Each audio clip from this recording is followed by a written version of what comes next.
Hello everyone, I'm Mr. Night Story, and welcome to tonight's journey toward peaceful sleep. If you're enjoying this content, I would be so grateful if you could take a moment to like this video. I'd also love to hear from you.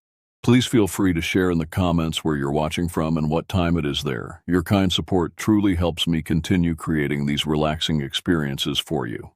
Now, please make yourself comfortable as we gently begin tonight's journey to restful sleep. 3 years ago, when I was 22, I made what would become the most haunting decision of my life. My close friend Maya had convinced me to join her as a counselor at Cedar Point Summer Camp, located on a remote island 12 miles off the Maine coast. The pay was decent, and the idea of spending July surrounded by pine trees and ocean air seemed like the perfect escape from my suffocating office job. The ferry ride to the island took nearly 2 hours, cutting through choppy gray waters that seemed to stretch endlessly in every direction. As we approached the dock, I noticed how the thick fog clung to the island's shoreline, obscuring much of the landscape beyond the weathered wooden pier. The other counselors chatted excitedly, but something about the place made my stomach twist with an inexplicable dread. Maya squeezed my shoulder as we disembarked, her blonde hair whipping in the salty wind. "This is going to be amazing," she whispered. But I caught the slight tremor in her voice. Even she seemed affected by the island's oppressive atmosphere. The camp director, a stern woman named Ms. Rodriguez, gathered us in the main lodge, a drafty building that creaked ominously with every gust of wind. The walls were lined with faded photographs of previous camp sessions, their subjects staring out with hollow eyes that seemed to follow our movements. As she assigned cabin placements, I felt my heart sink when she announced that Maya and I would be staying in cabin 14, the furthest accommodation from the main camp. "It's about a quarter-mile hike through the woods," Ms. Rodriguez explained, her weathered face betraying no emotion. "The isolation will help you focus on your duties without distractions." She handed us a hand-drawn map, the paper yellowed with age and marked with warnings about staying on the designated path after dark. Our trek to the cabin was unsettling from the start. The gravel path crunched beneath our feet, each step echoing unnaturally in the dense forest surrounding us. Towering pines blocked out most of the afternoon sunlight, casting everything in perpetual twilight. The air grew noticeably colder as we walked deeper into the woods, and I found myself constantly glancing over my shoulder, convinced that something was watching us from between the trees. The cabin itself was a small, rustic structure with peeling paint and windows that looked like hollow eyes in the gathering dusk. Inside, the floorboards groaned under our weight, and the air smelled of mildew and something else, something organic and rotting that I couldn't identify. Maya tried to lighten the mood by unpacking her cheerful decorations, but they looked grotesquely out of place in the cabin's gloomy interior. As night fell, the sounds began. What started as normal forest noises, rustling leaves, distant owl calls, gradually became something more disturbing. There were snapping branches that seemed too deliberate to be caused by small animals, and a rhythmic tapping against the cabin's exterior that had no natural explanation. When I mentioned it to Maya, she laughed nervously and suggested it was just the wind, but I saw her eyes dart toward the windows with the same fear that was building in my chest. Unable to shake the feeling that something was fundamentally wrong with our surroundings, I found myself drawn to the large window facing north. In the distance, barely visible through the trees, was a substantial hill that rose above the forest canopy. During our arrival briefing, Ms. Rodriguez had mentioned it in passing, warning us that it was off-limits to both counselors and campers due to unstable terrain, but something about her delivery had seemed rehearsed, as if she were hiding the real reason. "Maya," I called softly, not wanting to fully voice my growing unease. "Do you want to take a walk? I can't seem to settle in, and the fresh air might help." She looked up from her unpacking, her face pale in the cabin's dim lighting. "Where would we go? It's already past 10, and they specifically told us to stay near the cabin after dark." The reasonable part of my mind knew she was right, but a stronger compulsion was pulling me toward that distant hill. It was as if something was calling to me from up there, though I couldn't explain what or why. "Just a quick hike. We'll stay on the path and be back within an hour. I promise." Maya's hesitation was evident, but she'd always been unable to resist my more adventurous impulses. After a few more minutes of my persuasion, she reluctantly agreed, and we quietly gathered our flashlights and jackets. The cabin door's hinges screamed in protest as we opened it, the sound cutting through the night air like a warning we chose to ignore.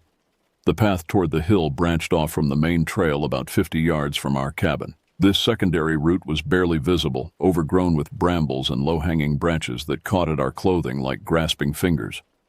Our flashlight beams seemed pathetically weak against the absolute darkness surrounding us, creating dancing shadows that played tricks on our peripheral vision. As we walked, the forest around us became increasingly silent. The normal sounds of nocturnal wildlife gradually faded until we were walking through an unnatural quiet that made every footstep sound like a gunshot. The air grew thick and humid, carrying strange scents that reminded me of ozone before a thunderstorm mixed with something metallic and bitter. "Maybe we should turn back," Maya whispered, her voice barely audible even in the silence. "This doesn't feel right." But I was already committed to reaching that hill, driven by a compulsion I couldn't understand or resist. "We're almost there," I replied, though truthfully, I had no idea how much farther we had to go. The darkness ahead seemed to stretch infinitely, swallowing our flashlight beams as if they were being absorbed by something hungry and waiting. The hill's summit was larger than it had appeared from the cabin, a circular clearing perhaps 50 feet across with an unobstructed view of the night sky. As we crested the final ridge, both Maya and I stopped abruptly, overwhelmed by the sensation that we had entered a space that was somehow different from the rest of the world. The silence here was absolute. No insects, no wind through the trees, not even the distant sound of waves against the island's shores. It was as if we had stepped into a vacuum where normal laws of nature no longer applied. The grass beneath our feet felt wrong, too soft and yielding, almost spongy, and when I aimed my flashlight downward, I noticed it had an odd bluish tint that seemed to shimmer in the artificial light. Maya grabbed my arm, her fingers digging into my jacket with desperate strength. "Do you feel that?" she whispered, her breath forming visible clouds despite the warm summer night. I knew exactly what she meant. There was a pressure in the air, a weight that seemed to press down on us from above, while simultaneously pulling at something deep in our chests. My ears began to ring with a high-pitched tone that grew steadily louder, and I felt a strange tingling sensation crawling across my skin like thousands of invisible insects. That's when we saw it. At first, it appeared as nothing more than a distant star, a faint point of light hovering motionless above the horizon. But as we watched, transfixed by a terror we couldn't name, it began to grow larger and brighter. What had seemed like a single light resolved into 3 distinct red points arranged in a perfect triangle, pulsing in a rhythm that seemed to match the sudden racing of my heartbeat. The object moved with impossible smoothness, gliding through the air without any visible means of propulsion or any sound that would indicate conventional aircraft. As it drew closer, I could make out its shape more clearly, a dark, metallic mass that seemed to absorb the surrounding darkness, making it difficult to determine its exact size or configuration. Maya's breathing became rapid and shallow beside me, and I realized that my own lungs felt constricted, as if the air around us had become too thin to properly sustain life. The ringing in my ears intensified until it became a piercing whine that made thinking clearly almost impossible. The craft, for lack of a better word, continued its approach until it was perhaps 200 feet above us, close enough that I could see details on its surface. The metal appeared to ripple like liquid, shifting and changing in ways that hurt to look at directly. Strange protrusions extended and retracted from its hull in seemingly random patterns, and occasionally brief flashes of light would travel across its surface like electrical discharges. Then, without warning, all 3 red lights suddenly intensified, bathing the entire hilltop in a crimson glow that made everything look like a scene from hell. The light penetrated through my closed eyelids, and even when I tried to shield my face with my hands, it seemed to burn directly into my brain. Maya screamed, a raw, primal sound that cut through even the deafening whine filling the air. The sound of her terror broke whatever spell had held me frozen, and suddenly we were both running, crashing through the underbrush toward the path back to our cabin. We ran without stopping until we reached the cabin, our lungs burning and our hearts hammering against our ribs. Maya's hands shook so violently that she couldn't work the door handle, and I had to push her aside to get us inside. Once the door was closed and locked behind us, we both collapsed onto the nearest bed, gasping for air and trying to process what we had just experienced. The next several hours passed in a haze of fear and confusion. Maya sat huddled in the corner, her arms wrapped around her knees, rocking slightly back and forth. Occasionally she would start to say something about what we had seen, but the words would die in her throat, as if her mind was refusing to acknowledge the reality of our encounter. I tried to rationalize what had happened, running through every possible explanation I could think of. Military aircraft, weather balloons, some kind of experimental technology. But none of these possibilities could account for the craft's impossible movements or the strange effects it had produced in the environment around us. As dawn approached, I noticed that neither of us had been able to achieve anything resembling real rest. Every time I closed my eyes, I saw those 3 red lights burning behind my eyelids, and the memory of that metallic whining sound would return with such clarity that I would jolt awake, convinced that the craft had returned. Maya finally spoke as the first pale light of sunrise began filtering through the cabin's grimy windows. "We can't tell anyone about this," she said, her voice hoarse from hours of silence. "They'll think we're insane." But even as we made this pact of silence, I knew that keeping quiet would be impossible. The experience had changed something fundamental about how I perceived the world around us. Every shadow seemed deeper, every unexpected sound carried sinister implications, and the very air itself felt charged with invisible threats. During the following day's activities with the campers, I found it nearly impossible to concentrate on my responsibilities. The children's laughter sounded hollow and distant, and I caught myself constantly scanning the sky, searching for any sign of the craft's return. Maya exhibited similar behavior, jumping at sudden noises and showing an uncharacteristic irritability with the kids under our care. The other counselors began to notice our strange behavior by the afternoon. During lunch, one of them commented on how tired we both looked, and another asked if we were feeling ill. Each innocent question felt like an accusation, as if they somehow knew about our nocturnal adventure and were testing us to see if we would confess. That evening, as we returned to our isolated cabin, the forest seemed even more threatening than before.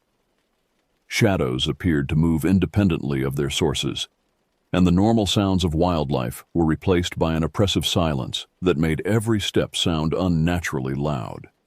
The path back to our cabin felt longer than usual, as if the distance was somehow stretching with each footfall. Inside the cabin, we tried to maintain some semblance of normalcy, but the atmosphere was thick with unspoken terror.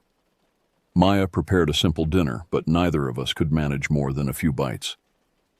The food tasted like ash in my mouth, and every swallow was an effort that left me feeling nauseous. As darkness fell, the sounds began again, the same deliberate snapping of branches and rhythmic tapping against the cabin's exterior that we had heard the night before. But now these sounds carried a different weight, a sense of deliberate intelligence that made them far more terrifying than random forest noises. Despite every rational thought screaming against it, I found myself once again drawn to the window facing the hill. The compulsion was stronger than the previous night, an almost physical pull that made it difficult to focus on anything else. Maya noticed my distraction and begged me not to even consider returning to that cursed hilltop, but the urge was becoming impossible to resist. "There's something wrong with me," I confessed to her around midnight, my hands pressed against the window glass as I stared into the darkness. "I can't stop thinking about going back up there. It's like something is calling to me." Maya's face reflected the same internal struggle. Despite her obvious terror, I could see in her eyes that she was experiencing the same irresistible pull. "Maybe if we go back, we'll realize it was just our imagination," she said, though her voice carried no conviction. "Maybe in daylight or with better equipment, we'll see that it was something perfectly normal." But we both knew we weren't going to wait for daylight. The compulsion was too strong, and the not knowing was almost worse than the fear itself. By 1 a.m., we had once again gathered our flashlights and were making our way through the forest toward the hill. This time, the journey felt different. The path seemed to have changed somehow, with new obstacles and turns that I didn't remember from the previous night. Branches caught at our clothing with what felt like deliberate intent, and more than once, I could have sworn I heard footsteps following us through the underbrush. Footsteps that stopped whenever we paused to listen. The forest around us felt alive with malevolent intelligence. Trees appeared to lean inward over the path, creating tunnels of darkness that our flashlights could barely penetrate. The air grew progressively colder as we climbed, and by the time we neared the summit, our breath was forming thick clouds that hung motionless in the still air. Maya stopped suddenly about 20 feet from the clearing's edge, her entire body rigid with terror. "It's already here," she whispered, pointing toward the hilltop with a shaking hand. Even before we reached the summit, I could see the glow. The same crimson light from the night before was painting the trees around the clearing, pulsing with that same hypnotic rhythm. But this time, there was something different about the quality of the light. It seemed more intense, more focused, as if whatever was producing it had grown stronger or more interested in our presence. As we crept to the edge of the clearing, trying to remain hidden among the trees, I felt my legs grow weak with terror. The craft was there, just as we had seen it before, but now it was much closer to the ground, perhaps only 50 feet above the hilltop. Its surface rippled and shifted in the red light, and I could hear a low humming sound that seemed to vibrate through the earth beneath our feet. But what made this encounter infinitely more terrifying was the realization that the craft was waiting for us. Its position, its timing, even the quality of its light, everything suggested that our return had been anticipated, perhaps even orchestrated. As we watched from the tree line, paralyzed by a mixture of terror and fascination, the craft began to descend further. The humming sound grew louder, becoming a deep throbbing that I could feel in my bones. The red lights arranged in their triangular pattern began to pulse more rapidly, and new lights appeared along the craft's edges, smaller, white pinpricks that moved in complex patterns across its surface. Maya grabbed my arm so tightly that her fingernails drew blood through my jacket. "We need to leave," she hissed. But even as she spoke, I could see that she was as transfixed as I was. Something about the craft's presence made it impossible to look away, as if it was exerting some kind of magnetic pull on our consciousness. The air around us began to change. The temperature dropped even further, and I noticed that the grass at the clearing's edge was beginning to frost over despite the warm summer night. My skin started to tingle with what felt like static electricity, and the hair on my arms and the back of my neck stood on end. Then the craft settled into a perfect hover just 30 feet above the center of the clearing, close enough that I could make out intricate details on its hull. The surface wasn't uniformly metallic as I had first thought. Instead, it appeared to be covered with thousands of small, hexagonal panels that shifted color and transparency in waves. Occasionally, one of these panels would become completely transparent, offering glimpses of a complex interior filled with pulsing lights and incomprehensible machinery. A new sound joined the humming, a series of high-pitched tones that seemed to form a pattern, almost like a musical phrase repeated over and over. The tones were beautiful in a way that made them even more terrifying, and I found myself unconsciously swaying to their rhythm. Maya's breathing had become so rapid that I was worried she might hyperventilate. "Can you feel that?" she gasped, one hand pressed to her chest. "It's like something is pressing down on my lungs." I knew exactly what she meant. The air itself felt heavy and thick, as if we were breathing liquid instead of gas. Each breath required conscious effort, and I could taste something metallic and bitter with every inhalation. Suddenly, without any warning, one of the craft's panels slid open with a sound like tearing silk. A beam of intensely bright white light shot out from the opening, sweeping across the clearing in slow, deliberate arcs. We pressed ourselves against the trees, praying that the shadows would conceal us, but the light seemed to penetrate everything it touched. When the beam passed over us, the effect was immediate and overwhelming. My vision exploded into white-hot pain, and for several seconds, I was completely blind. But worse than the physical discomfort was the sensation that something was examining me, looking through me, cataloging every thought and memory with cold, alien intelligence. The beam moved on, but its effects lingered. My head throbbed with a migraine that felt like ice picks being driven through my skull, and I could taste blood in my mouth where I had bitten my tongue. Maya was in worse condition. She had collapsed to her knees and was vomiting violently into the undergrowth. As we struggled to recover from the beam's effects, the craft began to rise again, slowly ascending until it reached its previous altitude. The musical tones faded, replaced once again by the deep humming that seemed to shake the very foundations of the earth. But just before the craft disappeared entirely, something fell from its hull. A small, dark object that tumbled through the air before landing with a soft thud in the center of the clearing. Neither Maya nor I was willing to investigate what had fallen from the craft that night.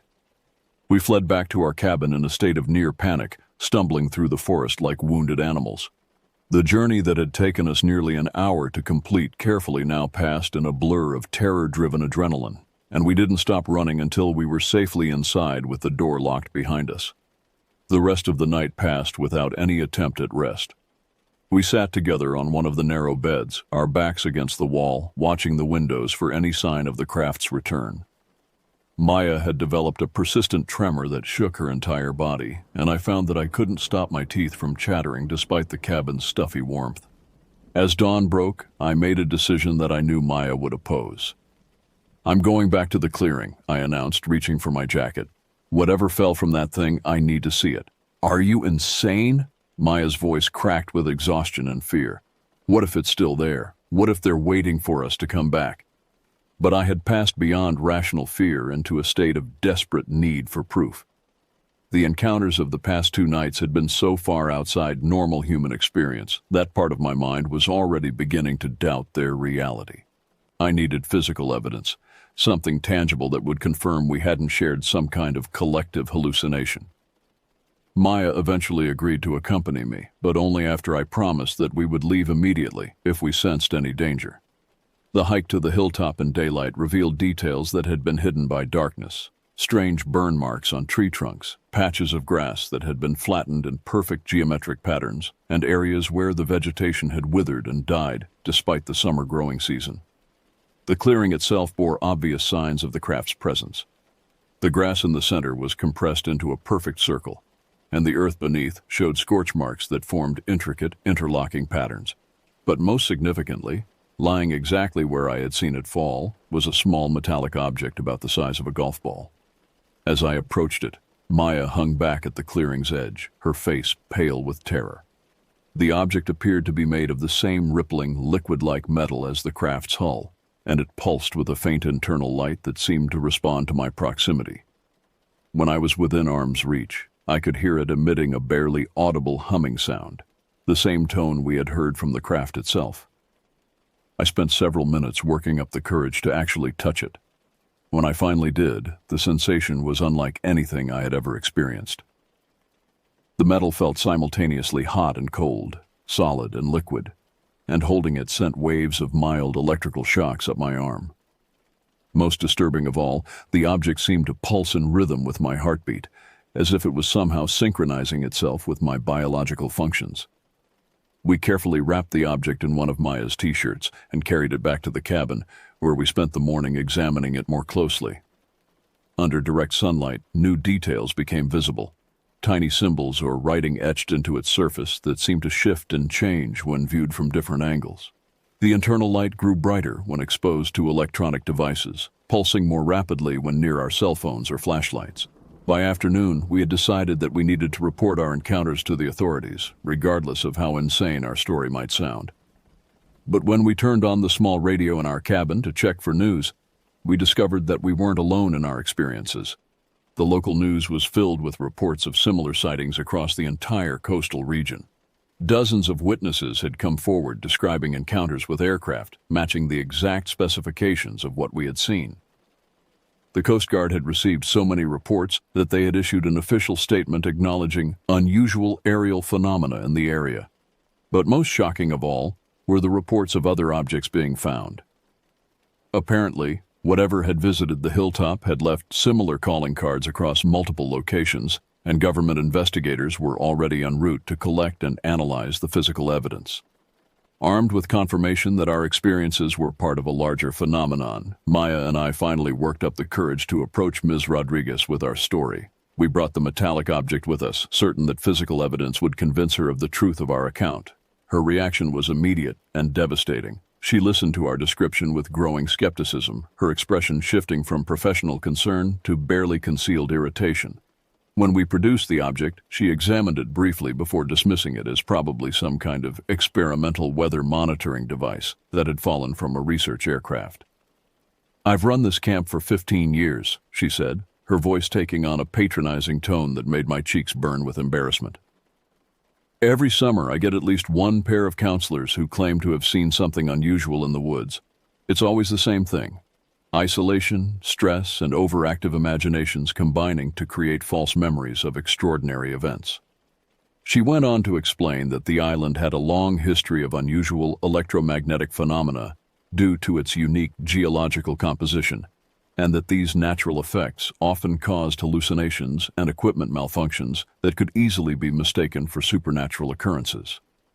No amount of argument could shake her certainty that we had experienced nothing more than stress-induced delusions. She confiscated the metallic object, claiming that it needed to be returned to whatever research institution had lost it, and warned us that any further discussion of alien encounters with the other staff or campers would result in our immediate dismissal. The other counselors' reactions were even worse. Word of our claims spread quickly through the camp's small community, and within hours we had become objects of ridicule and suspicion. Some viewed us as attention-seeking troublemakers, while others seemed genuinely concerned about our mental health. The few who claimed to believe us did so with the kind of patronizing sympathy typically reserved for small children afraid of monsters under their beds. The remaining weeks of our commitment stretched endlessly ahead of us. We couldn't leave without forfeiting our contracts and facing financial penalties we couldn't afford. So we were trapped on the island with people who viewed us as either liars or mentally unstable. The isolation became even more oppressive, and we found ourselves withdrawing from social interactions with the other staff members. But the worst part was the knowledge that something extraordinary and terrifying had occurred, and we were powerless to make anyone else acknowledge its reality. Every night we watched the skies, waiting for the craft to return. Every strange sound in the forest made us freeze with remembered terror. The experience had fundamentally altered our perception of reality, but we were forced to live as if nothing had happened. Maya began experiencing nightmares that left her screaming in her sleep. I developed a persistent anxiety that made it difficult to eat or concentrate on simple tasks. We both lost significant weight during our remaining time at the camp, and by the end of July, we looked like refugees from some unimaginable disaster. The ferry ride back to the mainland felt like an escape from prison, but the relief was temporary. In the years since leaving Cedar Point, neither Maya nor I has been able to fully process what we experienced on that remote island. The memory of those red lights and that impossible craft continues to haunt our dreams and intrude into our waking thoughts.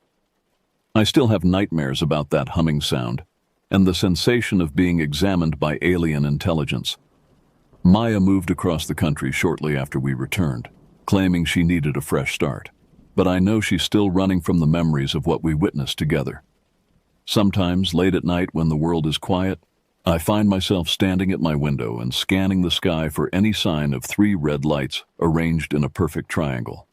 Part of me hopes never to see them again, but another part, a part I'm ashamed to acknowledge, waits for their return with a mixture of terror and desperate longing for validation.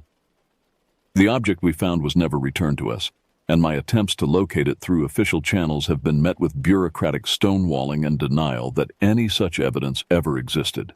The news reports that had seemed so promising at the time were quickly buried and forgotten, replaced by more conventional stories that didn't challenge people's comfortable assumptions about the nature of reality. 3 years later, I remain convinced that Maya and I witnessed something that defied conventional understanding of what is possible in our world. But I've learned to keep that conviction to myself, buried beneath layers of forced normalcy and careful silence. The truth, as they say, is out there, but sometimes the cost of seeking it is higher than anyone should have to pay. I will never return to Cedar Point, and I've made peace with the fact that I may never know the full truth about what we encountered on that distant hilltop. Some experiences are too large and too terrifying for the human mind to fully process, and perhaps ignorance truly is a form of mercy. But on clear nights, when the stars are bright and the world is still, I sometimes catch myself listening for that familiar humming sound, wondering if somewhere out there, beyond the comfortable boundaries of our small world, something is still watching and waiting with patient, inhuman intelligence. God help us all if they ever decide to make contact again.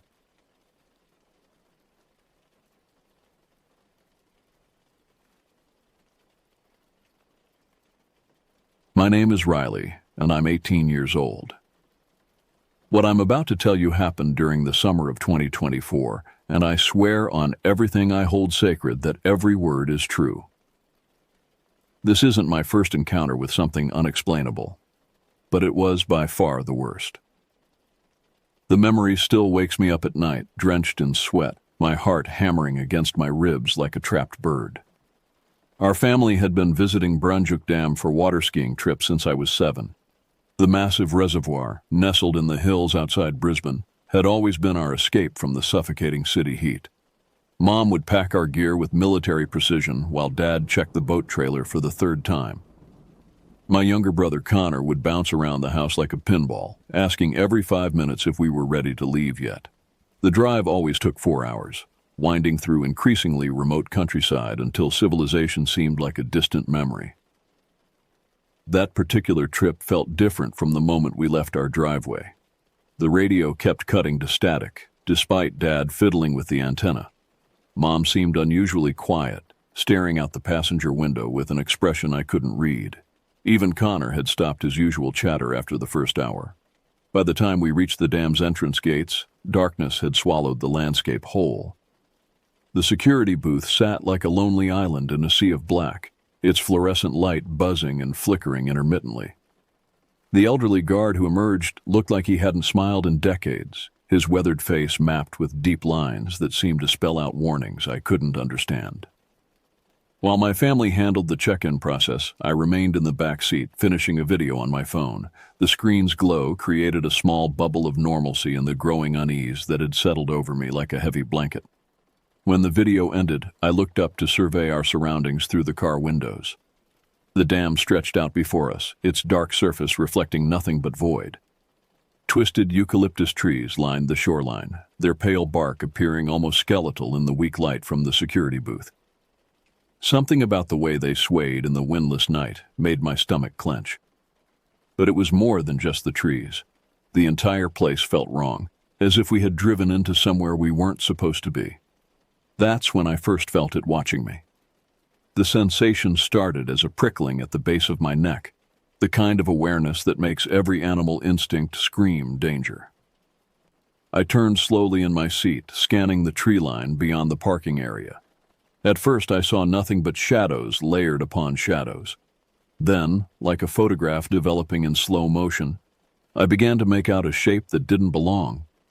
2 points of red light hovered at what would be eye level for something impossibly tall. They weren't moving, just fixed on our car with an intensity that made my mouth go dry. I blinked hard, hoping it was just my imagination playing tricks on me. But when I opened my eyes, those red points had moved closer. Panic rising in my throat, I spun around to look out the opposite window, and what I saw there nearly stopped my heart entirely. The thing stood no more than 10 feet from our car, close enough that I could make out details that would burn themselves into my memory forever. Its face was the color of old bone, stretched tight over a skull that seemed too large for any natural creature. But it was the eyes that held me frozen. They glowed like hot coals, not with any light source I could identify, but with something that seemed to come from within. The lower half of its face was the stuff of nightmares. Its jaw appeared to have been split down the middle, creating 2 separate mandibles that hung at unnatural angles. What I had initially thought was fur was actually patches of something dark and matted, clinging to gaunt limbs that looked like they might snap under their own weight. The creature's entire body twitched and jerked as if electricity was running through it in random bursts. Standing at least 9 feet tall, it loomed over our vehicle like some grotesque scarecrow brought to life. The moment I blinked, it vanished. Not gradually, not by stepping back into the shadows, but simply gone, as if it had never been there at all. When my family returned to the car, chattering about cabin arrangements and tomorrow's skiing plans, I tried to tell them what I had seen. But the words came out in a jumbled rush that made me sound like I was having some kind of breakdown. Dad glanced at me in the rearview mirror with concern, while Mom suggested I might be getting carsick from the long drive. Connor just rolled his eyes and muttered something about his dramatic older brother under his breath. Our cabin sat at the water's edge, a modest structure with large windows that faced the dam. During daylight hours, those windows would offer stunning views of the water and surrounding hills. But in the darkness, they became mirrors that reflected our lit interior while concealing whatever might be lurking outside. I couldn't shake the image of that creature from my mind. Every time I closed my eyes, I saw those twin red flames staring back at me. Sleep became impossible as my mind raced through rational explanations. Maybe it had been a large dog with some kind of disease. Maybe the red eyes were just reflections from our car's taillights. Maybe I was more exhausted from the drive than I realized. But deep down, I knew none of those explanations fit what I had witnessed. Around 2 a.m, I gave up on sleep entirely and moved to the window. The dam's surface was perfectly still, like a sheet of black glass. Moonlight created a narrow path across the water, but it only made the surrounding darkness seem deeper and more impenetrable. That's when I saw it again. The creature stood at the water's edge, maybe 50 yards from our cabin. This time, I had a clear view of its full height and the way it moved with an unsettling, jerky gait. It seemed to be pacing back and forth along the shoreline, occasionally stopping to turn its head in our direction. I grabbed Connor's shoulder and shook him awake, desperate to have someone else witness what I was seeing. He groaned and complained about being woken up, but I dragged him to the window anyway. By the time his eyes focused enough to look where I was pointing, the shoreline was empty again. "You're losing it," he mumbled, before stumbling back to his bed. "Probably just saw a kangaroo or something." But I knew kangaroos didn't stand 9 feet tall or have eyes that glowed like embers in the dark. The next morning brought brilliant sunshine and a perfect breeze for water skiing. Mom insisted that some fresh air and physical activity would cure whatever vacation jitters I was experiencing. Despite my protests, she had me suited up and ready to hit the water before I had finished my coffee. The lake was busier than I had ever seen it, dotted with boats of every size and color. Families were already out enjoying the morning calm, their laughter carrying across the water like music. For the first time since our arrival, I began to relax. Maybe Connor was right. Maybe I had just been tired and seeing things. Mom piloted our boat with her usual skill, carving smooth turns through the water while I rode behind on the kneeboard. The familiar rhythm of skiing began to work its magic, washing away the previous night's fears with each spray of cool water across my face. We headed toward the small island that sat in the dam's center, a popular turnaround point for skiers. As we approached, I signaled for Mom to pick up speed, wanting to feel the rush of cutting through the water at maximum velocity. That's when everything went wrong. The boat hit some kind of wake that seemed to come from nowhere, bouncing me so hard that my grip on the rope was torn away. I hit the water with enough force to drive the breath from my lungs, surfacing with my ears ringing and my vision blurred. I raised my hand in the standard signal for pickup, expecting to see Mom already turning the boat around. But when I looked toward where our boat should have been, I saw nothing but empty water. Every boat that had been dotting the lake just minutes before had vanished. The water was completely deserted, as if I had been transported to a different place entirely. I treaded water and spun in a complete circle, searching for any sign of life, but found only an unnatural silence that pressed down on me like a physical weight. I shouted for Mom until my throat was raw, but the sound seemed to be swallowed by the air itself, creating no echo, no response, nothing. The island, which had seemed so close when I fell, now appeared impossibly distant. No matter how hard I swam toward it, it never seemed to get any closer. Panic began to claw at my chest as I realized I might be trapped in open water with no way to reach shore. But panic turned to terror when I felt something brush against my leg beneath the surface. I woke up on the rocky shore as the afternoon sun was beginning its descent toward the horizon. My head throbbed, and my mouth tasted like I had been chewing on copper pennies. I was wearing only my underwear, though I distinctly remembered going to bed fully clothed the night before. Confusion mixed with relief as I realized the boat incident must have been a dream. But if it was a dream, how had I ended up on the shoreline a quarter-mile from our cabin? The rocks beneath me were real enough, digging into my back with sharp persistence. Light scratches covered my chest and arms as if I had been dragged through brambles. My feet were in terrible condition. The soles were torn and bloody, making each step an agony as I began the trek back to the cabin. Sharp stones and broken branches seemed to find every sensitive spot, forcing me to stop frequently to rest and assess the damage. During one of these stops, sitting on a boulder near the water's edge, I heard movement in the brush behind me. The sound was wrong somehow, too heavy and deliberate to be made by any native animal.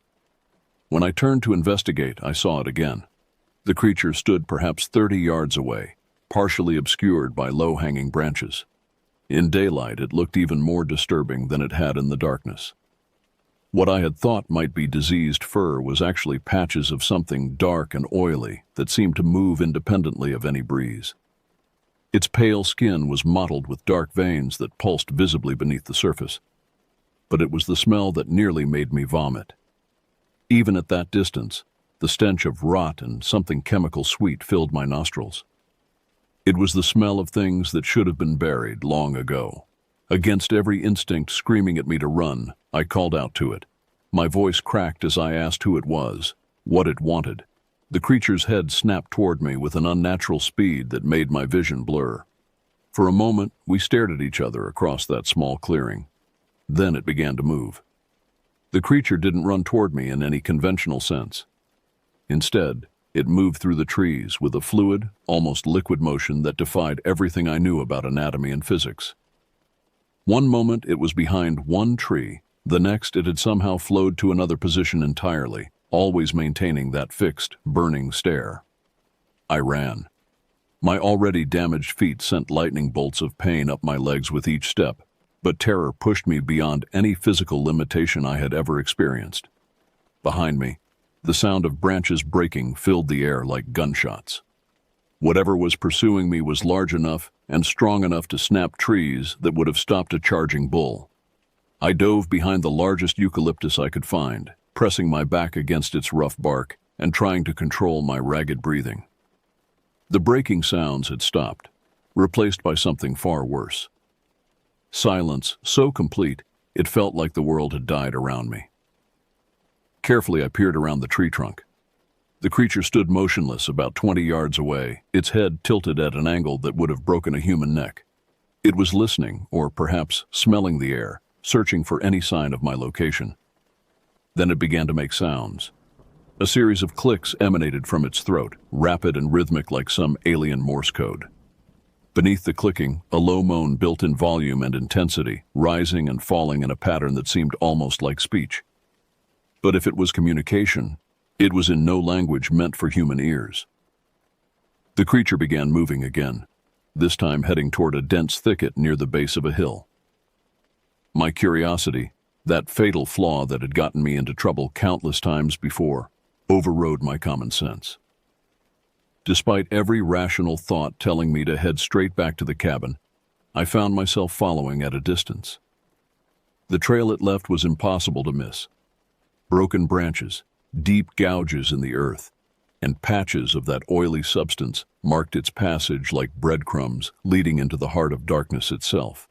The creature led me to what could only be described as a den, though calling it that seemed inadequate for the horror I discovered. Carved into the hillside, partially natural cave and partially something that had been excavated by claws or tools, the opening yawned like a mouth ready to swallow the unwary. The creature had disappeared inside, leaving me alone at the entrance with a choice that would haunt me for the rest of my life. I could turn around, go back to the cabin, and try to convince myself that none of this was real. Or I could step into that darkness and finally learn the truth about what I had been seeing. Curiosity won, as I somehow knew it always would. The stench hit me like a physical blow as soon as I crossed the threshold. It was the smell from earlier, but concentrated to an almost unbearable degree. Decay, chemicals, and something else I couldn't identify but that made my lizard brain scream warnings about disease and death.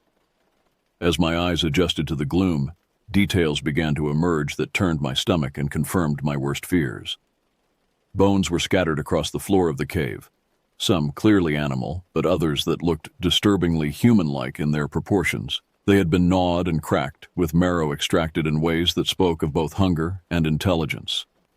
But it was the collection of personal items that truly terrified me. Cell phones, wallets, jewelry, medication bottles, even articles of clothing were arranged around the cave's perimeter like trophies. Some looked recent, with screens still intact and leather still supple. Others appeared to have been there for months or even years, corroded and weathered by time and the cave's humid atmosphere. I picked up the nearest phone, hoping it might still have power for its flashlight function. The screen came to life immediately, and to my horror, music began blasting at full volume. The previous owner had left their media player running, and the sudden cacophony echoed through the cave like an alarm. I fumbled with the device, trying desperately to stop the sound, but it was too late. From somewhere deep in the cave's recesses came the sound of movement. Heavy, deliberate footsteps approached the main chamber where I stood frozen in terror. The clicking sound filled the air again, closer now and more agitated than before. Beneath it, that inhuman moaning rose to a pitch that seemed to vibrate in my bones. I dropped to my hands and knees, crawling behind a pile of debris as the creature entered the chamber. In the dim light filtering through the cave entrance, I could see the creature more clearly than ever before. What I had thought might be some kind of diseased animal was something far worse. The proportions were wrong in every way, as if someone had tried to build a human from memory, but had gotten all the details slightly off. Its movements were deliberate and intelligent as it searched the cave, checking each corner and crevice with the methodical precision of a hunter that knew its territory intimately. The clicking sounds it made seemed to serve as a kind of echolocation, allowing it to map the space around it even in near total darkness. I pressed myself deeper into my hiding spot, hardly daring to breathe as those red eyes swept the chamber. When they passed over my location, I felt a cold certainty that it knew exactly where I was and was simply choosing not to act immediately.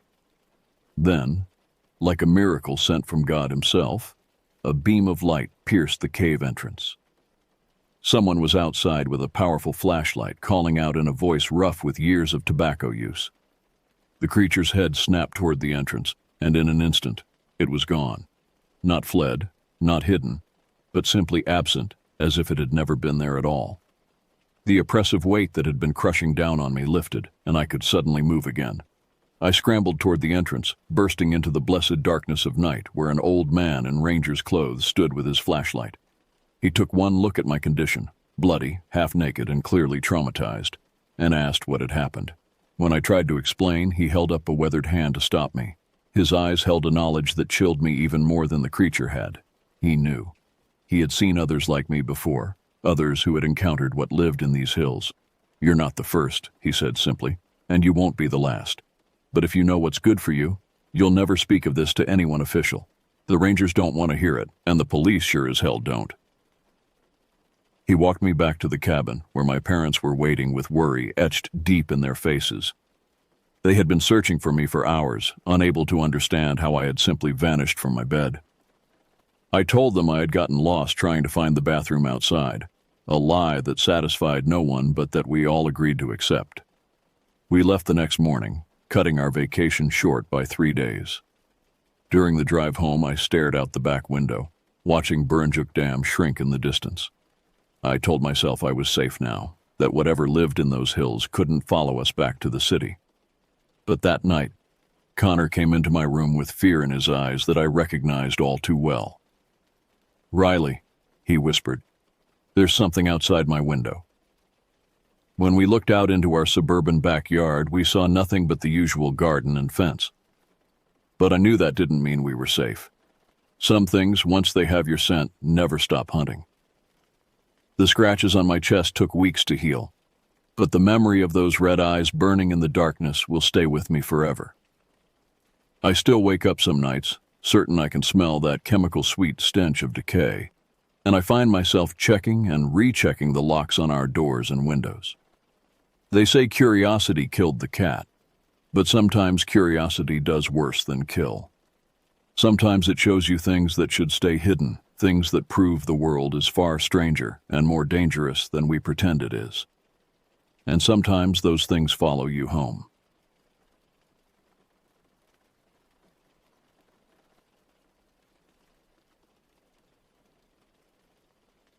My name is Ewan Thibodeau.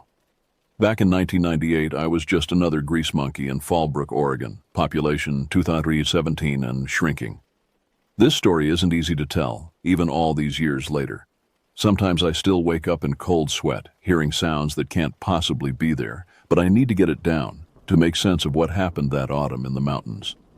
I'd been working at Harmon's Auto Shop since dropping out of community college. The pay wasn't much, but I had a knack for diagnosing engine problems just by listening to them, like a doctor with a stethoscope. My hands were always stained with oil, black crescents under my fingernails that never quite washed away. The local folks brought their vehicles to me when the newer shop in the next town over couldn't figure out what was wrong. My apartment sat above Maureen's bakery, which meant I woke every morning to the smell of fresh bread. The rent was reasonable, and I had everything I needed. A small TV, a comfortable couch, and walls decorated with fishing trophies. Simple pleasures for a simple life. Or so I thought.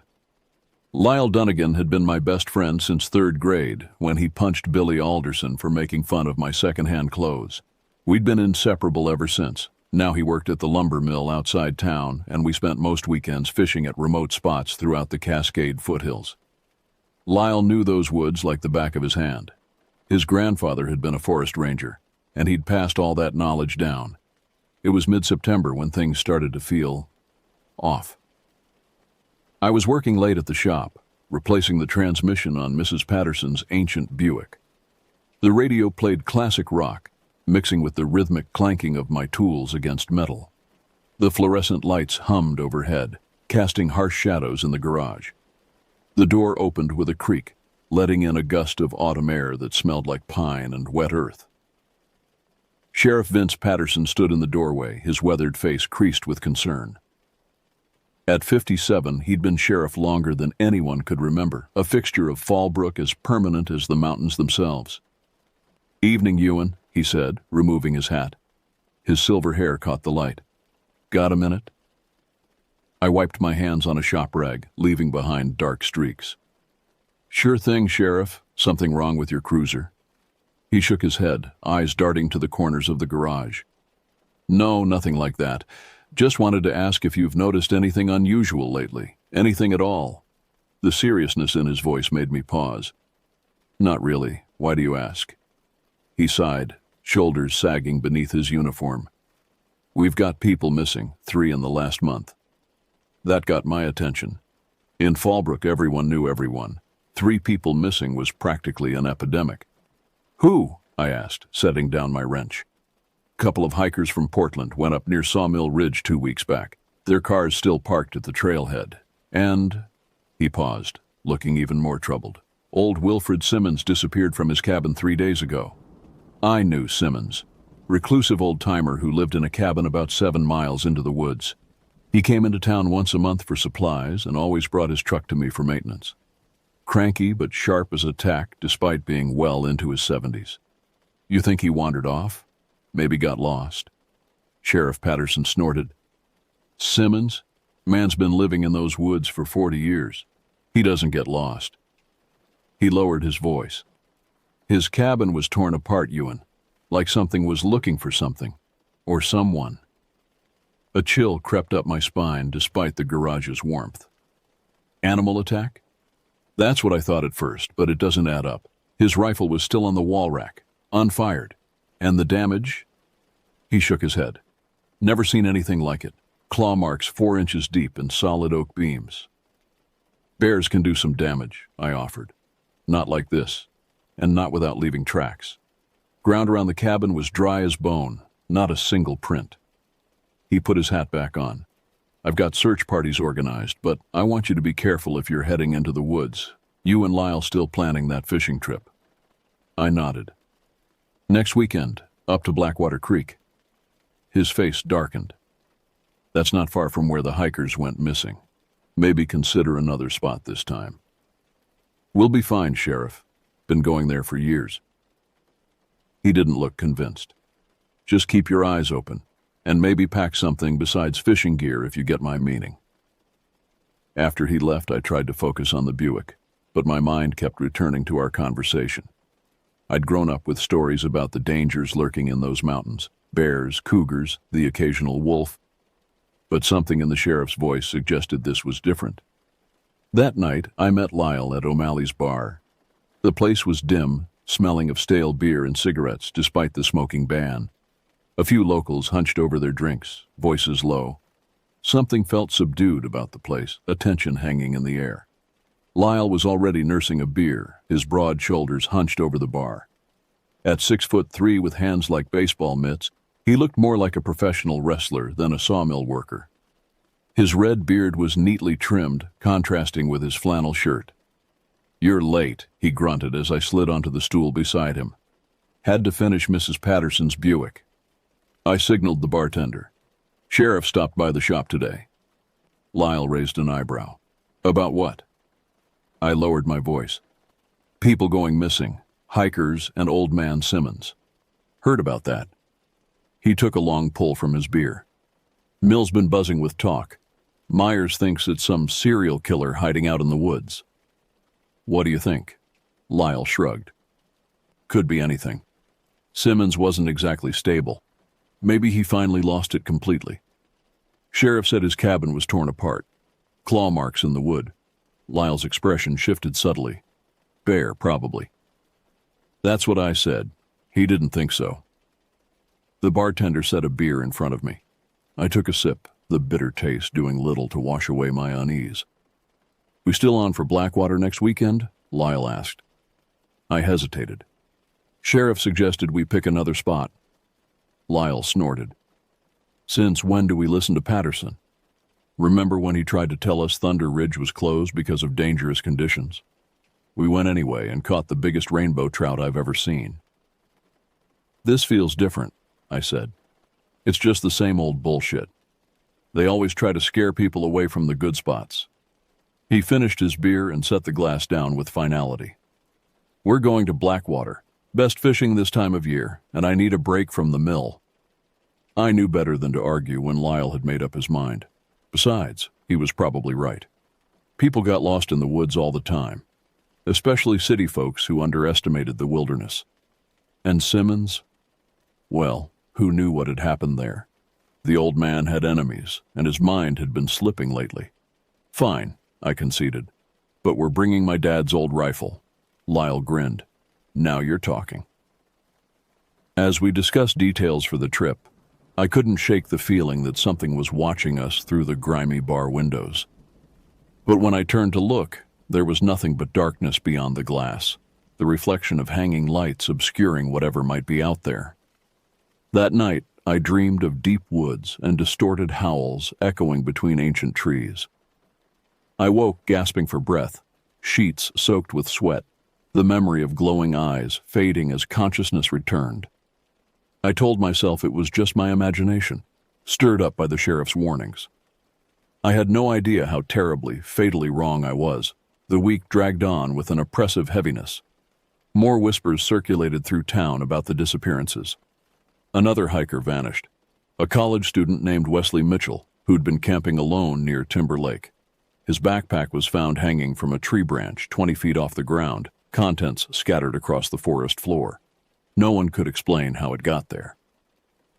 I was replacing spark plugs in a Honda when Marla Simmons, Wilfred's niece, came into the shop. Her eyes were red-rimmed, hair pulled back in a hasty ponytail. "Ewan," she said, voice cracking, "have you heard anything about Uncle Will?" I set down my tools and wiped my hands. "Nothing new. Sheriff's still looking." She nodded, blinking back tears. "They found his boots yesterday, just his boots, sitting neatly by the creek like he'd taken them off to wade. No footprints, nothing else." I didn't know what to say. Marla and I had dated briefly in high school before realizing we were better as friends. She worked as a nurse at the county clinic now. "They'll find him," I offered lamely. "No, they won't." Her certainty was chilling. Something's happening in those woods, Ewan. Something bad. The clinic's been getting strange cases. Hunters coming in with deep scratches they can't explain. Hikers with memory loss who can't account for missing hours. Could be anything, I said. Bears, mountain lions. It's not animals, she interrupted. The wound patterns are all wrong, and there's something else. She lowered her voice. The missing aren't all strangers. Before the hikers, before Uncle Will, there was Ben Kovach. Ben had been the town drunk, a fixture on the bench outside the liquor store. I hadn't seen him around lately, but hadn't thought much about it. Ben left town all the time on benders, I said. Not like this. They found his shopping cart by the river trail, bottles untouched. Ben never left alcohol behind. Her eyes met mine. Sheriff Patterson is keeping it quiet to avoid panic, but I heard them talking at the clinic. 6 people missing in total. 6 people. A chill settled in my stomach. You and Lyle still going fishing this weekend? She asked. Yeah, up to Blackwater. Her face paled. Don't. Please, Ewan. Uncle Will's cabin is only 3 miles from there. We'll be careful, I assured her. We're bringing protection. She shook her head in frustration. You men are all the same.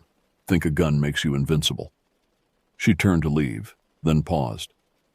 At least promise you'll stay alert and keep your radio on. I promise, I said. After she left, I tried calling Lyle to suggest changing our plans, but he didn't answer, probably working the late shift at the mill. I left a message mentioning what Marla had told me, hoping he might reconsider. That evening, I stopped by the sheriff's office. Deputy Walsh sat at the front desk, looking exhausted. Sheriff around? I asked. Out with the search party, Walsh replied. Probably won't be back until late. Any news about the missing people? Walsh's expression darkened. Nothing good. Found some torn clothing belonging to one of the hikers, shredded to ribbons. He leaned forward. Between you and me, I've never seen damage like that. Not from any animal I know. What do you think it is? He shrugged. Sheriff's called in some wildlife experts from the State Department. They're setting up cameras around the search areas. As I turned to leave, Walsh called after me. Hey, Ewan, you carrying when you're in the woods these days? I nodded. Good. Make sure it's loaded. On Friday morning, Lyle finally called. Got your message, he said without preamble. Still going to Blackwater. Lyle, 6 people are missing now. Maybe we should... That's exactly why we need to go, he cut in. I've been talking to some of the guys at the mill. Something weird's going on in those woods, and it's not just hikers getting lost. What do you mean? There was a pause. Brett's cousin works for the Forest Service. Said they found animal carcasses all through the eastern range. Deer, elk, even a black bear. All torn apart but not eaten. Could be poachers, I suggested. Poachers don't leave the meat behind, and they don't do... His voice dropped. What was done to these animals? And that's supposed to convince me to go fishing?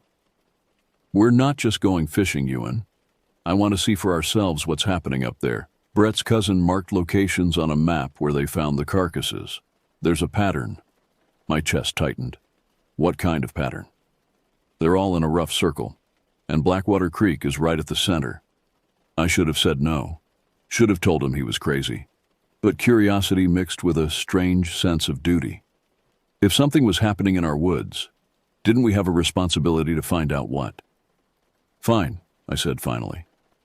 But we're bringing every weapon we can carry. Already ahead of you. I'll pick you up at dawn tomorrow. The rest of the day passed in a blur of preparation.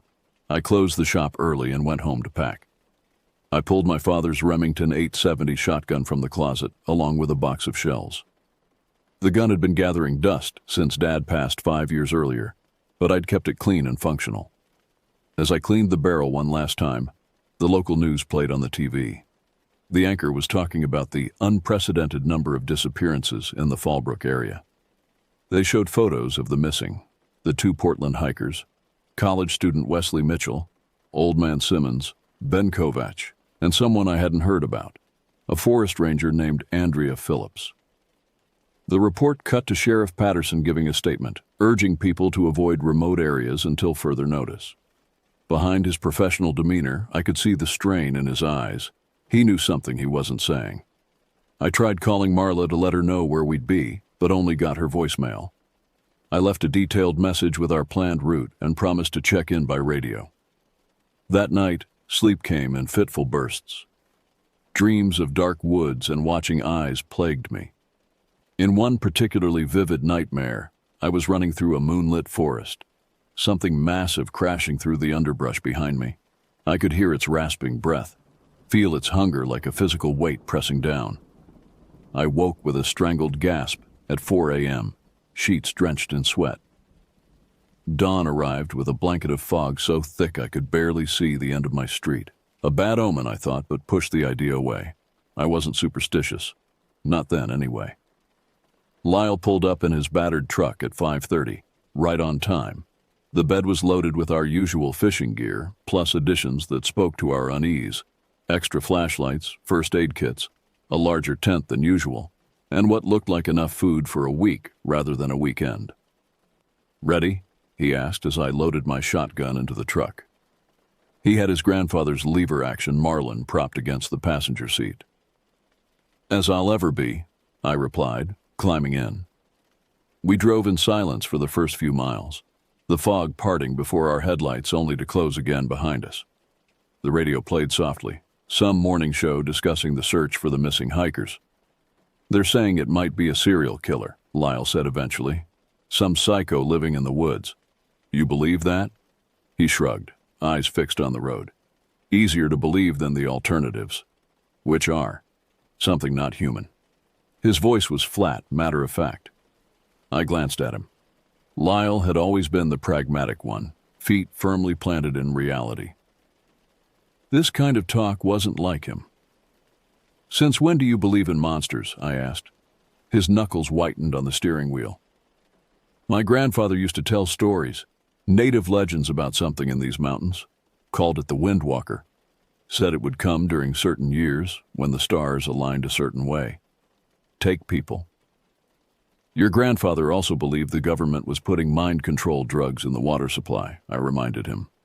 A ghost of a smile touched his lips. "Fair point." We turned onto the logging road that would take us most of the way to Blackwater Creek. The truck bounced over potholes and ruts, gravel pinging against the undercarriage. "Sheriff ever say what happened at Simmons' cabin?" Lyle asked. "Not details, just that it was torn apart. Marla mentioned they found his boots by the creek." Lyle frowned. "Just the boots?" I nodded.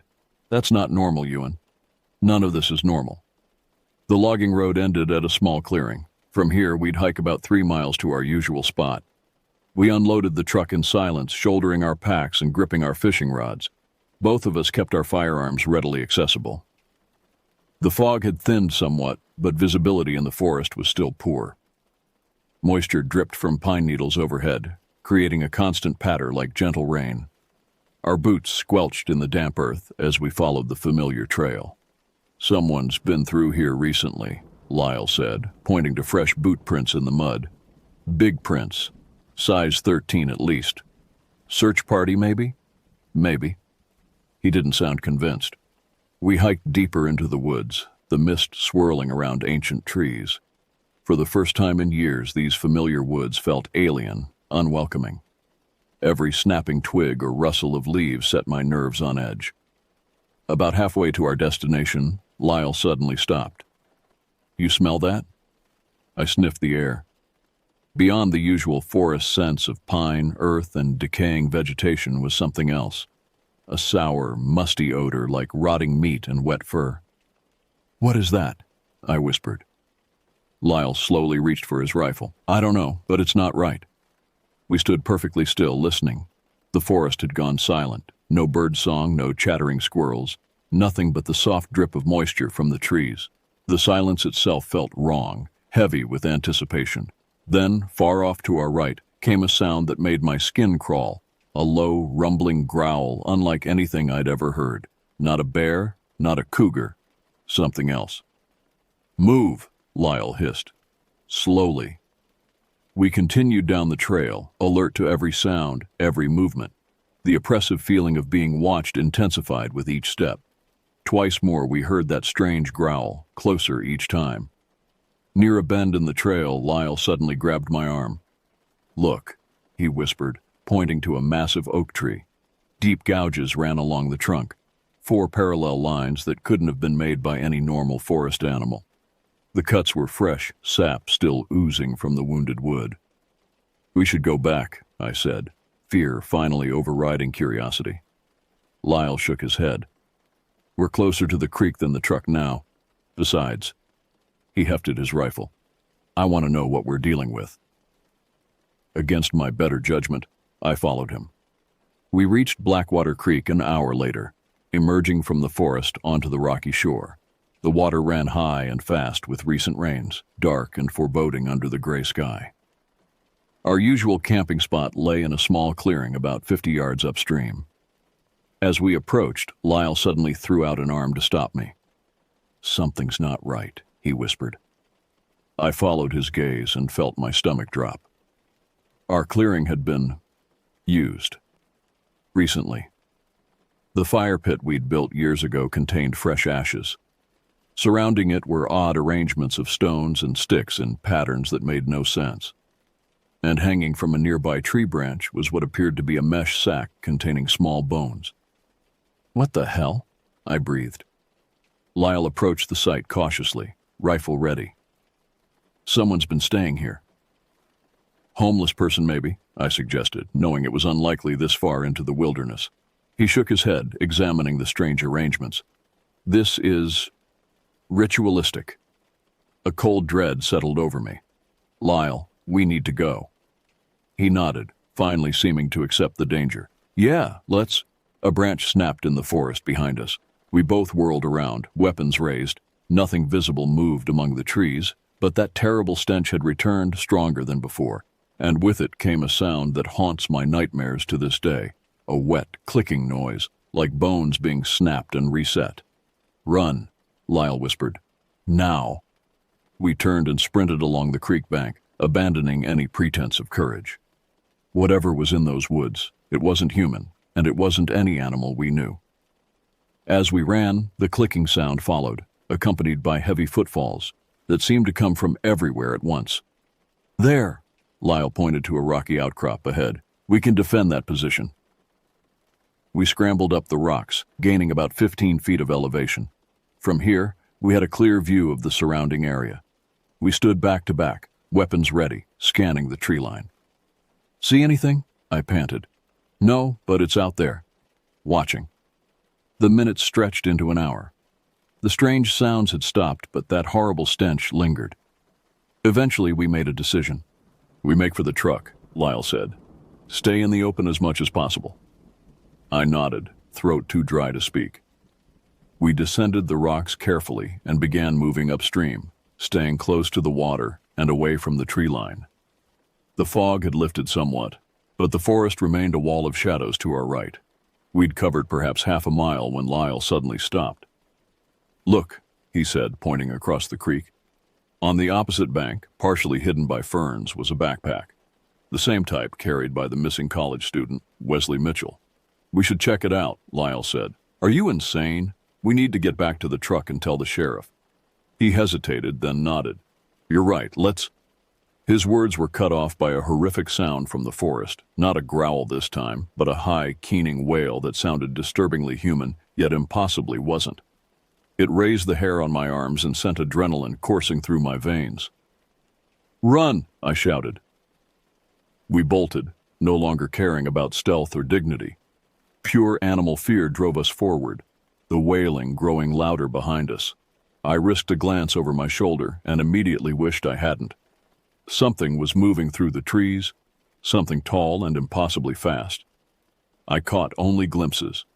A flash of matted fur, the glint of eyes, the suggestion of limbs that seemed too long and jointed wrong. "Don't look back," Lyle shouted. "Just run." We ran until our lungs burned and our legs threatened to give out.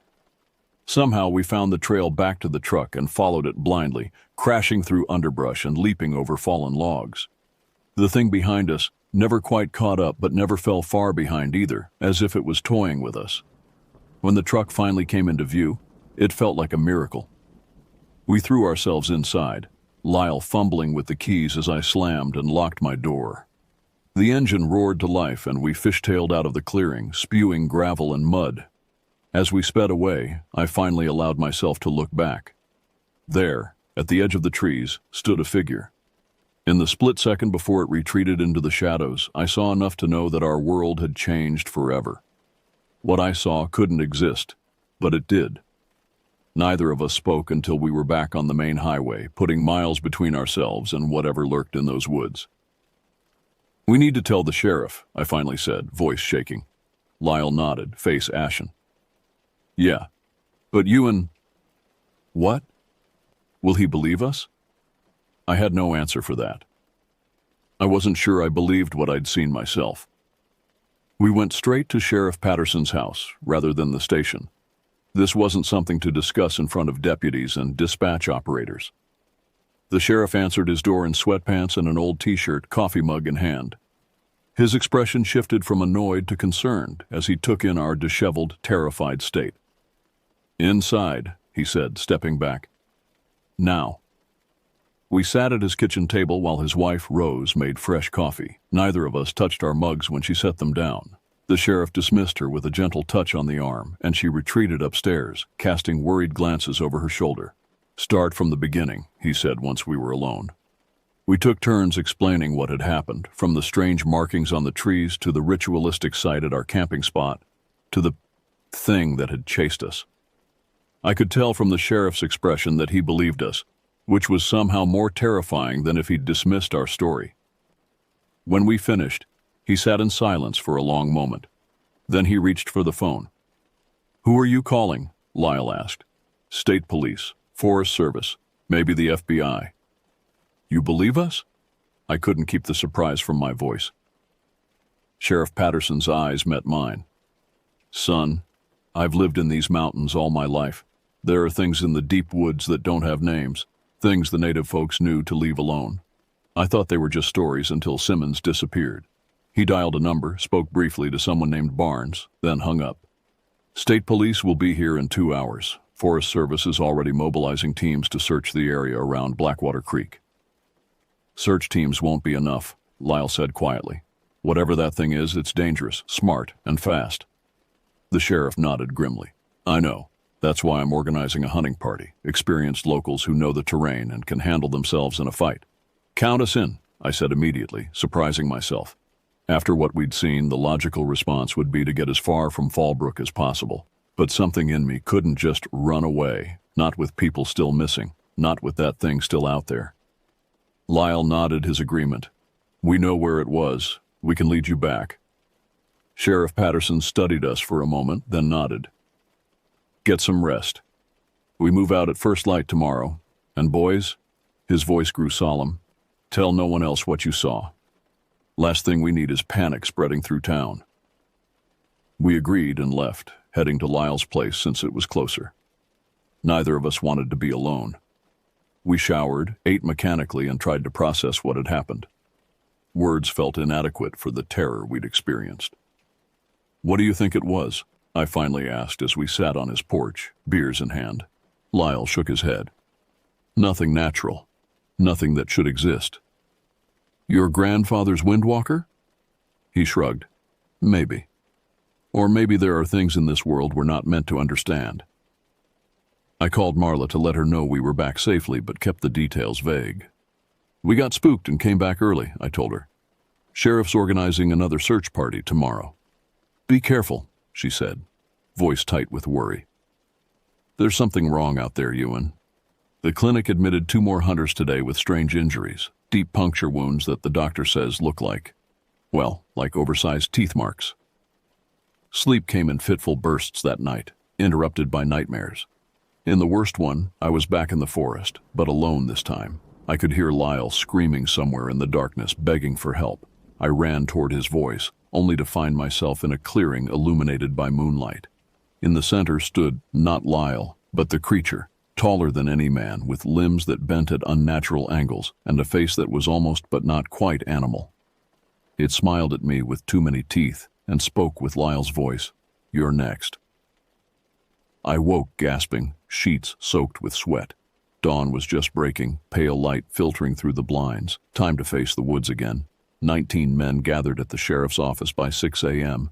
Most were locals I knew, mill workers, farmers, a few hunters known for their tracking skills.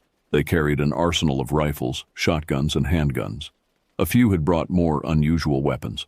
One old-timer had a crossbow, another clutched what looked like a homemade flamethrower constructed from a propane tank. Sheriff Patterson arrived last, accompanied by 2 state police officers and a wildlife expert from the Forest Service. He outlined the plan. We would form 4 teams and approach the Blackwater Creek area from different directions, maintaining radio contact at all times.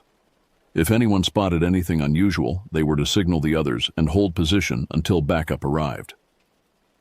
We're dealing with something dangerous, the sheriff concluded, possibly a rabid bear or wolf pack, possibly. He hesitated. Something else. Shoot first, ask questions later. But for God's sake, make sure you're not shooting at another team member.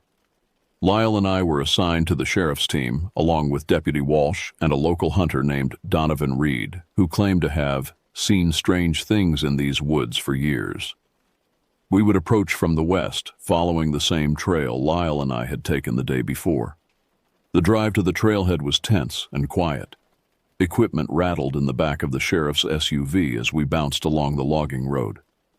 When we reached the clearing where Lyle had parked yesterday, we found 3 other vehicles already there, search parties that had started at dawn, looking for the missing hikers. Any sign of the search teams? Sheriff Patterson asked a Forest Service ranger who was coordinating from a temporary command post. The ranger shook his head. They radioed in about an hour ago from the North Ridge. Nothing so far. We set out on the trail, moving slowly and deliberately. Sheriff Patterson and Deputy Walsh led, followed by Lyle and me, with Reed bringing up the rear. Every sense was heightened, alert to the smallest sound or movement. The forest seemed normal today. Birds called, squirrels chattered overhead. But we all felt the underlying wrongness, a subtle disturbance in the natural rhythm. We reached the point where Lyle and I had first smelled that terrible odor. Today the air was clean, carrying only the usual forest scents. The markings were here, Lyle said, pointing to the massive oak. The sheriff examined the deep gouges in the bark. These weren't made by any bear I've ever seen. Reed ran his fingers over the marks. Too high up for a bear anyway. Whatever made these was tall, 7, 8 feet at least.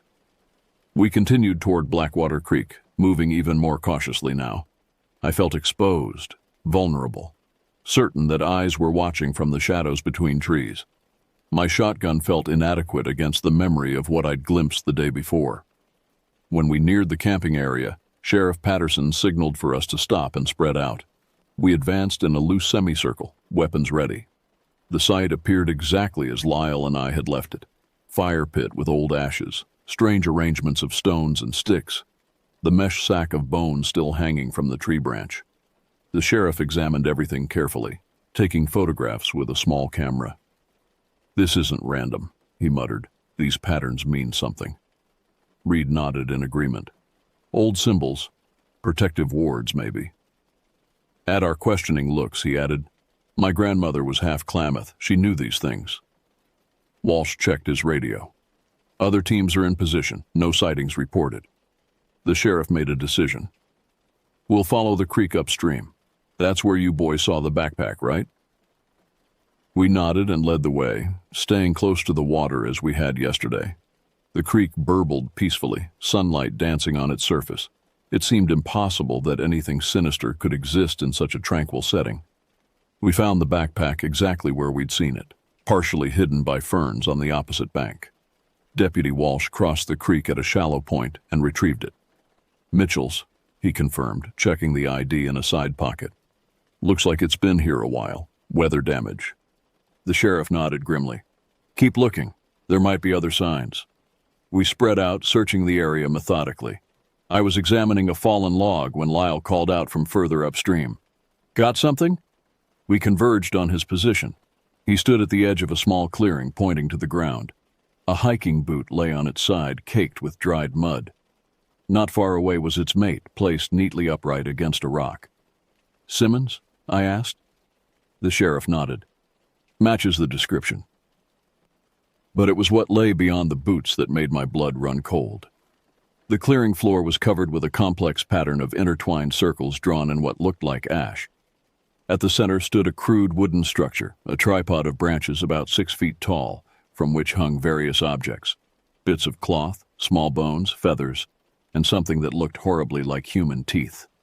"What the hell?" Walsh whispered. Reed approached the structure cautiously.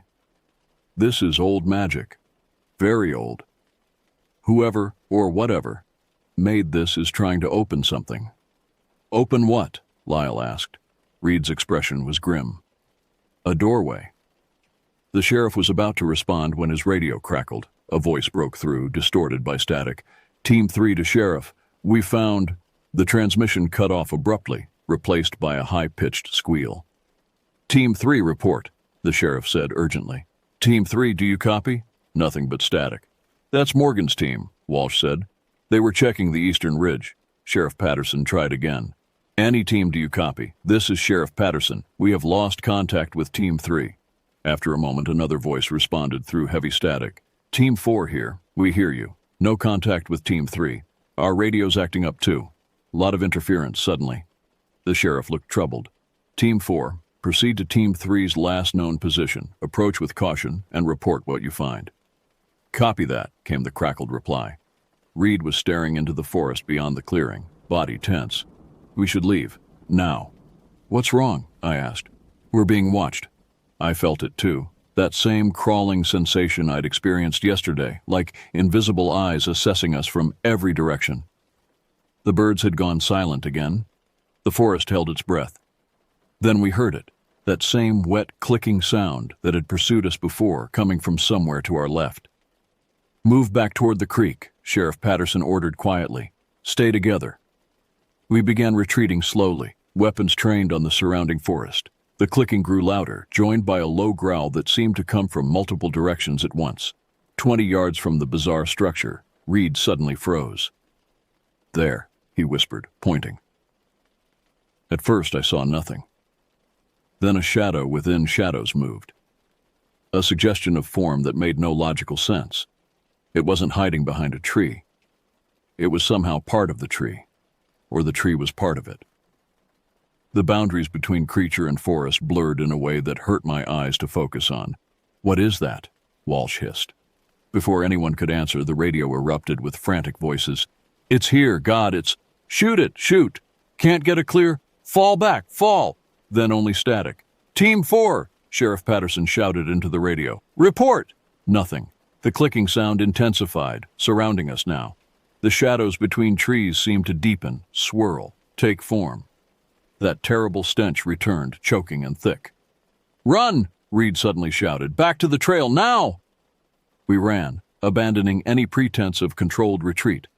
Something crashed through the underbrush behind us, something large and fast. I heard Lyle firing his rifle, the shots echoing through the trees. Sheriff Patterson and Walsh joined in, firing blindly into the pursuing shadows. I ran until my lungs burned, jumping over fallen logs and crashing through thickets. Branches whipped at my face, drawing blood. Behind me, I heard a scream. Deputy Walsh's voice cut off mid-cry. "Keep going," the sheriff shouted. "Don't stop."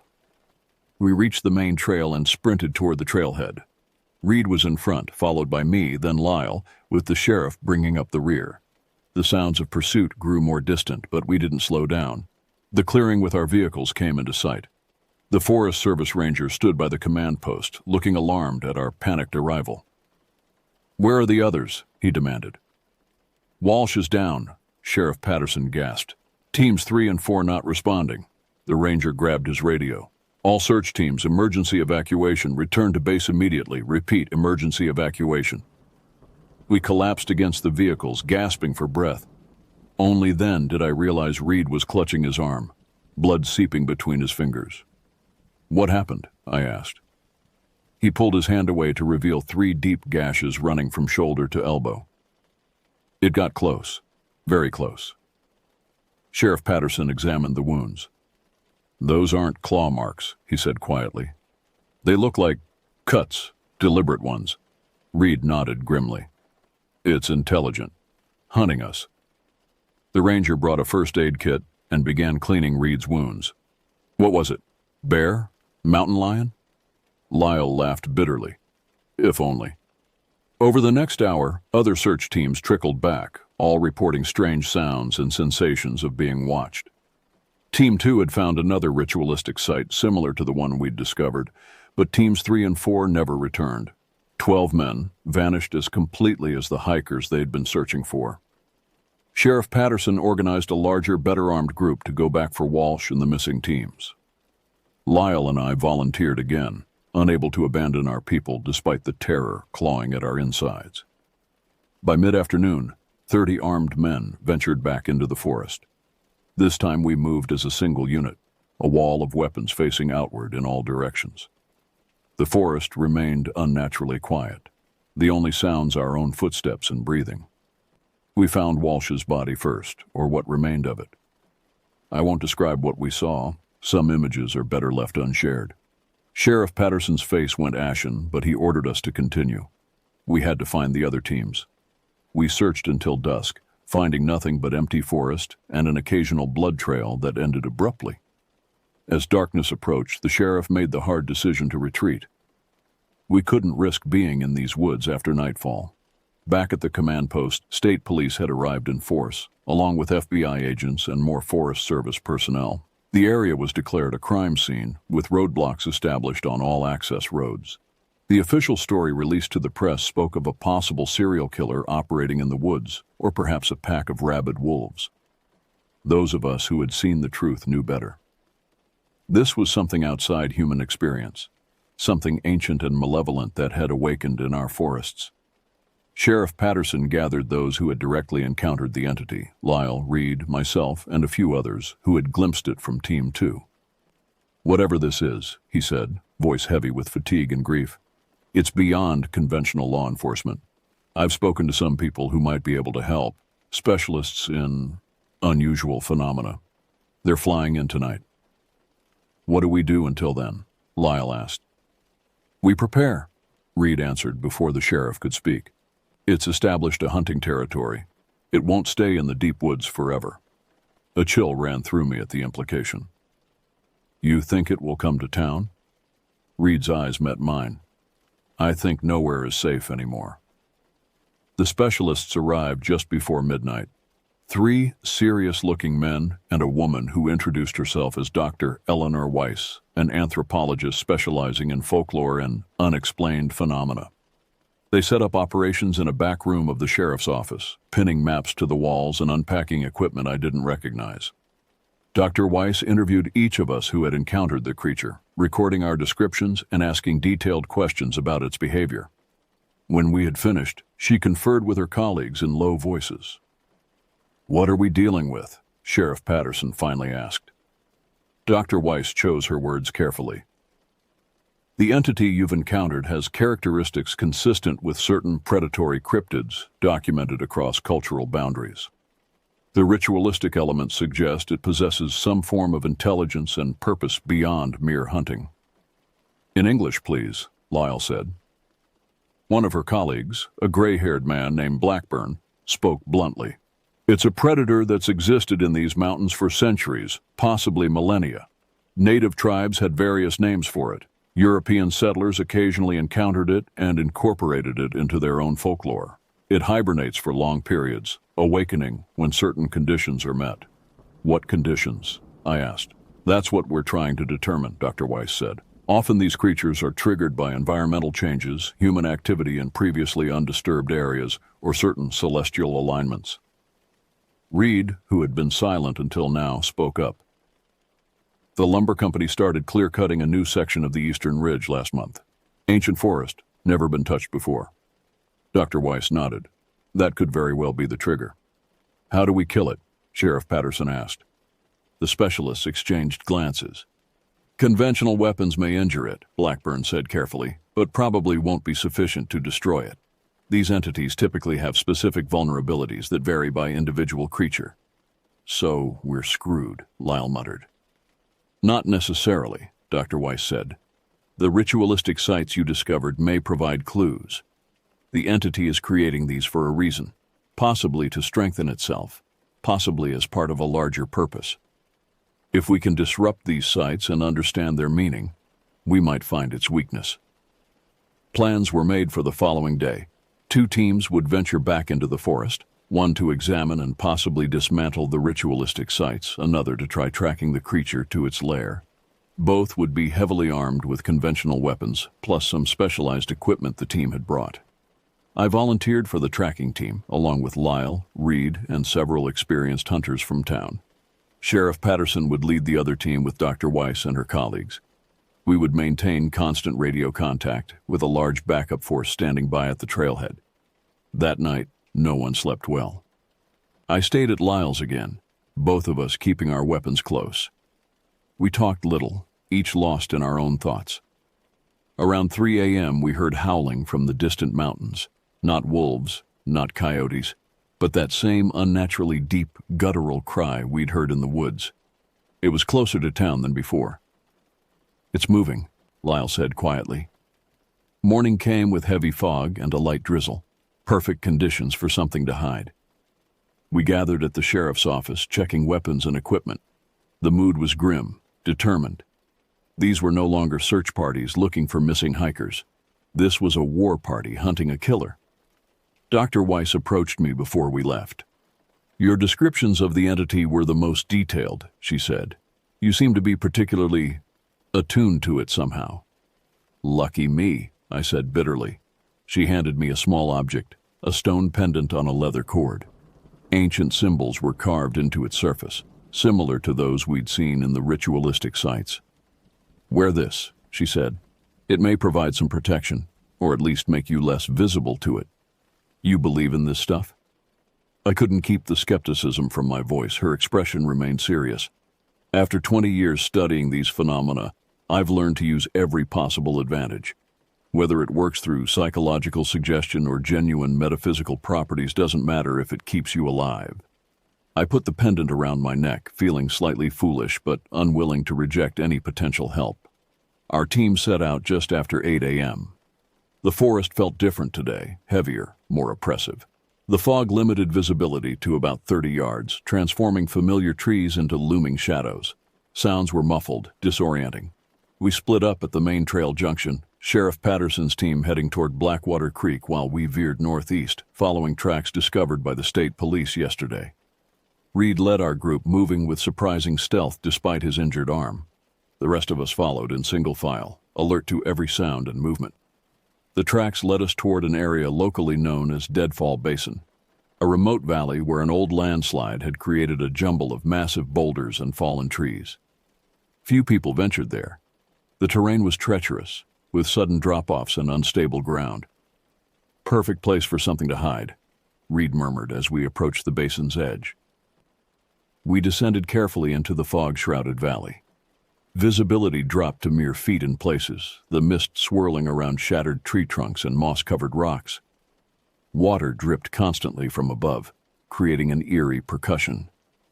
About halfway into the basin, Reed halted suddenly, raising a hand for silence. We froze, straining to hear what had alerted him. Nothing but the dripping water and our own breathing. Then I smelled it, that distinctive putrid odor. It was everywhere around us, embedded in the mist itself. "We're in its territory," Reed whispered. Lyle gestured ahead where the fog seemed to thin slightly. "There's a clearing up there."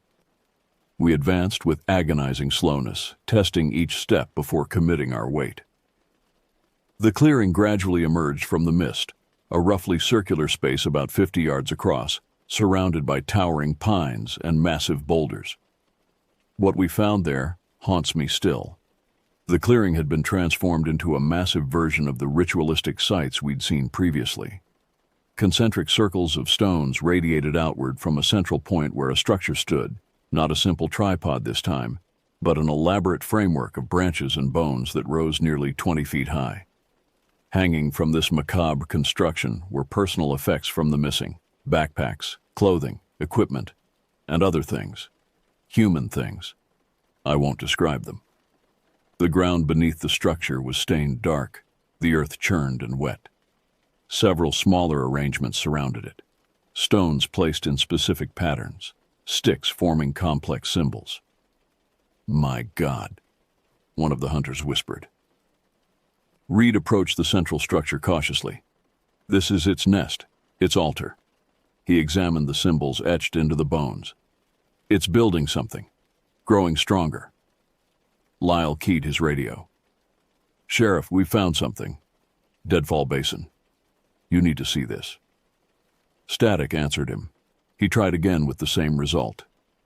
"Radios won't work here," Reed said. "Not this close to its power center." I felt something then, a pressure in my head, a presence pushing against my consciousness. The pendant around my neck grew warm against my skin. "It knows we're here," I said. The others looked at me sharply. "How do you know?" Lyle asked. I couldn't explain it, just a certainty that filled me. "It's coming! Fast!" Reed's face hardened. "Destroy it! Destroy the structure! Now!" We didn't question him.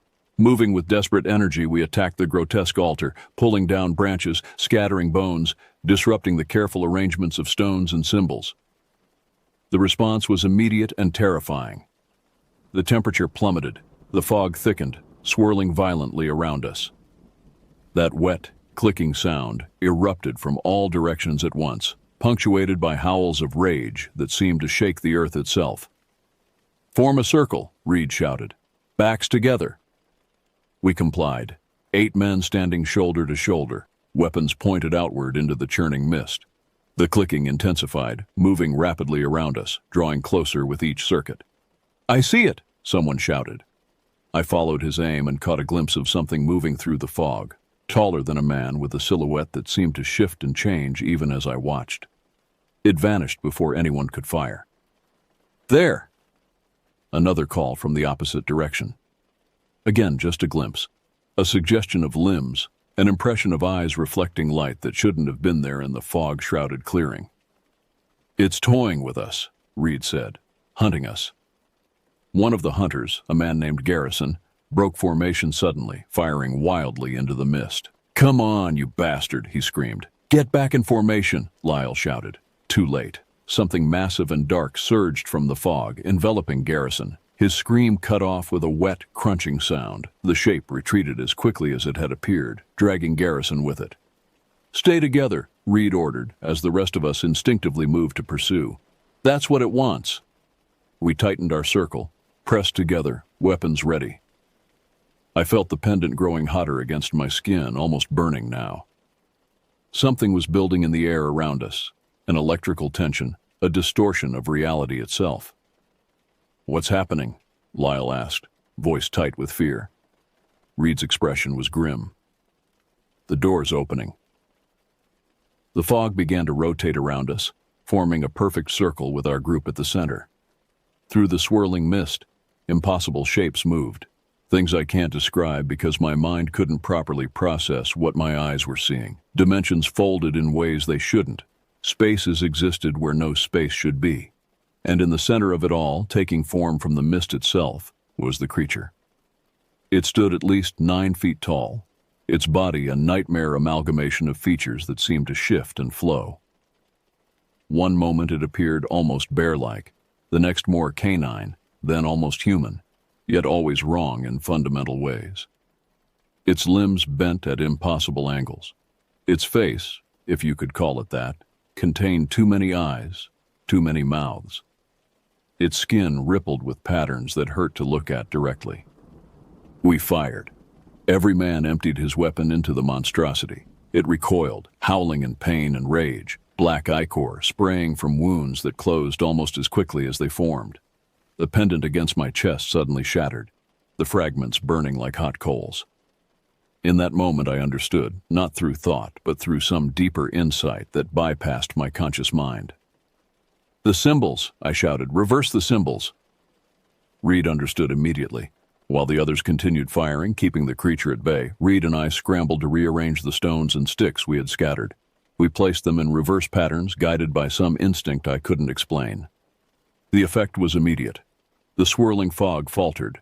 The creature's form became less stable, parts of it seeming to flicker in and out of existence. It roared in fury and lunged toward us with renewed desperation. Lyle emptied his final rounds into its face, driving it back momentarily. Whatever you're doing, do it faster. Reed and I completed the reversed pattern just as the creature gathered itself for another attack.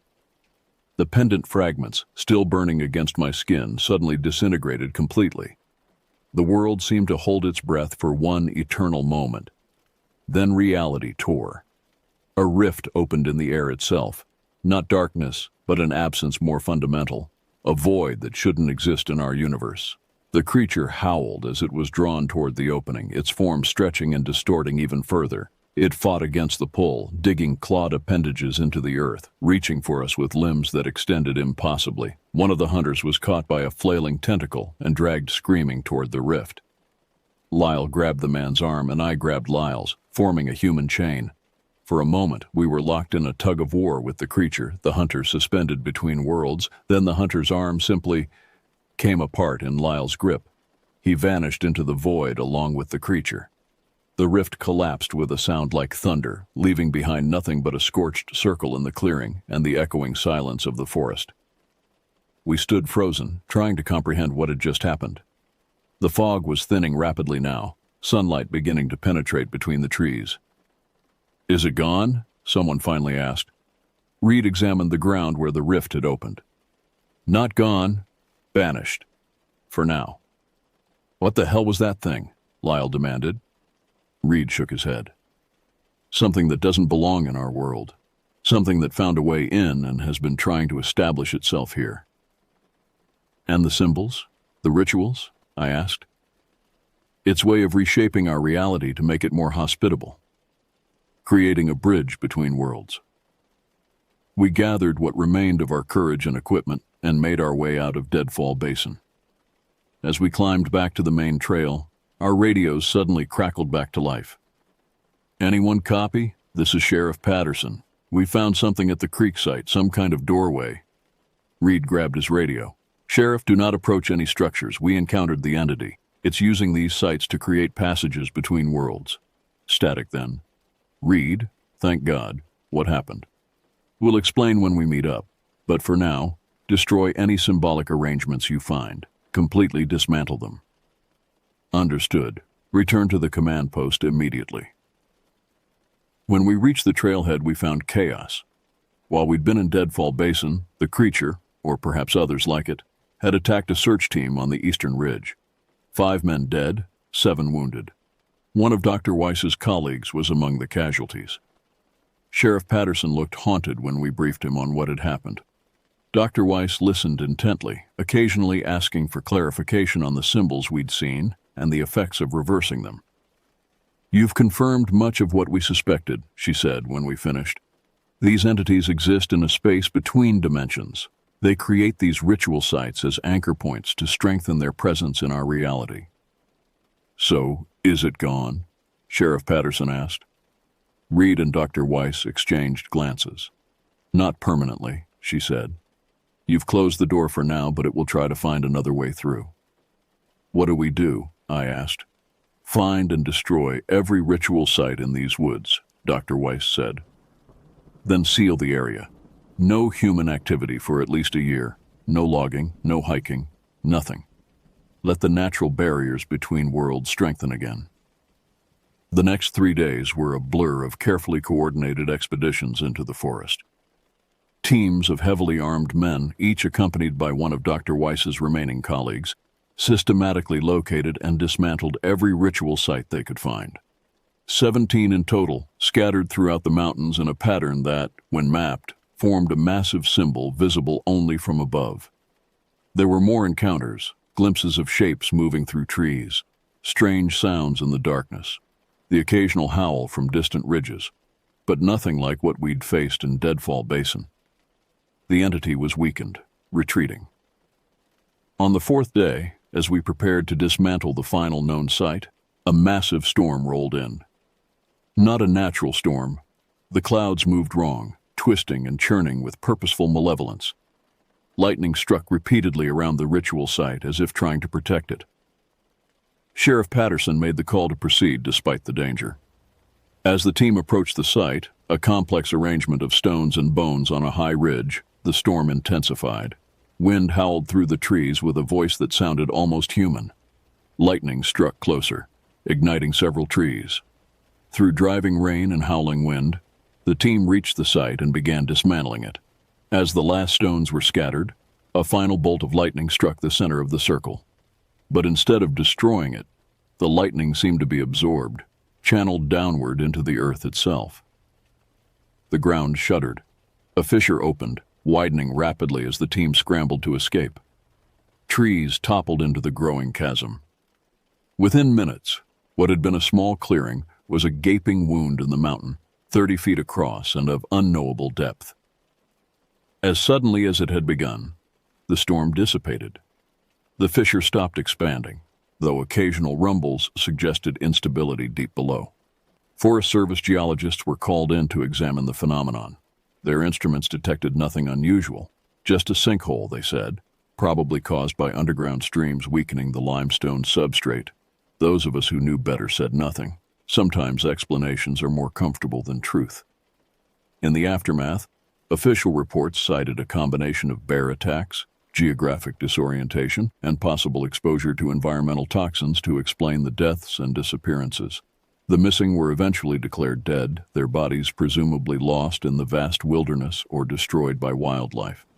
Sheriff Patterson enforced Dr. Weiss's recommendation. With the support of state authorities, the eastern portion of the national forest was declared off-limits due to geological instability and environmental concerns. Logging operations were suspended indefinitely. Dr. Weiss and her remaining colleague left after a week, providing contact information should anything else occur. They took with them detailed documentation of everything we had seen and done. Life in Fallbrook attempted to return to normal. People spoke in hushed tones about the tragedy, creating narratives they could live with. The truth was too monstrous, too impossible to incorporate into daily life. But those of us who had encountered the entity firsthand knew better. We carried the knowledge like a physical weight. Some, like Reed, left town entirely. Others turned to alcohol or prescription medications to dull the memories. I stayed for a while trying to rebuild my life, but the nightmares continued, and sometimes on particularly still nights, I would hear distant howls from the mountains. Howls that couldn't possibly be wolves or coyotes. 2 months after the events at Deadfall Basin, I made my decision. I sold my tools, packed my few possessions, and left Fallbrook behind. I drove east, putting as much distance as possible between myself and those mountains. It's been 27 years since I left Fallbrook. I settled in Michigan, about as far from the Pacific Northwest as I could get, while staying in the continental United States. I found work as a mechanic here too, some skills transfer anywhere, and eventually opened my own shop. I married, had a daughter, divorced. Life moved on. But the memories remained. For years I looked over my shoulder, expecting to see something emerging from shadows. I avoided forests entirely for a decade. The nightmares came less frequently, but never disappeared completely. I've told no one the full truth until now. Not my ex-wife, not my therapist, not the handful of friends I've made here. Who would believe it? Who would want to believe it? I stayed in sporadic contact with Lyle for a few years. He remained in Fallbrook longer than I did, eventually taking over management of the sawmill when operations resumed, in carefully selected areas well away from the eastern mountains. He married Marla, which surprised me but made a certain kind of sense. Shared trauma creates powerful bonds. Our conversations grew less frequent as years passed. The last time we spoke was 2011. He called late one night, voice tight with tension. "It's happening again," he said without preamble. My blood froze. "What do you mean?" "Hikers missing on the North Ridge. 3 in the last month. Sheriff found arrangements of stones and sticks." Sheriff Patterson had retired years earlier, replaced by a younger man who hadn't experienced the events of 1998. "Have you told them what it means?" I asked. "Tried to. They think I'm crazy. PTSD, they said." His laugh was bitter. "I called that Dr. Weiss. Numbers disconnected. Her colleague, too." "What are you going to do?" A long pause. "What we have to." "Lyle, don't. Call in the state authorities, FBI. Someone." "With what evidence?" "They sealed those records, Ewan. You know that." Official report says animal attacks and geological events. Another pause. I just wanted you to know, in case... In case what? In case I don't call again. I tried to talk him out of whatever he was planning. Offered to come back, to help. He refused, said he had a group of locals who remembered, who would help him. That was the last time we spoke. I called repeatedly over the next few weeks, but he never answered.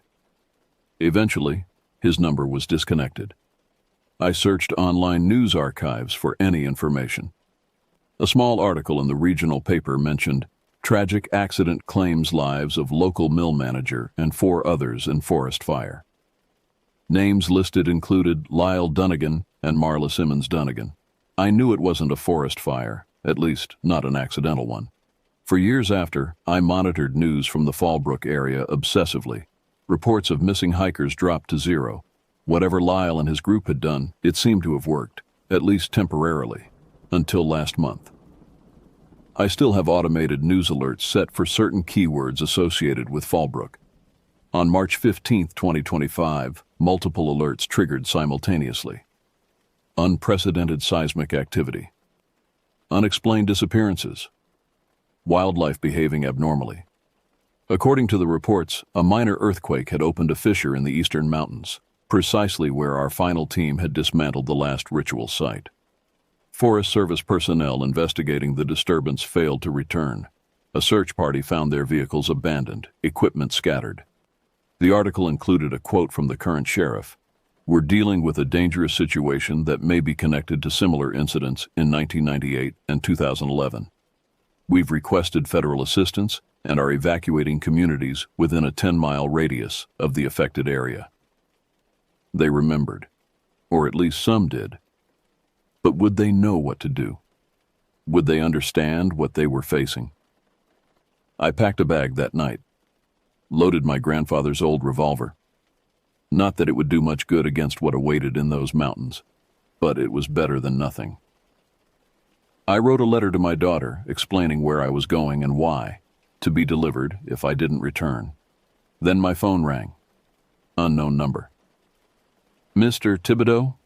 A woman's voice, unfamiliar. Yes? Who is this? My name is Sophia Weiss. You knew my mother, Eleanor. My heart skipped. Dr. Weiss? How did you find me? Mother kept detailed records. Your name features prominently in her Fallbrook file. A pause. She passed away 3 years ago, but she left protocols in place for certain scenarios. Fallbrook is one of them. It's happening again, isn't it? Yes, a team is assembling. People who have encountered these entities before, people with relevant expertise. We need your first-hand experience. I closed my eyes, memories flooding back. The creature's shifting form, the wrongness of its existence, the deaths of people I knew. When and where? I asked. Portland International Airport, tomorrow, 3 p.m. A private plane will take us to a facility near Fallbrook. She hesitated. I should warn you, this incursion appears more significant than previous ones. The entity is stronger now, more established. How do you know? We've been monitoring certain indicators, unusual weather patterns, wildlife migrations, electromagnetic anomalies. All point to a major breach in the dimensional barriers. I thought of Lyle, of the sacrifice he and others had made in 2011. Would I be asked to make the same choice? I'll be there, I said finally. Thank you, Mr. Thibodeau. One more thing. Yes? Have you been experiencing dreams, particularly vivid ones involving the entity or the forests around Fallbrook? My throat tightened. The nightmares had returned in recent weeks, more intense than ever. How did you know? It's how they find anchors in our world, through minds that have encountered them before. You've been marked, Mr. Thibodeau. We all have. After we hung up, I stood at my window for a long time, staring at the night sky. Somewhere across the country, in mountains I had fled decades ago, something ancient and terrible was awakening again. Something that had touched my life, marked me in ways I was only beginning to understand. Tomorrow I would return to Fallbrook, to the forests that haunted my nightmares. I would face again what shouldn't exist in our world but did. I didn't know if I would survive this time, but I knew I had to try. For Lyle, for Walsh, for all those who had been taken by the entity, and for those who would be if we failed. The pendant Dr. Weiss had given me all those years ago had disintegrated during our confrontation with the creature. But sometimes, in the darkness just before dawn, I can still feel its warmth against my skin. A reminder that boundaries exist between worlds and that some can be strengthened while others can be broken. I don't know what awaits me in Fallbrook, but I know this. Some horrors cannot be escaped, only confronted. Some doors, once opened, must be sealed by those who first glimpsed what lay beyond. My name is Ewan Thibodeau, and I am returning to the woods beyond Fallbrook, to finish what began in 1998, to close the door once and for all.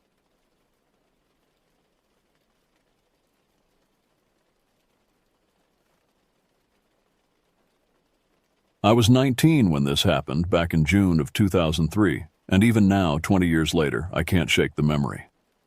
Growing up in Wells, Nevada, there wasn't much to do except explore the endless miles of desert and mountains that stretched in every direction. My friends thought I was crazy for spending my weekends alone in those desolate places, but there was something about abandoned settlements and forgotten mining claims that called to me like a siren song. The burger joint in Wells had these old maps from the early 1900s preserved under glass on every table. I'd spent countless hours studying them while nursing a coffee, tracing my finger along roads that no longer existed, noting the locations of towns that had been swallowed by time. One map in particular caught my attention. It showed several settlements just north of Ruby Valley in Elko County, places with names like Prospect Creek and Silver Ridge that weren't on any modern map. I'd been planning this trip for weeks, gathering supplies and checking my gear. My 1972 Dodge W200 pickup was perfect for these expeditions, built like a tank and high enough to clear most obstacles. The truck was army green with rust creeping along the wheel wells, but the engine was solid and the four-wheel drive had never let me down. I'd inherited it from my grandfather, along with his love for the remote places where civilization had tried and failed to take hold. Being raised in a family of hunters and ranchers, I never went anywhere without protection. Wild animals were common in the Ruby Mountains, mountain lions, bears, and the occasional pack of feral dogs that had gone wild after being abandoned by prospectors decades earlier. My rifle was an HK-91, a semi-automatic .308 that my uncle had brought back from his time in the military. The weight of it was reassuring in my hands, and I could hit a target at 300 yards without breaking a sweat. The morning I set out was clear and calm, with the kind of crystalline air that made the mountains look close enough to touch. I filled the truck with gas, loaded my rifle with a 20-round magazine, and stuffed 2 spare magazines into my backpack along with water, jerky, and a first aid kit. My father asked where I was headed as I loaded my gear, and I told him I was exploring north of Ruby Valley. He paused in his coffee drinking and gave me a look I couldn't quite read. "Be careful up there," he said, which struck me as odd. My father wasn't the type to worry unnecessarily, but something in his voice made me take notice. Some places are forgotten for good reason. I laughed it off at the time, but his words would echo in my mind later. The drive from Wells to the Ruby Valley area took about 2 hours on Highway 93, passing through landscape that seemed untouched by time. The road stretched straight as an arrow across valleys dotted with sagebrush and Joshua trees, with mountains rising like purple walls on either side. Traffic was almost non-existent, maybe one car every 20 minutes. When I reached the turnoff that would take me into the valley proper, I stopped to check my map one more time. The modern road would take me only so far. After that, I'd be following mining roads and cattle paths that might not even exist anymore. The nearest town was more than 50 miles away, and cell phone coverage was non-existent in the mountains. If something went wrong, I'd be on my own. The paved road ended after about 10 miles, replaced by a dirt track that wound through stands of pinyon pine and juniper. The truck's suspension groaned as I navigated ruts and rocks, but I kept a steady pace, windows down to enjoy the mountain air. The temperature dropped noticeably as I gained elevation, and the silence was broken only by the rumble of my engine and the crunch of gravel under my tires. I passed several old homesteads in various states of decay, collapsed barns, rusted fence posts, and the scattered remains of what had once been someone's dream of making a life in this harsh country. Each one told a story of hope and eventual defeat, of families who had packed up and left when the mines played out or the winters became too brutal to endure. About 3 hours into the drive, I found what I was looking for, a barely visible track heading north into a canyon that didn't appear on any modern map. The entrance was marked only by a weathered wooden sign so faded I couldn't make out what it had once said. Ancient tire tracks were still visible in the hardpan, suggesting that someone had been this way before, though probably not recently. The path climbed steadily through dense stands of pine and aspen, their branches sometimes scraping against the sides of my truck. The deeper I went, the more oppressive the silence became. I'd expected to hear birds, insects, the rustle of small animals in the underbrush, but there was nothing except the labored breathing of my engine as it worked to maintain traction on the increasingly steep grade. After another hour of slow progress, I encountered my first real obstacle, a massive pinyon pine that had fallen across the road. The tree was easily 2 feet in diameter and had been down for years, judging by the way smaller trees and brush had grown up around it. There was no way to drive around it. The canyon walls were too steep and the undergrowth too thick. I parked the truck and walked around the fallen giant, trying to estimate how much work it would take to clear a path. The tree had fallen naturally. I could see the rotted stump where it had broken off, probably during a severe winter storm. But what struck me as odd was the complete absence of saw marks or any attempt to clear the road. If anyone had been using this route regularly, they would have dealt with this obstacle years ago. Standing there in the shadow of that fallen tree, I felt the first stirring of unease. The silence was absolute now, so complete that I could hear my own heartbeat. I cupped my hands around my mouth and shouted, just to break the oppressive quiet, and my voice echoed off the canyon walls before being swallowed by the trees. No response came back, no bird calls, no rustle of disturbed wildlife, nothing. I decided to continue on foot, grabbing my rifle and extra ammunition before locking the truck. The fallen tree was easy enough to climb over, and on the other side, the road continued its relentless climb toward what the old map had marked as Prospect Creek.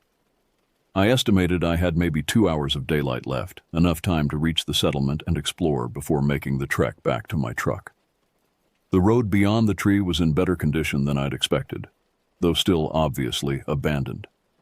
Someone had maintained it once, probably during the mining boom of the early 1900s, but nature was slowly reclaiming it. Wildflowers grew in the center strip, and saplings had taken root in cracks in the hardpan. Still, it was clearly defined and easy to follow as it wound deeper into the mountains. I'd been walking for about 10 minutes when I noticed the change in the forest around me. Below the fallen tree, the woods had been normal, thick with undergrowth, fallen logs, and the usual debris of a living ecosystem. But here, everything was different. The trees grew in unnaturally straight lines, as if they'd been planted rather than seeded naturally. The undergrowth was sparse, and what plants did grow seemed stunted and pale. More disturbing was the continued absence of sound. I'd spent enough time in the wilderness to know that even the quietest forest had background noise, the whisper of wind through leaves, the distant call of a hawk, the scurry of chipmunks through the brush. But here, the silence was so complete it felt like a physical presence pressing against my eardrums. After another 20 minutes of hiking, the road began to level out and curve to the right. Through the trees ahead, I could see a clearing and what looked like the remains of buildings. My pulse quickened with anticipation. This was what I'd come for, a piece of history that had been abandoned and forgotten, waiting for someone to rediscover it. But as I approached the edge of the clearing, that feeling of wrongness intensified. Something about this place didn't feel right. The air itself seemed heavier, pressing down on me like the moment before a thunderstorm. I stopped at the tree line and studied the scene before me, trying to identify what was triggering my unease. The settlement consisted of a main cabin and several smaller outbuildings, all in remarkably good condition for structures that had been abandoned for nearly a century. The cabin was a substantial log building with a stone chimney and what appeared to be a covered porch. The windows were intact, which was unusual, Most abandoned buildings I'd explored had long since had their glass broken by weather or vandals. I approached the cabin slowly, my rifle held ready, but not quite raised. The building was larger than it had appeared from the tree line, probably 200 square feet, with a high-pitched roof designed to shed snow. The logs were still solid, chinked with what looked like original mortar that had held up remarkably well. A wooden porch wrapped around the front and one side, with hand-carved railings that showed the skill of whoever had built this place. What really caught my attention were the windows. Not only was the glass intact, but there were curtains hanging behind them. Faded and moth-eaten, but definitely there. In my experience, anything made of fabric disappeared quickly in abandoned buildings, eaten by insects and small animals, or simply rotted away by moisture and time. Yet here were curtains that looked like they'd been hanging undisturbed for decades. I climbed the 3 wooden steps to the porch, wincing as they creaked under my weight. The sound seemed unnaturally loud in the oppressive silence. The front door was made of heavy wood with wrought iron hinges and a large brass handle that had tarnished to green. I tried the handle, expecting it to be locked, but it turned easily. The door swung open with a groan of protest from hinges that hadn't been oiled in decades. The interior of the cabin took my breath away, but not in a good way. Most abandoned buildings I'd explored were empty shells, stripped of anything valuable and left to decay. This cabin was fully furnished, as if the occupants had simply stepped out for a walk and planned to return for dinner. A substantial wooden table dominated the center of the main room, surrounded by 4 chairs with woven seats. Place settings for 4 people were arranged on the table: plates, glasses, silverware, even folded napkins. In one corner stood a wood-burning stove with a pile of split logs beside it. Pots and pans hung from hooks on the wall, and shelves held an assortment of dishes and cooking implements. Everything was covered with a thick layer of dust and cobwebs, but it was all there, as if waiting for someone to return and resume their life. The bedroom was equally disturbing. A large brass bed dominated the space, still made up with quilts and pillows that had somehow survived the decades. A dresser held personal items: a hairbrush with strands of gray hair still caught in the bristles, bottles of medicine with labels too faded to read, and a small, leather-bound book that crumbled when I tried to open it. On the walls hung photographs in wooden frames, their subjects long faded to ghostly outlines. I could make out the shapes of people, a family, I thought, but their faces were indistinct shadows. One photograph seemed better preserved than the others, showing 4 figures standing in front of this very cabin. 2 adults and 2 children, I thought, though the details were unclear. What really unnerved me was the sense that someone had left in a hurry. Drawers were pulled out, as if someone had been packing quickly. Personal items were scattered on the floor. In the kitchen, I found moldy remains of what might have been a meal, long since consumed by insects and time. Whatever had driven these people away, it had happened suddenly. I spent perhaps 20 minutes in the cabin, my unease growing with each passing moment. The place felt wrong in ways I couldn't articulate. It wasn't just the preserved state of everything, it was something deeper, a sense that I was trespassing in a place where something terrible had happened. The air inside felt thick and hard to breathe, carrying an underlying odor of mustiness and something else I couldn't identify. When I finally stepped back onto the porch, I was grateful for the fresh mountain air, despite its unnatural stillness. I decided to check the rifle chamber, and the metallic click of the bolt echoed across the clearing like a gunshot. The sound was reassuring, a reminder that I wasn't completely helpless in this place that seemed to exist outside normal experience. Behind the cabin, I noticed a stone-lined well with a wooden cover that had partially collapsed. As I approached it, I became aware of a new sound, a faint rustling that seemed to come from below ground. At first, I thought it might be wind moving through an underground passage, but the air above ground was completely still. When I was about 30 feet from the well, the smell hit me. It was the unmistakable stench of decay, sweet, cloying, and so intense it made my eyes water. I pulled my shirt up over my nose and mouth, but the odor seemed to penetrate everything. Something had died down there, and from the strength of the smell, it had been something large. I forced myself to move closer, despite every instinct screaming at me to turn and run. The rustling sound grew louder as I approached, and I realized it wasn't wind at all. Something was moving down in the darkness of that well, and whatever it was very much alive. I could hear scratching sounds like claws on stone and what might have been breathing, low, labored, and definitely not human. The wooden cover of the well had rotted and partially collapsed, leaving a gap large enough for someone to fall through. I found a small stone and dropped it into the opening, counting the seconds until I heard it hit bottom. The well was deep, at least 40 feet, and from the echoing quality of the impact it opened into some kind of underground chamber. The smell was becoming unbearable, and the sounds from below were growing more agitated. I backed away from the well, my rifle now raised and ready. Whatever was down there had noticed my presence, and I had no desire to find out what it was. The logical part of my mind suggested it might be an injured animal that had fallen in and couldn't climb out, but some deeper instinct warned me that this was something far more dangerous. I decided to check the mine shaft I'd spotted earlier, hoping to find some clue about what had happened to the people who once lived here. The entrance was built into the hillside about 100 yards behind the cabin, with heavy timber supports framing the opening. Unlike the random holes I'd explored in other locations, this was clearly a professional operation, with rails for ore cars still visible, disappearing into the darkness. As I climbed toward the entrance, I noticed an unusual warm breeze flowing from the shaft. Most mines maintained a constant cool temperature, acting like natural refrigerators even in summer. But this air was warm and carried with it an even stronger version of the putrid smell I'd encountered at the well. The stench was so intense I had to stop several times to keep from gagging. The mine entrance was larger than I'd expected, probably 8 feet high and 6 feet wide, supported by massive timbers that showed signs of recent maintenance. That should have been my first warning. If this mine had been abandoned for decades, those timbers should have been rotted and collapsed. Instead, they looked solid and well-maintained, as if someone had been taking care of them. I pulled out my flashlight and pointed it into the tunnel. The beam illuminated perhaps 30 feet of the passage before being swallowed by darkness.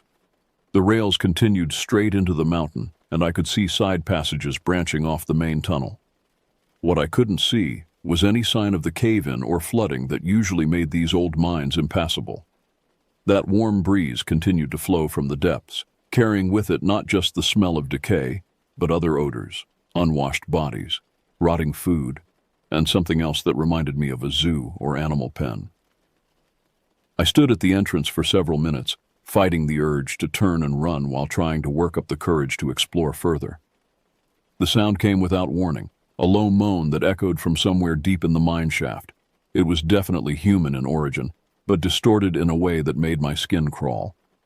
The moan was followed by other sounds, scratching, scraping, and what might have been whispered words in a language I didn't recognize. I took one step into the mine entrance, my flashlight beam probing the darkness ahead. The warm air felt unnatural against my face, and the smell was so strong I could taste it.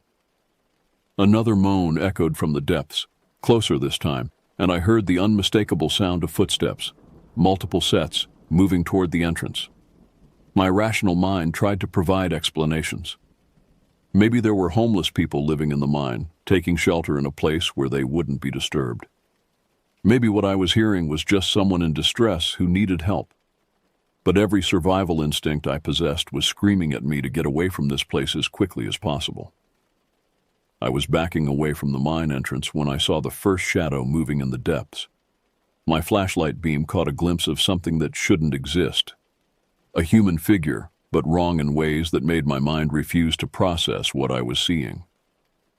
It was crouched low, moving on all fours like an animal, but the proportions were all wrong. Too tall, too thin, with limbs that bent at impossible angles. The figure moved with a fluid grace that was somehow more terrifying than if it had shambled like a movie monster. This thing was fast, agile, and clearly intelligent enough to stay partially hidden in the shadows. As it drew closer to the entrance, I could make out more details that sent ice through my veins. Its skin was pale and mottled, stretched tight over a skeletal frame that looked like it belonged to someone who had been starving for months. But this wasn't simple malnutrition. This was something that had adapted to living in darkness, feeding on things that shouldn't be food. Its fingers were elongated and ended in what looked like claws or heavily overgrown fingernails. When it lifted its head, I caught a glimpse of its face in my flashlight beam. The features were human but distorted, as if someone had taken a normal person and stretched them like taffy. The eyes reflected the light like an animal's, and when it opened its mouth, I saw teeth that had been filed or worn into points. That's when it screamed. The sound was unlike anything I'd ever heard. Part human shriek, part animal howl, with an underlying note that seemed to vibrate in my bones.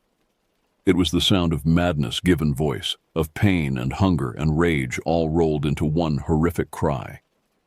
My ears rang from the assault, and for a moment I was paralyzed by the sheer wrongness of it. Training took over before conscious thought. I raised my rifle and put the front sight on what I hoped was center mass. The rifle bucked against my shoulder 5 times in rapid succession, the muzzle flash illuminating the mine entrance in strobing white light. I heard the distinctive sound of bullets hitting flesh, and the creature's scream changed pitch, becoming even more agonized. But that's when I realized this thing wasn't alone. The answering screams came from multiple directions, from deeper in the mine, from the area around the well, and from the hillsides above me. Whatever these things were, there were several of them, and they were coordinating their response to my presence. I heard the sound of rocks falling as something large moved through the trees above the mine entrance. I started running back toward the cabin, ejecting the empty magazine and slamming in a fresh one as I moved. Behind me, I could hear multiple sets of feet, or claws, hitting the ground as things emerged from the mine shaft. They were following me, and from the sounds they were making, they were angry. I made it about halfway to the cabin before I realized I was surrounded. These things, whatever they were, had spread out to cut off my escape routes. I could see movement in the trees on both sides of the clearing, shapes that moved too quickly and too fluidly to be normal humans. They stayed in the shadows, but I caught glimpses of pale skin and elongated limbs as they moved from tree to tree. The one I'd shot was still screaming somewhere behind me, but its cries were getting fainter. Either it was dying, or it was moving away to nurse its wounds. But the others were very much active, and they were closing in. I could hear them communicating with each other. Not words exactly, but a series of clicks and guttural sounds that might have been some kind of language. I reached the cabin and took shelter behind the porch, using the structure as cover while I tried to spot targets. The rifle felt solid in my hands, but I only had about 15 rounds left, and I had no idea how many of these things I was facing. Every shadow seemed to hide a potential threat, and the oppressive silence that had marked this place was now broken by sounds of movement all around me. One of them broke cover, sprinting across the clearing in a hunched-over run that covered ground with frightening speed. I led the target and squeezed the trigger, hearing the bullet connect with a wet thunk. The creature stumbled and fell, but was back on its feet almost immediately, leaving a dark trail on the ground as it disappeared back into the trees. They were learning from my attacks, staying hidden and trying to get close enough to overwhelm me. I could hear them moving through the brush, circling the cabin like wolves. Every few seconds, one would show itself just long enough to draw my fire, then disappear before I could get a clean shot. I was down to my last magazine when I decided I had to make a break for the truck. Staying here was suicide. They would eventually work up the courage to rush me all at once, and there was no way I could fight them all off. My only chance was to reach the vehicle and get out of this nightmare place. I sprinted for the tree line, firing at anything that moved. Behind me, I heard the creatures give chase, their inhuman screams echoing off the canyon walls. They were fast, but they seemed reluctant to leave the cover of the trees. Every time one got close to the open road, it would duck back into the shadows. The fallen tree seemed like it was miles away, though I knew it was only a few hundred yards. I could hear them pacing me on both sides, staying hidden but matching my speed.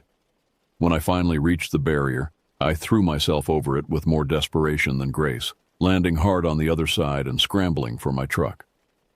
The engine turned over on the first try, and I threw the transmission into reverse without even closing the door properly. As I spun the truck around, my headlights swept across the forest, and I got my clearest look yet at one of my pursuers.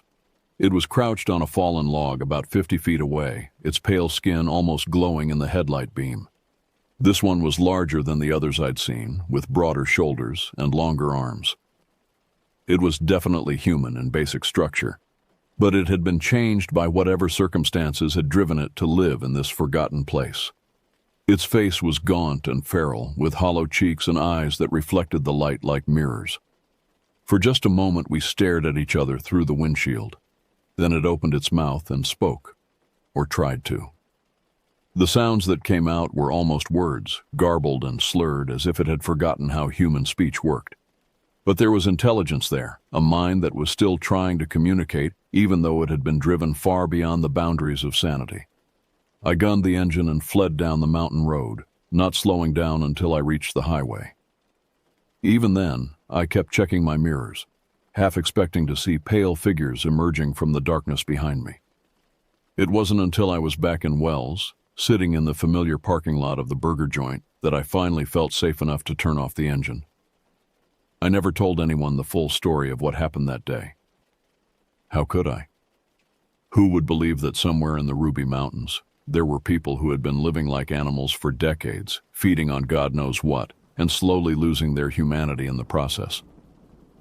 I tried to convince myself that they were just homeless people, maybe mentally ill individuals who had taken shelter in the mine and been driven mad by isolation and starvation. But I knew better. What I'd seen wasn't just mental illness or malnutrition. Those things had been changed by their circumstances, adapted to a life that no human being should have to live. They'd found ways to survive in a place where survival should have been impossible, and in the process, they'd given up everything that made them human. When I got home that night, my father took one look at my face and knew something had happened. I told him I'd gotten lost and had to spend longer than expected getting back to the truck, but he wasn't buying it. Finally, he asked me directly if I'd found the cabin with the fallen tree across the road. When I nodded, he was quiet for a long time. Then he told me about the plane crashes, military aircraft that had gone down in the mountains during the 1940s and 50s, and the recovery teams that had been sent to retrieve the bodies.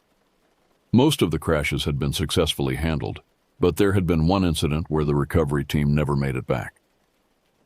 Sometimes, he said, choosing his words carefully, people survive things they shouldn't survive. And sometimes what they become isn't something you'd want to meet in a dark place. He never elaborated, and I never asked for more details. But I understood what he was telling me. Those things in the mine weren't monsters. They were human beings who had been pushed beyond the breaking point and found ways to keep going that should have been impossible. 20 years later, I still think about that place. Part of me wants to organize an expedition, bring cameras and proper equipment, maybe even contact authorities about what might be living up there. But a larger part of me knows that some secrets are better left buried.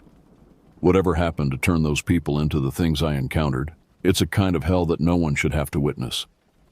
I've never been back to Ruby Valley, and I never will. Some places are forgotten for good reason, and some mysteries are better left unsolved. The world has enough darkness without shining a light into corners where humanity has been stripped away and replaced with something that should not exist. But on quiet nights, when the wind is still and the world seems to hold its breath, I sometimes hear echoes of those screams, and I remember pale faces in the darkness, reaching out from a place where civilization failed, and something else took its place, something that might once have been human, but had forgotten what that word meant. That's my story. I've never shared the complete version before, and I probably never will again. But sometimes, the weight of carrying it alone becomes too much, and you have to tell someone even if they don't believe you. Because the alternative, pretending it never happened, feels like a betrayal of the truth, no matter how horrible that truth might be.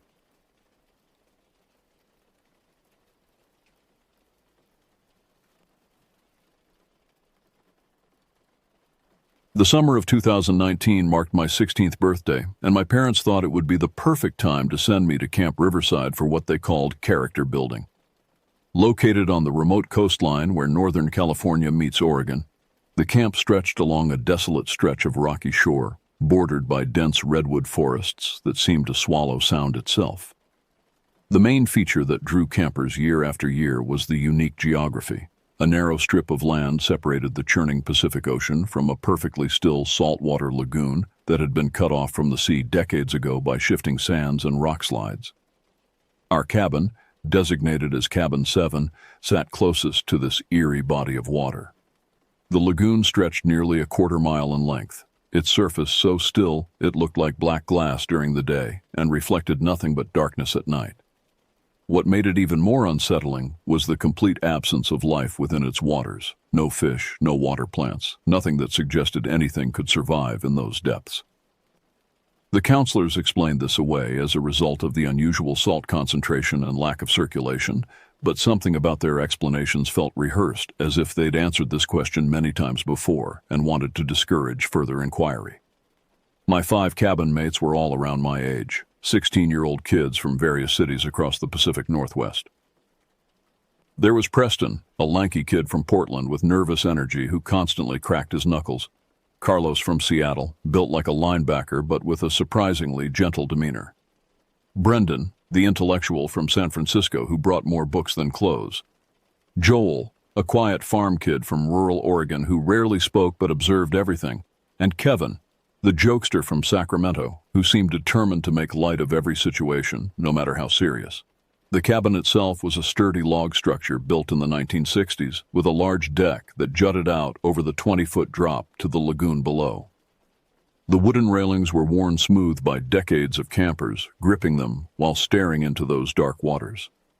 Inside, we had 3 sets of bunk beds arranged along the walls, with small windows that looked out toward either the forest or the lagoon. The floorboards creaked with every step, and the walls were thin enough that we could hear conversations from neighboring cabins during the day. What struck me most about the camp's location was how isolated it felt. The nearest town was over 40 miles away, down a winding mountain road that looked like it hadn't been properly maintained in years. Cell phone service was non-existent, and the camp's landline was restricted to emergencies only. It felt like we'd been transported to another era, cut off from the outside world entirely. The camp directors, Mr. Garrison and Mrs. Fletcher, seemed friendly enough during orientation, but I noticed how their smiles never quite reached their eyes when they talked about the camp's history. They mentioned that Camp Riverside had been operating for over 50 years, welcoming thousands of campers, but they glossed over details and changed the subject whenever anyone asked about specific incidents or why certain areas of the camp were marked as off-limits. Our cabin counselor was a college student named Derek, barely 21 years old, who seemed more interested in his summer reading list than in supervising 6 teenagers. He spent most of his time on the main deck with a book, occasionally glancing up to make sure we weren't doing anything too dangerous. His laid-back attitude meant we had more freedom than kids in other cabins, but it also meant we were largely left to entertain ourselves during evening hours. That first evening, after a dinner of questionable camp food and mandatory introductions around the campfire, we returned to Cabin 7 with nervous energy and the desire to assert some independence. Preston had smuggled in a deck of cards, and Kevin had brought an impressive stash of candy from home, so we decided to set up a poker game out on the deck. The sun was setting behind the redwoods, casting long shadows across the lagoon's surface and painting the sky in deep purples and oranges.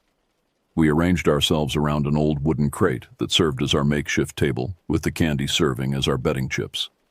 The evening air was thick with salt and the scent of pine, and the only sounds were the distant crash of waves against the rocky shore and our own whispered conversations as we tried not to wake Derek, who had already retreated to his private room at the back of the cabin.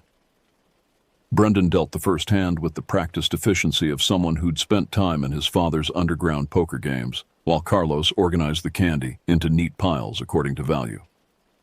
Joel sat quietly shuffling and reshuffling his cards, his farm boy instincts making him naturally cautious about revealing anything about his hand. Preston couldn't sit still, constantly adjusting his position and drumming his fingers against the wooden deck, the sound echoing in the stillness.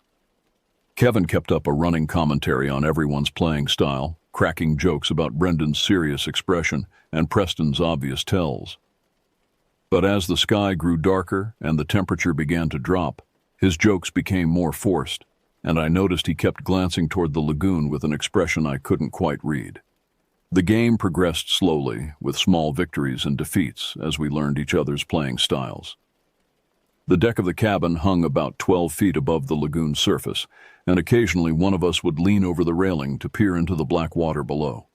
During daylight hours, you could see perhaps 3 or 4 feet down before the water became completely opaque, but at night it was like looking into an abyss. Preston had just won a particularly large pot of chocolate bars when he froze mid-celebration, his hand still reaching for the candy. His expression shifted from triumph to confusion, then to something approaching fear. We all noticed his sudden stillness and turned to follow his gaze toward the lagoon, but saw nothing unusual, just the same dark water reflecting the first stars beginning to appear in the evening sky. "Did you guys hear that?" he whispered, his voice barely audible. We all strained to listen but heard only the normal sounds of evening at camp. Distant laughter from other cabins, the soft murmur of counselors talking around the main fire pit, the gentle lapping of waves against the shore. Kevin made a joke about Preston trying to distract us from his winning streak, but his laugh sounded hollow and nervous. Then it came. The noise that erupted from the darkness around us was unlike anything I had ever heard before or have heard since. It was a sound that seemed to bypass the ears entirely and strike directly at some primitive part of the brain, the part that recognizes mortal danger even when the conscious mind doesn't understand what it's experiencing. Imagine the sound of metal being scraped against concrete, but amplified tenfold and given a organic, almost vocal quality that suggested it was being produced by something alive. It was high-pitched enough to make our teeth ache, but with undertones so low, they seemed to vibrate through the wooden deck beneath our feet. The sound lasted for what felt like an eternity, but was probably only 15 or 20 seconds, building in intensity before cutting off abruptly, leaving our ears ringing in the sudden silence. All 6 of us shot to our feet simultaneously, cards and candy scattering across the deck as we stumbled backward toward the cabin door. Preston's face had gone completely white, and Carlos, who I'd never seen show fear about anything, was gripping the deck railing so tightly his knuckles had turned pale. Kevin's usual stream of jokes had dried up completely, and even Brendan, typically unflappable, was staring wide-eyed into the darkness surrounding the lagoon. The most disturbing aspect of the sound was how it seemed to come from everywhere at once. It wasn't emanating from a specific direction that we could identify and potentially avoid. Instead, it filled the air around us completely, as if the darkness itself was producing it. Joel, who had grown up around every kind of wild animal in rural Oregon, shook his head slowly when Kevin asked if he recognized it.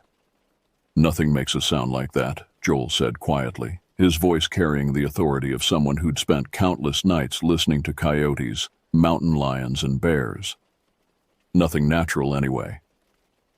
We scrambled inside the cabin, slamming the door behind us and turning the deadbolt with shaking hands. Derek emerged from his room, rubbing his eyes and asking what all the commotion was about. When we tried to explain what we'd heard, he listened with the patient expression adults use when they're humoring children's overactive imaginations. "Probably just coyotes," he said with a yawn. "They make all kinds of weird sounds, especially during mating season. Or maybe it was a mountain lion. They can sound pretty terrifying if you've never heard one before." But we knew it wasn't coyotes or mountain lions. Those were sounds from the natural world, sounds that belonged to creatures of flesh and blood and bone. What we'd heard was something else entirely, something that seemed to exist outside the normal rules of biology and physics. None of us slept well that night. We lay in our bunks listening to every creak of the cabin, every whisper of wind through the trees, every distant sound that might indicate the return of whatever had produced that horrible noise. Preston tossed and turned constantly, muttering apologies every time his movement made his bunk spring squeak. Carlos lay completely still, but I could tell from his breathing that he was wide awake. Kevin's usual bedtime commentary was replaced by tense silence. Brendan spent the night reading by flashlight, claiming he wasn't tired, but I noticed he kept glancing toward the windows that faced the lagoon.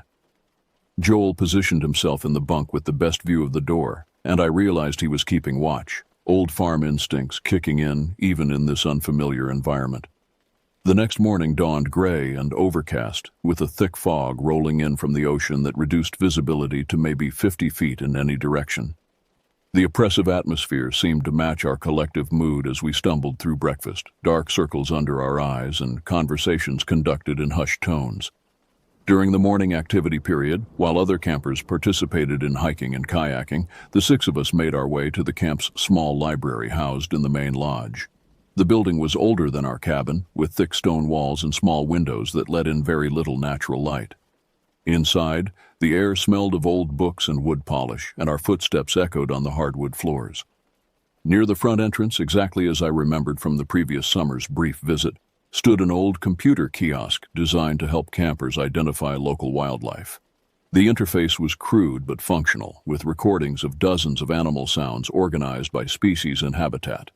We spent over an hour methodically going through every single recording, from common birds to the most exotic predators known to inhabit the Pacific Northwest. We listened to coyote howls in various contexts: territorial calls, mating calls, distress calls. We heard mountain lion screams, bear roars, elk bugles, and the calls of dozens of bird species. We even found recordings of less common animals like wolverines and lynx, sounds that few people ever hear in the wild. Nothing came close to what we'd experienced the night before. Brendan, with his systematic approach to research, began taking notes in a small notebook he always carried. He documented each sound we'd investigated and noted why it didn't match our experience. Preston grew increasingly agitated as we failed to find an explanation, pacing back and forth behind us, and occasionally making comments about how maybe we should just forget about it and enjoy the rest of our time at camp. Carlos suggested we ask other campers if they'd heard anything unusual, so we spent the lunch period casually questioning kids from the other cabins. The responses were universally negative. No one else had heard anything out of the ordinary. Some kids from Cabin 3, which was positioned farther from the lagoon, mentioned hearing what they thought might have been coyotes in the distance, but their description didn't match our experience. Even more troubling was the reaction we got from some of the older campers, kids who'd been coming to Camp Riverside for several summers. When we described the sound we'd heard, a few of them exchanged glances that suggested recognition, but they quickly changed the subject or found excuses to leave the conversation. One girl from Cabin 12, a 17-year-old named Vanessa, who'd been coming to the camp for 4 years, pulled me aside after lunch. "You're in Cabin 7, right?" she asked, glancing around to make sure no one else was listening. "The one closest to the lagoon?" When I nodded, her expression grew serious. "Look, I don't know what you guys heard last night, but if I were you, I'd request a transfer to a different cabin. Tell them you're having problems with your cabin mates or something. Just get away from that lagoon." Before I could ask her what she meant, she hurried away, leaving me with more questions than answers, and a growing sense that our experience was part of something larger, something the camp administration would prefer to keep quiet. That evening, we took every precaution we could think of. We closed and locked all the windows in the cabin, despite the stifling heat that built up inside. We moved our poker game indoors, arranging ourselves around one of the bunks instead of risking another night on the deck. Derek seemed amused by our behavior, joking about city kids being afraid of country sounds. But we noticed he didn't argue when we kept the cabin locked up tight. We tried to maintain normal conversation, playing cards and sharing stories from home, but everyone was on edge. Every normal sound, the settling of the wooden structure, the whisper of wind through the trees, the distant calls of actual wildlife, made us freeze and listen intently. Kevin's jokes became increasingly desperate, as if he could ward off our fear through sheer force of humor. Around 10:30, Derek announced lights out and retreated to his room. We lay in our bunks in the darkness, but sleep was impossible. The temperature inside the closed cabin was oppressive, and the air felt thick and stagnant. Preston was breathing heavily, almost hyperventilating, and Carlos kept shifting position, as if he couldn't get comfortable. The sound came again at approximately 11:15. This time it was noticeably louder and seemed to last longer than the night before. The horrible scraping, tearing quality was more pronounced, and underneath it was something that sounded almost like words, not words in any language we recognized, but syllables that suggested intelligence, purpose, communication. The vibrations through the cabin floor were strong enough to rattle the windows in their frames and make the bunk beds creak ominously. Joel and Kevin both sat up in their bunks simultaneously, and I could see their silhouettes in the faint starlight filtering through the windows. Brendan was writing frantically in his notebook, trying to document every detail while the sound was still fresh in his memory. Preston had pulled his pillow over his head and was making small whimpering sounds. When the noise finally ended, the silence that followed felt different from normal quiet. It was the silence of a world holding its breath, waiting for something terrible to happen. We lay motionless for what felt like hours, afraid that any movement might trigger another episode. "It's getting closer," Joel whispered into the darkness, and none of us contradicted him because we all felt it too. Whatever was producing that sound was focusing on our cabin, learning our routines, perhaps even studying us. Derek never emerged from his room, even though the sound had been loud enough to wake anyone in the building. Either he was a much heavier sleeper than seemed possible, or he was deliberately ignoring what was happening. Both possibilities were equally disturbing in their own way. The next morning, Preston's parents came to pick him up. He'd called them at dawn from the camp's emergency phone, claiming he was violently ill and needed to go home immediately. We watched through the cabin windows as he threw his belongings into a duffel bag and practically ran to their car, never looking back toward the lagoon. His departure left the rest of us feeling abandoned and more vulnerable than before. If Preston, who'd always been the most vocal about investigating the mystery, was scared enough to leave camp entirely, what did that say about our chances of surviving whatever was happening? With Preston gone, the dynamic in our cabin shifted dramatically. The remaining 5 of us drew closer together, united by our shared experience and growing terror. We began taking turns staying awake throughout the night, establishing a rotation so that someone was always alert and watching for signs of danger. Kevin had abandoned his usual joking persona almost entirely, becoming quiet and jumpy. Carlos had started carrying a baseball bat he'd borrowed from the camp's sports equipment, claiming it made him feel more secure. Brendan filled page after page in his notebook, documenting every detail of our experiences and developing increasingly elaborate theories about what might be causing the phenomena. Joel had taken to spending his free time exploring the edges of the camp, looking for tracks or other physical evidence of whatever was producing the sounds. He found nothing. No footprints, no disturbed vegetation, no signs that anything physical had been moving around the lagoon at night. This absence of evidence was somehow more frightening than finding tracks would have been. The sound came every night now, always between 11 and midnight, always lasting longer than the time before. By the 4th night, it continued for nearly 5 minutes, building and falling in intensity like some kind of horrible music. The scraping quality had evolved into something more complex, with layers of different tones and rhythms that suggested multiple sources or a single source capable of producing incredibly complex vocalizations. Most disturbing of all, we began to detect patterns in the sounds, repetitive elements that suggested language or communication. Brendan was convinced that whatever was making the noise was trying to tell us something, though he couldn't imagine what or why. Joel thought it sounded more like hunting calls, the way predators sometimes use vocalizations to coordinate attacks or drive prey into specific areas. Derek's behavior became increasingly suspicious as the week progressed. He spent more and more time away from the cabin during evening hours, claiming he was meeting with other counselors or attending staff meetings. When he was present, he seemed nervous and distracted, constantly checking his watch and looking toward the windows that faced the lagoon. We caught him having whispered phone conversations that ended abruptly whenever one of us entered the room. On Thursday night, Kevin was on watch duty when he saw lights moving on the far shore of the lagoon. Not flashlights or lanterns, but pale, flickering illumination that seemed to dance just above the water's surface. He woke the rest of us, and we all witnessed the phenomena for nearly an hour before the lights gradually faded and disappeared. The camp administration's response to our growing distress was to suggest we were suffering from group hysteria brought on by sleeping too little and spending too much time together. Mrs. Fletcher offered to arrange transfers to different cabins for any of us who wanted to separate from the group, but none of us were willing to face this alone. By Friday, we had developed a detailed plan for staying awake all night and maintaining continuous observation of the lagoon. We arranged our sleeping bags so we all had clear views of the windows, and we positioned Carlos's baseball bat and several large flashlights within easy reach. Whatever was happening, we were determined to confront it directly rather than cowering in ignorance. Saturday night marked our final evening at Camp Riverside, and we approached it with a combination of terror and determination. If we were going to solve this mystery, it had to be tonight.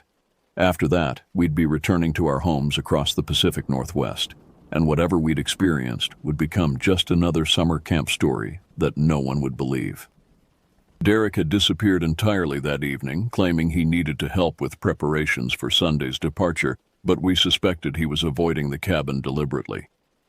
This left us completely alone as darkness fell and the familiar oppressive silence settled over the lagoon.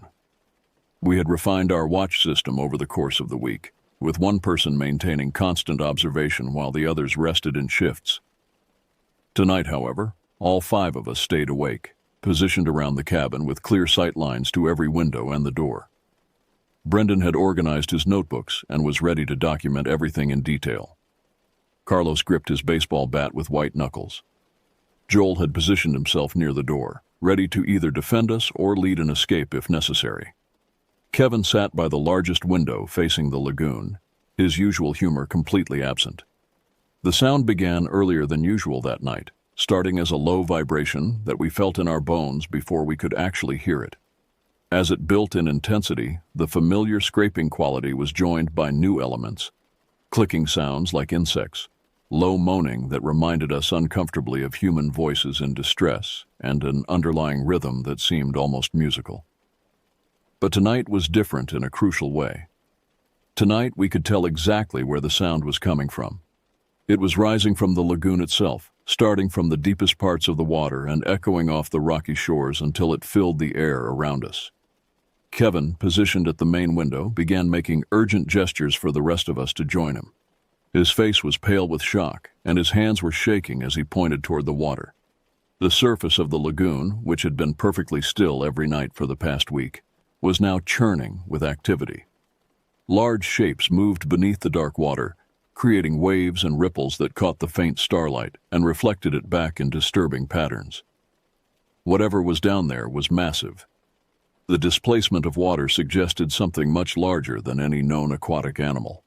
As we watched in horrified fascination, portions of the lagoon began to emit that same pale, flickering light Kevin had seen earlier in the week. The illumination pulsed in rhythm with the sounds, creating an hypnotic display that was beautiful and terrifying at the same time. Then, at the height of the auditory assault, something broke the surface of the water. What we saw defied every rational explanation we could construct. It wasn't a creature in any biological sense. It was more like a distortion in reality itself, a dark shape that seemed to bend light around it and make our eyes water when we tried to focus on it directly. It moved with fluid grace, despite having no clearly defined anatomy, rising from the lagoon's depths like a living shadow given substance. The thing, for lack of a better word, approached the shore directly below our cabin. As it moved through the shallow water near the bank, we could see that it displaced liquid without creating the ripples or splash patterns that any physical object should produce. It was as if the water itself was rearranging to accommodate something that wasn't entirely present in our reality. Joel made a sound deep in his throat, something between a gasp and a moan, and stumbled backward from the window. Carlos raised his baseball bat, though what good a wooden club would do against something that might not even be fully material was anyone's guess. The entity paused at the water's edge, and though it had no visible sensory organs, we all felt the overwhelming certainty that it was looking directly at us. The sound it produced intensified, taking on new harmonic layers that seemed to resonate inside our skulls. Brendan's pen fell from his nerveless fingers, and his notebook slipped to the floor as he stared in shock. What happened next challenged everything we thought we understood about reality, consciousness, and the boundaries between the living and the dead. The entity began to rise from the lagoon, not climbing onto the shore, but simply elevating itself through space as if gravity had no hold on it. As it ascended toward our cabin's deck, its form became more distinct, while simultaneously becoming more impossible to comprehend. It was roughly humanoid in shape, but wrong in every proportion. Its limbs were too long, joints bending in directions that shouldn't be possible. What might have been a torso stretched and contracted, as if it were made of smoke rather than solid matter. Most disturbing of all, where a head should have been, there was only a roiling mass of darkness that hurt to look at directly. The sound it produced was no longer coming from any specific part of its body. Instead, the noise seemed to emanate from the air around it, from the wooden deck beneath our feet, from inside our own minds. It was communication of a sort, but not communication meant for human understanding. We were receiving information, but our brains weren't equipped to process what we were learning. Kevin collapsed to his knees, pressing his hands against his ears in a futile attempt to block out the psychic intrusion. Carlos swung his baseball bat at the window, not trying to hit the entity, but simply needing to do something, anything, to assert some form of control over the situation. The wooden bat splintered against the reinforced glass, leaving him holding a broken handle. Brendan, remarkably, was still trying to document what was happening, scribbling notes even as his hands shook so violently the words were barely legible. Joel had backed himself into a corner, farm boy pragmatism warring with the evidence of his senses as he tried to process something that simply couldn't exist. I found myself pressed against the far wall of the cabin, legs too weak to support my weight properly, staring at the impossible thing that hovered just outside our windows. It wasn't threatening us in any conventional sense. It wasn't trying to break in or harm us physically. Instead, it seemed to be studying us, learning about us, perhaps trying to understand us in the same way we were trying to understand it. The realization that struck me then was more terrifying than anything we'd experienced so far. This thing had been here all along. It lived in the lagoon, in the isolated waters that supported no conventional life, and it had been watching campers for decades. The off-limits areas, the rehearsed explanations from counselors, the way older campers reacted when we described our experiences, it all made sense now. Camp Riverside was built here specifically because of the entity, not in spite of it. The camp served as a kind of feeding ground, providing the creature with a steady stream of young minds to study and influence. We weren't the first group to experience these encounters, and we wouldn't be the last. Derek's absences, his nervous behavior, his deliberate avoidance of the cabin during our encounters, he knew exactly what was happening. The entire staff knew.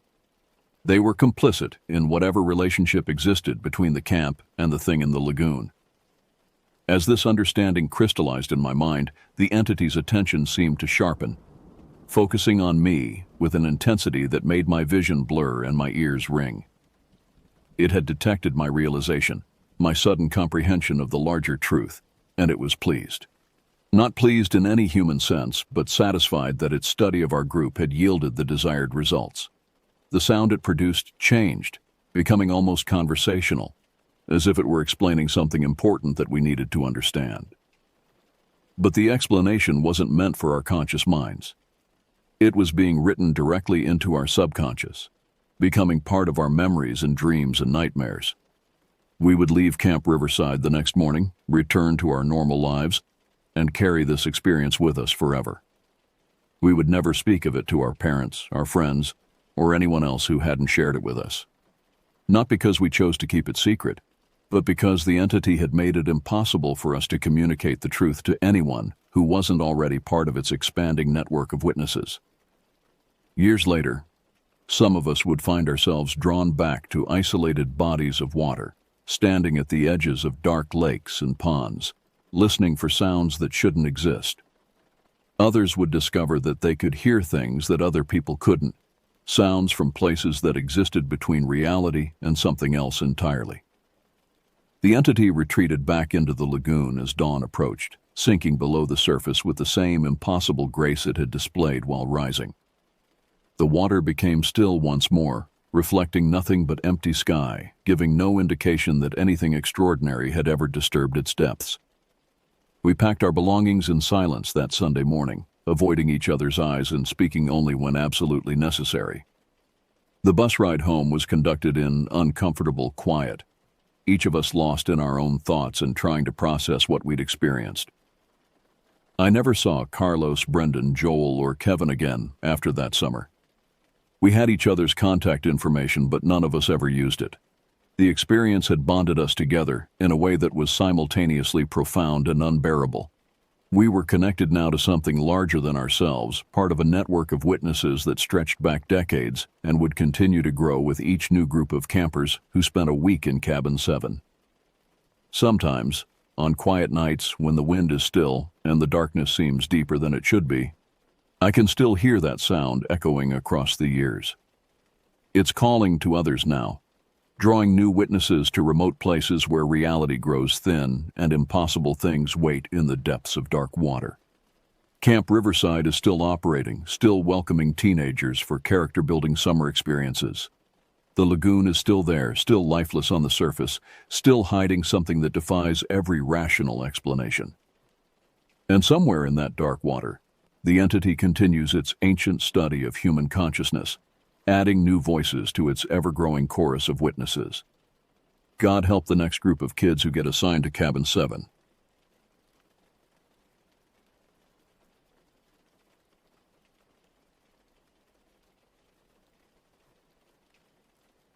The five of us had been planning this camping trip for months. Me, Jack, Ryan, Mike, and Chris, buddies since high school, looking for one last adventure together before we all went our separate ways after college graduation. We decided on a week-long trek deep into the remote wilderness of Michigan's Upper Peninsula. I had grown up in a small town in Michigan's Lower Peninsula, spending countless hours exploring the local woods as a kid. I loved being immersed in nature, getting away from the noise and distractions of modern life. When my friends suggested this ambitious trip, pushing ourselves to the limit in some of the country's most rugged backcountry, I eagerly agreed. Little did I know that we were about to get far more adventure than we bargained for, that the local legends I had heard whispers about growing up, dark tales of strange creatures and sinister forces lurking in the ancient forests, were more than just stories. That in just a few days, my entire understanding of the world, of what's real and what's possible, would be shattered beyond repair. But in that moment, as we gathered our gear and supplies, spirits high with anticipation, all I could think about was spending quality time with some of my oldest friends before our lives inevitably diverged. We had been through so much together, heartbreaks and triumphs, laughter and tears. This trip felt like a fitting capstone to this chapter of our lives. If only I had known it might be the last time I would see some of them alive, that the bonds of our friendship were about to be tested in the most horrific way imaginable. But ignorance was bliss as we set off, making the long drive north to the trailhead where we would begin our journey into the unknown. Along the way, we made a few stops to pick up some last-minute supplies, extra batteries for our flashlights, some energy bars, and trail mix for snacking. As we traveled further from civilization and the towns got smaller and further apart, a sense of unease started to creep into my gut. I shrugged it off as just nerves or anticipation. We reached the access road by late afternoon. It was little more than a gravel path, overgrown with weeds, that stretched off into the rapidly darkening forest.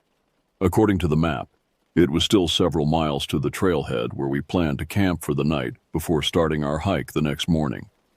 As Chris maneuvered his SUV over the bumps and ruts, branches scraping disconcertingly against the windows, we started joking to break the tension, trading ghost stories and urban legends from our respective hometowns and speculating what we might encounter out here in the middle of nowhere.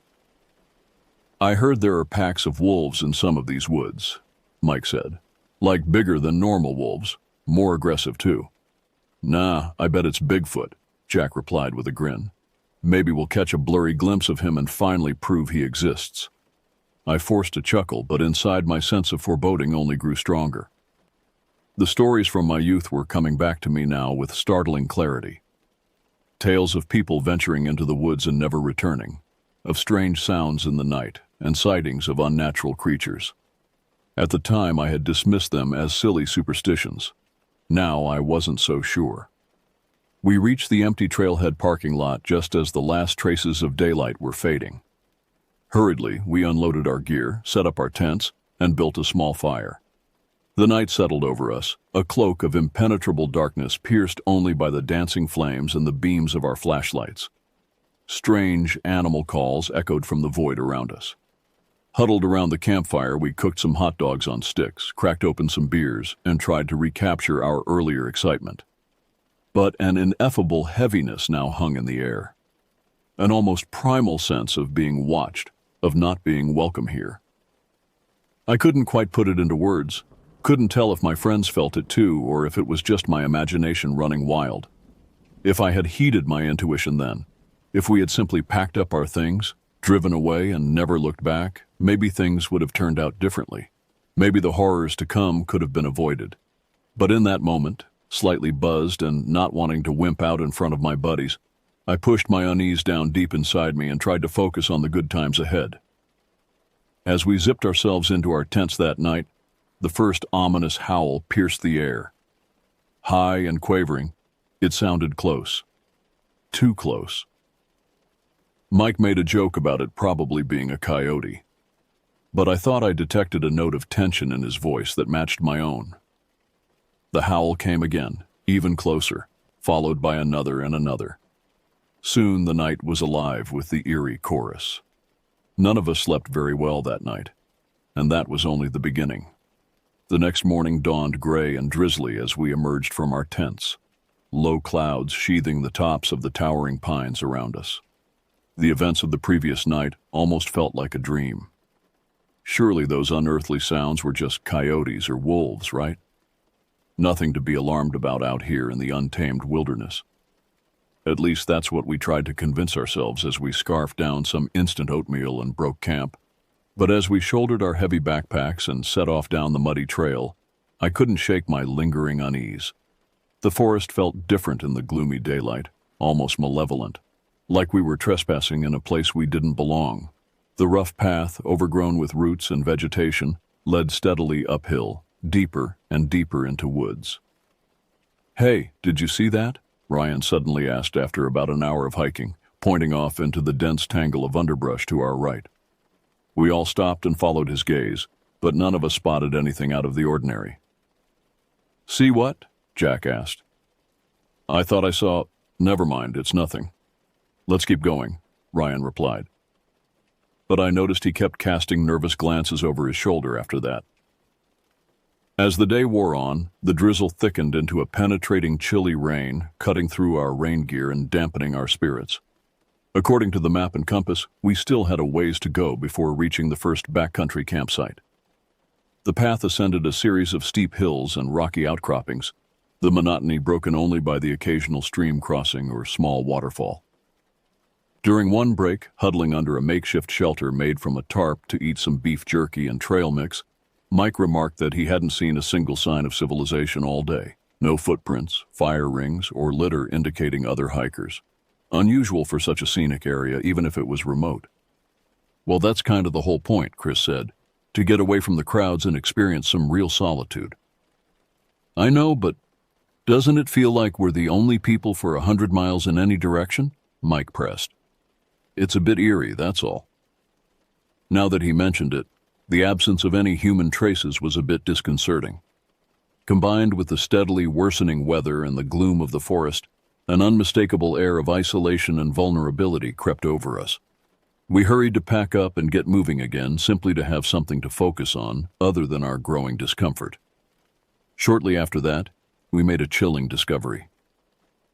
Right in the middle of the trail, illuminated by the weak light filtering through the rain-soaked canopy, was a large paw print in the mud. Except paw didn't really do it justice. The impression was as wide as my splayed hand, and the individual claw marks at the tips were inches long. It reminded me of a bear track, except bigger. Much bigger. We all exchanged uneasy glances. There weren't supposed to be grizzly bears in Michigan, right?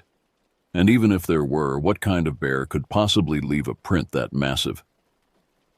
When I knelt down to examine it more closely, I noticed a strange pattern of smaller markings surrounding the main track, almost like arcane symbols. A shudder ran through me that had nothing to do with the rain or the cold. Maybe we should head back," Jack suggested, trying to keep his voice steady. "This doesn't feel right." For a split second, we all considered it. The thought of just turning around, returning to the world we knew and understood, was powerfully tempting. But some combination of stubbornness, peer pressure, and misplaced bravado made us push onwards in the end. Mike reasoned that whatever animal made that track was probably long gone by now. And after coming all this way, none of us wanted to admit defeat without reaching our goals. So we nervously continued, hyper alert for any other signs of the creature, as the path wound deeper into the sodden grayness. With every passing minute, every squelching step, I felt like we were crossing an invisible threshold into a primordial world governed by forces we couldn't begin to comprehend. A world that was perhaps better left undisturbed. After several more arduous miles, we straggled into the backcountry campsite by a small lake, utterly exhausted and chilled to the bone. It took us longer than it should have to get tents set up and a fire started with numb fingers and waterlogged kindling. To our immense relief, the rest of the evening passed without incident. There were no more unearthly howls, no signs of that impossibly large creature besides the single paw print we had stumbled across. Maybe, I dared to hope, it had all been a product of our overactive imaginations and the oppressive atmosphere of the deep woods. But that fragile optimism shattered in the darkest hours of the night when I awoke suddenly to the sounds of screams and the unmistakable sensation that something was terribly, terribly wrong. I jolted upright in my sleeping bag, my heart pounding in the darkness. For a disoriented moment, I thought perhaps the screams had just been part of a nightmare, some lingering fragment of dream. But then they came again, long, wavering shrieks of mortal terror and agony that sent ice water flooding through my veins. And judging by their volume, they were coming from the tent right next to mine, Mike and Chris's tent. Frantically, I fumbled for the zipper of my tent flap and spilled out into the campsite. The fire pit was little more than glowing coals, but as my eyes adjusted, I could see a scene of utter chaos in the flickering light. Mike and Chris's tent had collapsed, the shape of their thrashing bodies straining against the fabric as they cried out. And something else was in there with them. A hulking, snarling black form with glowing red eyes that hinted at an impossible size. I dimly registered Ryan and Jack stumbling out of their tent as well, the horror in their exclamations mirroring my own shock. Before any of us could react further, there was one last piteous shriek and then a wet, ripping sound that made my stomach turn. The screams stopped abruptly. Something large rustled inside the ruined tent, and then, to my further revulsion, began audibly feeding. Oh my God," Ryan was saying, over and over, his voice high and hysterical. "What is that thing?" I had no words to answer. Some deep, primordial instinct had taken over my body, flooding my system with adrenaline. Without thinking, I lunged for my backpack, still with most of my gear inside, and swung it over my shoulders. "We have to get out of here now," I yelled at Jack and Ryan. "Into the woods. It's our only chance." I didn't wait for a response before plunging into the dark tangle of trees, thorns tearing at my clothes. Blind, mindless panic carried me forward, crashing through the underbrush with no thought for direction or destination, just away, far away from the nightmare behind us. After a few minutes, when the burn in my lungs and legs made it impossible to run any further, I stumbled to a stop and looked back. I could no longer see the faint glow of our campfire. The woods were utterly still. No screams, no sounds of pursuit. I strained my ears but couldn't hear Jack or Ryan either. An awful sinking feeling grew in my gut as I contemplated the implications. Was I now alone out here? Had we all just scattered in different directions? But before I could fully process this new horrific development, an alien sound shattered the quiet night. It was vaguely similar to the howls we had heard the previous evening, except deeper, more guttural, and filled with a savage, triumphant bloodlust that sent a bolt of primitive terror straight down my spine. It was coming from the direction of our abandoned camp, and judging by the way it echoed off the hills, bouncing and overlapping itself, it wasn't just a single source. There were multiple creatures out there, and they were on the hunt. I broke into a stumbling run again, whipped onward by a fresh jolt of fear. The forest had become a hostile labyrinth, every shadow a lurking threat. Tree branches snatched at me like claws, and I had to bite back a scream every time I brushed against something in the dark. But far worse than the physical obstacles were the noises that began to grow behind me, getting steadily louder, rustling and snapping of vegetation, excited snarls and whines, like a pack of predators zeroing in on frightened prey. I didn't dare look back, terrified of what I might see gaining on me, but I could feel the prickle on the back of my neck that meant something was watching me, stalking me. Whatever these creatures were, wolves or bears or something infinitely more sinister, they clearly knew this terrain far better than I did. And they could smell my fear, using it to track me through the pitch black. I felt like a mouse in a brutal game of cat and mouse, hopelessly outmatched and out of my depth. My foot caught a root, and I went sprawling, my backpack flying, the breath knocked out of my lungs. I frantically rolled over, expecting fangs to sink into my flesh at any moment. But instead, saw two pinpricks of light approaching in the distance, bobbing and weaving between the trees. Flashlights. "Jack, Ryan," I called out desperately. "Is that you?" A wave of relief crashed through me as I recognized my friends' panting voices calling back. Apparently, we had all instinctively run in the same direction. I staggered upright and hurried toward them on badly shaking legs. But our reunion was tainted by shared grief and ongoing terror. In broken half-sentences, they filled me in on what little more they had seen. The hulking thing that had butchered Mike and Chris was like no animal any of us had ever witnessed. When it bounded out of the wrecked tent and loped off into the forest, Ryan had gotten a glimpse of its full body in the firelight and said it almost seemed to be walking upright at times, like some twisted werewolf from a horror movie. And now several of the beasts were undoubtedly still out here, tracking us. We had no weapons, no shelter, no idea where we were in relation to the trail or the road. I cursed myself for ever agreeing to this trip, for ignoring the dread that had nagged me from the start. Our hubris and complacency had led us straight into a deadly trap with no obvious way out. But we couldn't just give up. Mike and Chris deserved better than that. And I sure as hell wasn't about to lay down and die in this godforsaken forest without a fight. I still had my backpack with a bit of gear, and Jack and Ryan had managed to grab theirs as well. We would have to rely on our wits and diminishing adrenaline to survive the night. And so, with the baying of the creatures still echoing far too close for comfort, we fled deeper into the shadowed woods, not knowing what further horrors lay ahead of us. The only thing we knew for certain? We were now playing by an older, wilder set of rules, and the odds were decidedly not in our favor. I'd like to say that things got better after that initial horrific attack, that we managed to find a moment to catch our breaths and get our bearings. But the truth is, we remained in a state of constant mortal terror, a nightmare from which there seemed to be no waking. The forest itself seemed to turn against us, determined to thwart our escape at every turn. We quickly became hopelessly disoriented, unsure which direction the road lay. The clouds obscured any stars that could aid in navigation, and our compass seemed to spin aimlessly, giving no clear bearing. It was as if some unseen force was deliberately clouding our minds, herding us inexorably deeper into the wilderness.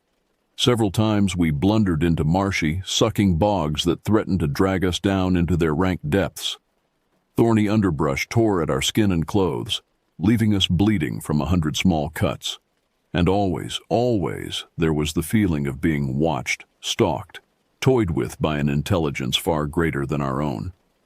We snatched moments of fitful rest only when sheer exhaustion demanded it, slumping against tree trunks with our hearts still racing. But every time we closed our eyes, gruesome images assaulted us. Visions of Mike and Chris's final moments, the ravenous creature that had torn them apart. We jerked awake over and over, unsure if the sourceless rustling and creaking around us was real or imagined. As if the physical hardships and mental strain weren't enough, it soon became apparent that we were being hunted by more than just the creatures. Something dark and insidious was seeping into our minds, exploiting our mounting dread and despair. It started as a faint whispering at the edges of my consciousness, easy to dismiss as the product of an overstressed mind.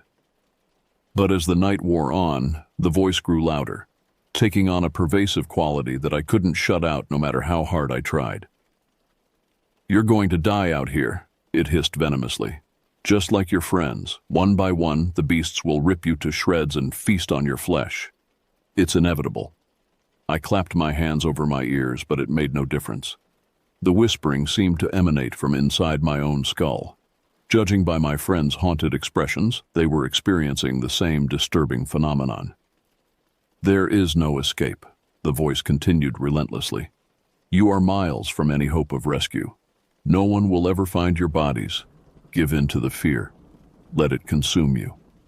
With an effort of will, I wrenched my mind away from the insidious murmuring. I couldn't let it overwhelm me, sap what remained of my fragile resolve. But it was clear that whatever malign force lurked in this forest could not only hunt us physically, but mentally as well, preying on our deepest anxieties. Desperation and dwindling hope made time seem to slow to a torturous crawl. Minutes felt like hours, hours like eternities as we plodded onward in a daze of misery, every rustle of leaves or snap of a twig making us flinch. My muscles burned and my lungs ached, but it was nothing compared to the acid bite of Jack's dire question. What if we're just walking in circles? What if there is no way out and this is just some sort of sick game to that thing? I had no reassuring response to offer. With each passing moment, the possibility that we had stumbled into not just a physical territory, but a spiritual domain not meant for humans felt more and more plausible. A place where the normal rules of nature held no sway. As if to punctuate that grim thought, an abrupt change in the cadence of baying and howling in the distance reached my ears. The undulating cries took on a new note, one of triumph and imminent attack. They had found us again, and this time sounded much, much closer. "Run!" I croaked through a parched throat. "We have to move now!" Galvanized by pure survival instinct, we crashed blindly through the underbrush, half falling down a brushy ravine in our haste. Branches slapped our faces and hidden rocks turned our ankles, but we barely felt them, too focused on the sounds of large bodies bounding through the woods behind us, closing the gap with horrifying speed. Then Ryan, slightly ahead of Jack and I, let out a sudden cry. But it was one of surprise and cautious relief, not pain or fear. "I see a light. I think there's a cabin up ahead." A structure, even a dilapidated outpost, meant a chance of shelter and defensible walls. We surged toward it in a final burst of desperate energy. The ramshackle cabin appeared out of the darkness, its windows glowing dimly from some sourceless interior light. Rotten wooden steps groaned under our weight as we leaped onto the sagging porch. I wrenched open the door, praying it wasn't locked. Mercifully, it swung open, and we piled through, slamming it behind us. The single room was barren and thick with dust, cobwebs stringing the ceiling. Besides a rickety chair and table, the only feature was a cold stone hearth. But I hardly registered the details, too busy frantically dragging the table in front of the door as a barricade, while Jack and Ryan shoved the chair under the handle as a wedge. No sooner had we finished our crude fortifications than a heavy weight slammed into the walls, rattling the entire cabin on its foundation.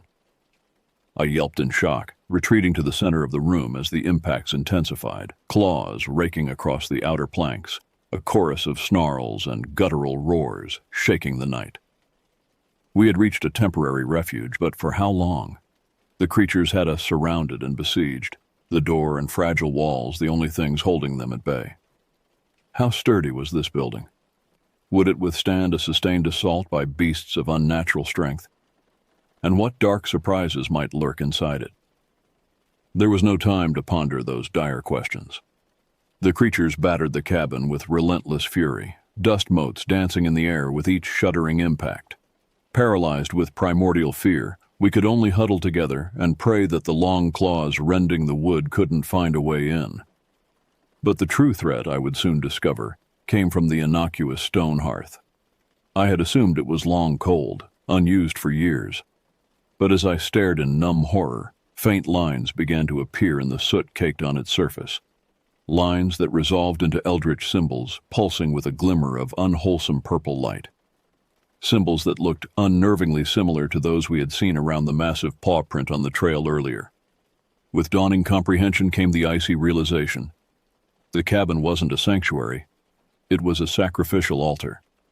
And by entering it, we hadn't escaped the trap. We had sprung it. The hideous implication struck me like a hammer blow.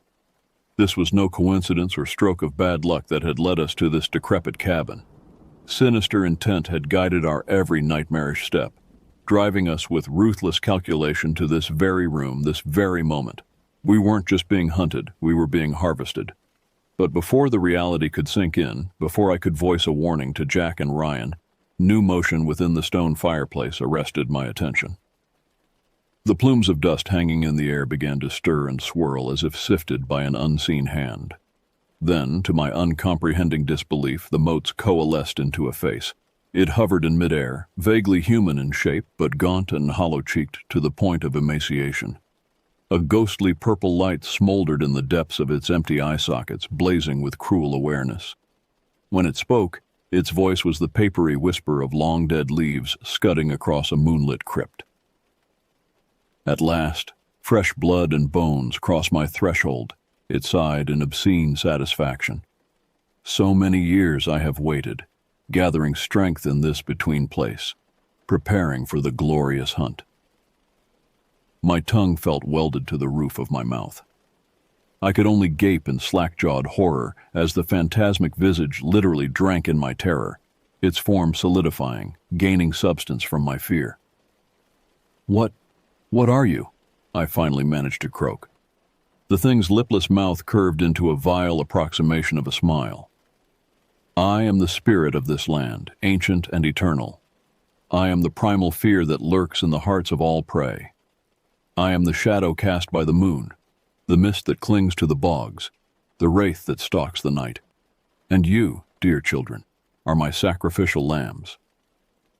Through the fog of my stupefaction, I dimly registered that the assault on the cabin walls had ceased. An awful intuition rose in my mind. The beasts had only been driving us here all along, into the lair of their master. "Why us?" Ryan's strangled whisper mirrored my own dazed incomprehension. "What do you want?" "Because you were foolish enough to trespass in my domain. Because your blind arrogance amuses me. Because your pain and fear is sweet nectar to my lips." The nightmarish entity drifted closer, its tattered shroud of shadows undulating hungrily. "As for what I want to savor your despair as I flay your minds, to feel your sanity unravel as I peel it apart, layer by layer, to feed on your life force until nothing remains but gibbering husks." Bile rose in my throat. An eternity of torment, of having our very essences devoured and corrupted, seemed a fate infinitely worse than a quick death under rending claws. And in that moment of blackest revelation, I knew with numb certainty it had all been inevitable from the moment we set foot in these cursed woods, that it wasn't poor decisions or random chance that had brought us to this fate. The spirit of this place had orchestrated every step of our doom in an intricate and malevolent dance as foreordained as the phases of the moon. Fight or flight instinct still screamed at me to run, to try for the door, but my muscles refused to obey. I was a hair frozen beneath the gaze of a cobra, unwilling mesmerism rooting me to the spot. Helpless tears tracked down my cheeks as I contemplated an existence more hellish than I could ever conceive. But then, through the haze of my despair, I noticed something. The runes etched into the fireplace, the very symbols that seemed to grant the wraith its power, had begun to flicker and dim. The more the malevolent spirit manifested, the more energy it expended, the weaker their eldritch light grew, as if its presence here, on this side of the void, was only made possible by the mystical conduit they provided. And without that anchor, that foothold, a desperate idea kindled in my mind then, born of the absolute certainty that if I did nothing, we would suffer a fate more horrific than death. With my last ounce of defiance, I lunged for the dwindling embers of our fire and snatched up a half-charred log, ignoring the flash of pain as it seared my hands. The wraith let loose a hiss of outrage, its form billowing violently. "Impudent child, you dare!" But there was a shrill edge to its fury, a tinge of what almost sounded like fear. Before it could fully react, I swung the log with all my might at the fireplace, directly at the heart of the pulsing ward runes. The impact shattered the weakened stone, sending shards exploding outward. Instantly, the purple light surged, writhing across the masonry as if in mortal agony. A piercing shriek rattled the window panes. I struck again and again, chipping away at the sigils, even as the wraith howled and clawed at my face with talons of shadow. White-hot pain lanced through my head, 1,000 nightmarish visions threatening to pull me under. But I clung to consciousness like a drowning man, flailing blindly in a haze of flying soot and rock dust. Then, with a final crunch, the last rune guttered out like a candle flame snuffed by an unseen breath. The wraith's cry rose to an ear-splitting crescendo, its form shredding apart at the edges as it wailed its thwarted malice. The unnatural wind whipping through the cabin reached gale force, slamming me backwards into the wall. Dimly, over the eldritch maelstrom, I heard Jack and Ryan shouting, calling my name. Then, as abruptly as it began, the chaos ceased. An unnatural silence descended, so deep and still that for a harrowing moment I thought I had gone deaf. But then I heard it, the slow, welcome creaks and groans of a normal forest at night. The oppressive atmosphere of dread and doom was simply gone, vanished along with the wraith and its sigil-spun prison. Shaking, drained, but alive, I hauled myself painfully to my feet amid the ruins and embraced my ashen-faced friends. We had survived an unreality more terrifying than any sane mind could comprehend. But our ordeal wasn't quite finished. We still had to escape these shadow-haunted woods and carry word of what transpired to the outside world, in solemn memory of those we had lost. The journey back to the trailhead was a stumbling, nightmarish ordeal that I recall only in the haziest of fragments. Miles that felt like lifetimes, jumping at every snapping twig, clinging to the faintest hint of dawn on the horizon like a talisman against the horrors of the night. Every time I blinked, I saw the after-image of the wraith's baleful visage, or flashes of the grisly fates of Mike and Chris. Somehow, eventually, we staggered back to Chris's waiting car, falling into an exhausted silence as we sped back toward the nearest vestige of civilization. The same unspoken question hung over us like a pall. How could we possibly find the words to convey the full depths of the nightmare we had endured and still preserve our tenuous hold on sanity? Who would believe us? In the end, I'm still not sure what I believe. If the whole experience was some shared delusion born of isolation and primal paranoia, or if we really had become pawns in a hunt as old as fear itself, orchestrated by a malign intelligence beyond the scope of the rational. I only know that not a single night has passed since that I don't bolt awake in a cold sweat, the ragged screams of the dying echoing in my ears, desperate to assure myself that the glint of purple light in the darkness is just a trick of an overstrung mind. But when the wind rattles the panes and the branches scratch at the window like claws, and the moon rides high and baleful in a starless sky, doubt gnaws at me with an icy dread. Because the one thing I know with crystalline certainty is that places like those we dared tread exist. Primeval pockets of land that have never known the taming touch of human civilization.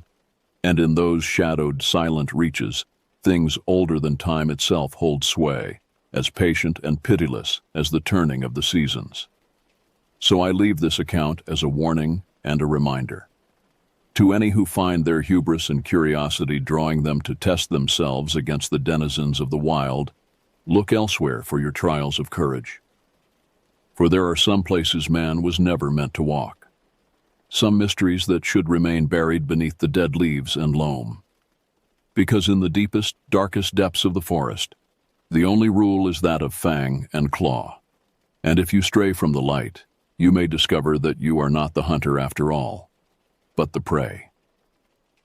The days and weeks following our escape from the forest were a blur of police interviews, fruitless searches, and the agonizing task of breaking the news to Mike and Chris's devastated families.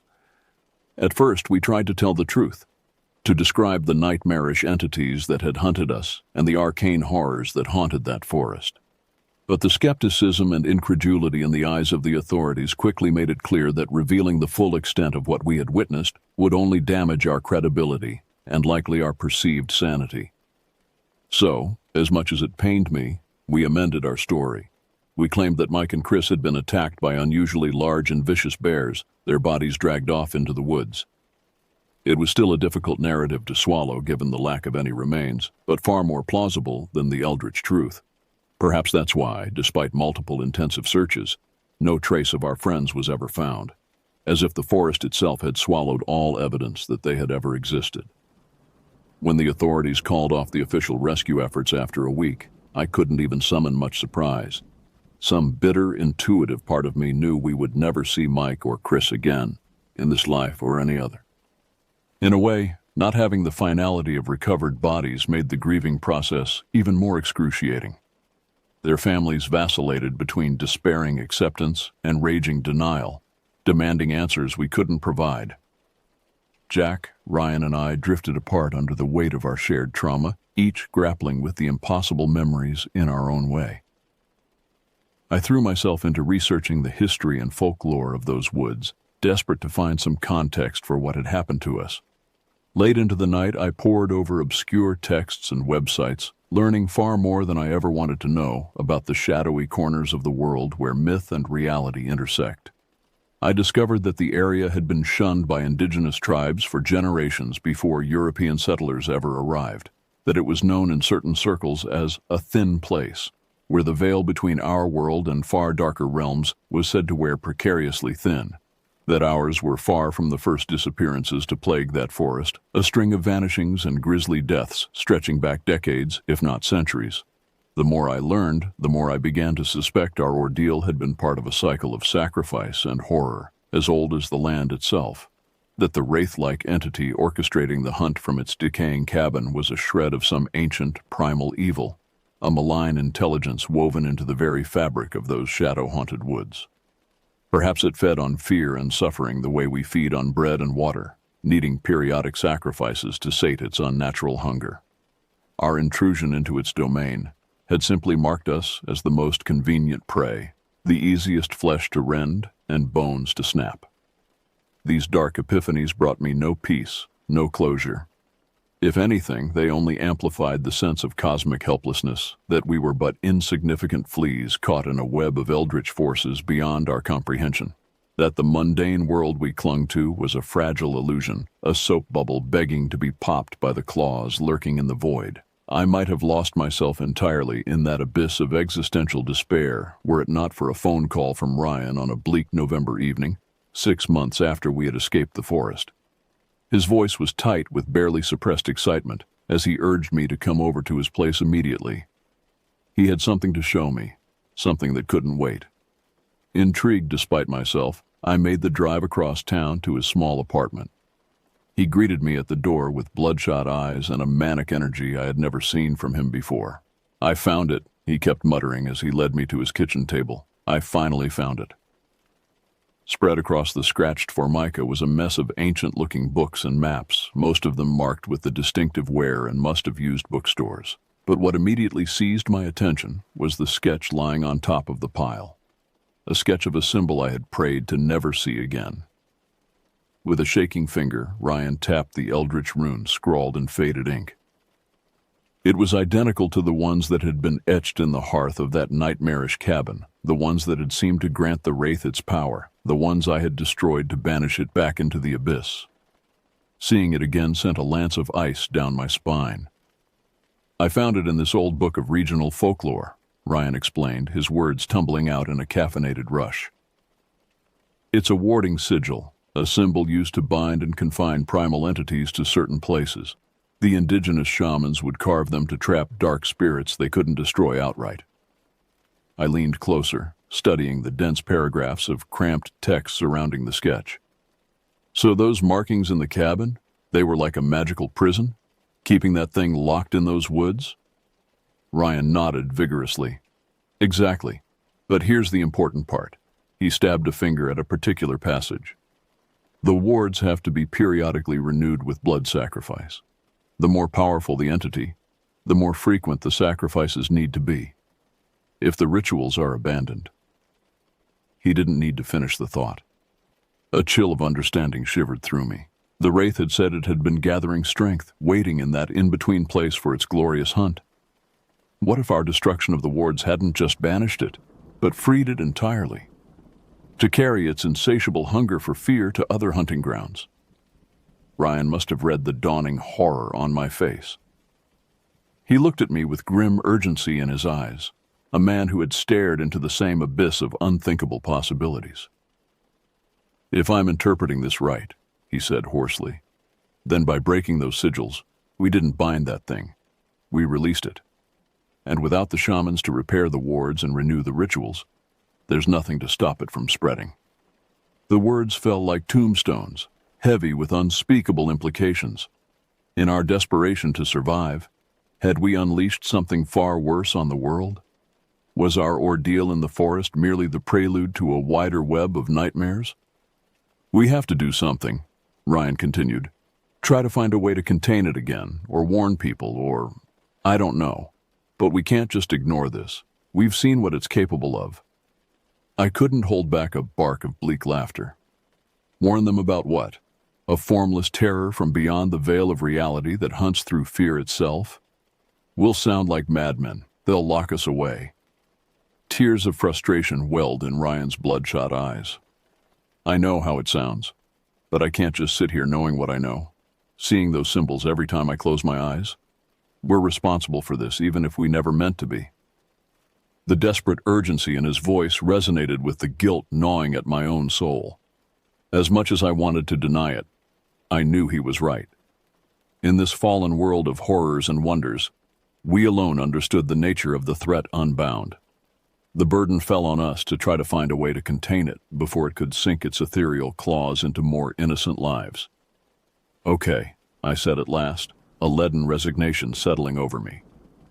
We'll do what we can, for Mike and Chris if nothing else. But we need to be smart about it. Careful. We're flying blind here, and I'm not eager to become that thing's quarry again. And so began a quest, as desperate as it was quixotic. Powered by grief, guilt, and grim resolve, Ryan and I spent countless sleepless nights huddled over arcane tomes and obscure websites, trying to unravel the keys to the rituals of binding. We tracked down every whisper of unnatural encounters and paranormal events, trying to map the Wraith's movements through the web of fear it spun. Were we hunting it, or was it simply luring us deeper into its labyrinth of shadows, drawing us into a new snare, a more expansive trap? I couldn't shake the skin-crawling intuition that every step we took was playing into some eldritch agenda we couldn't begin to fathom. But what other choice did we have? To bury our heads in the sand and wait for the malign ripples to spread, knowing the next pale faces on the missing posters could be our own doing? To wait for it to accrue enough power to fully manifest in our reality, to turn the whole world into its hunting ground? No, we had to try. For Mike and Chris. For the shamans who had given their blood and sanity to keep it bound. For all the future victims whose suffering might be laid at our feet if we did nothing. Maybe there was no containing such a primal force in the end. Maybe we were deluding ourselves to think two broken men could stand against the onslaught of an entity as old as fear. But if our time in those woods had taught us anything, it was that the only thing more unforgivable than standing against the abyss was surrendering to it.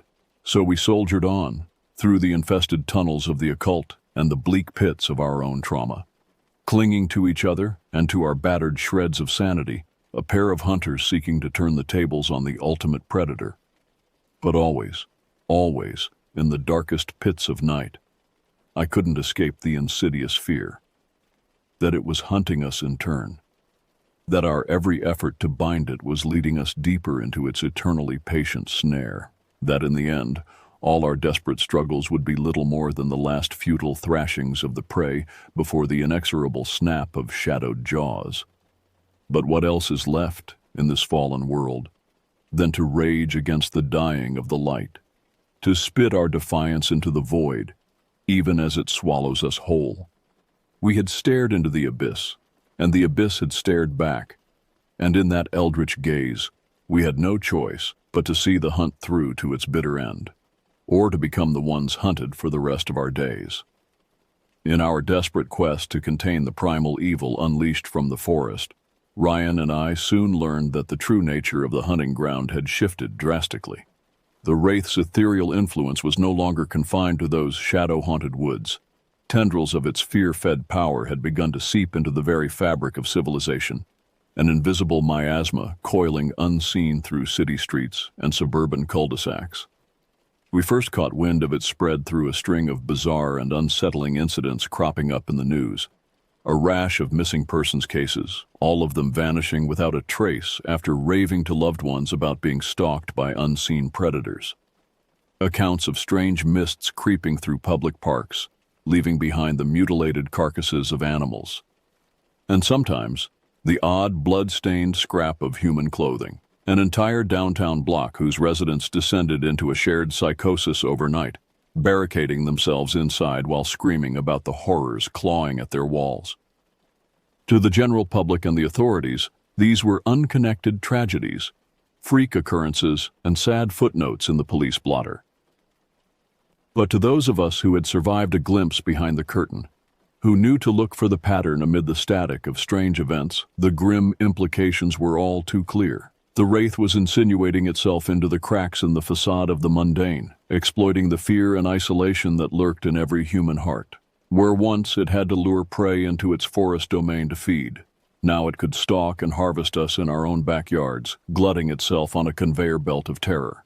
And with every atrocity it orchestrated, every nightmare it wove into the collective unconscious, it was only growing stronger, its presence seeping ever deeper into the marrow of our world.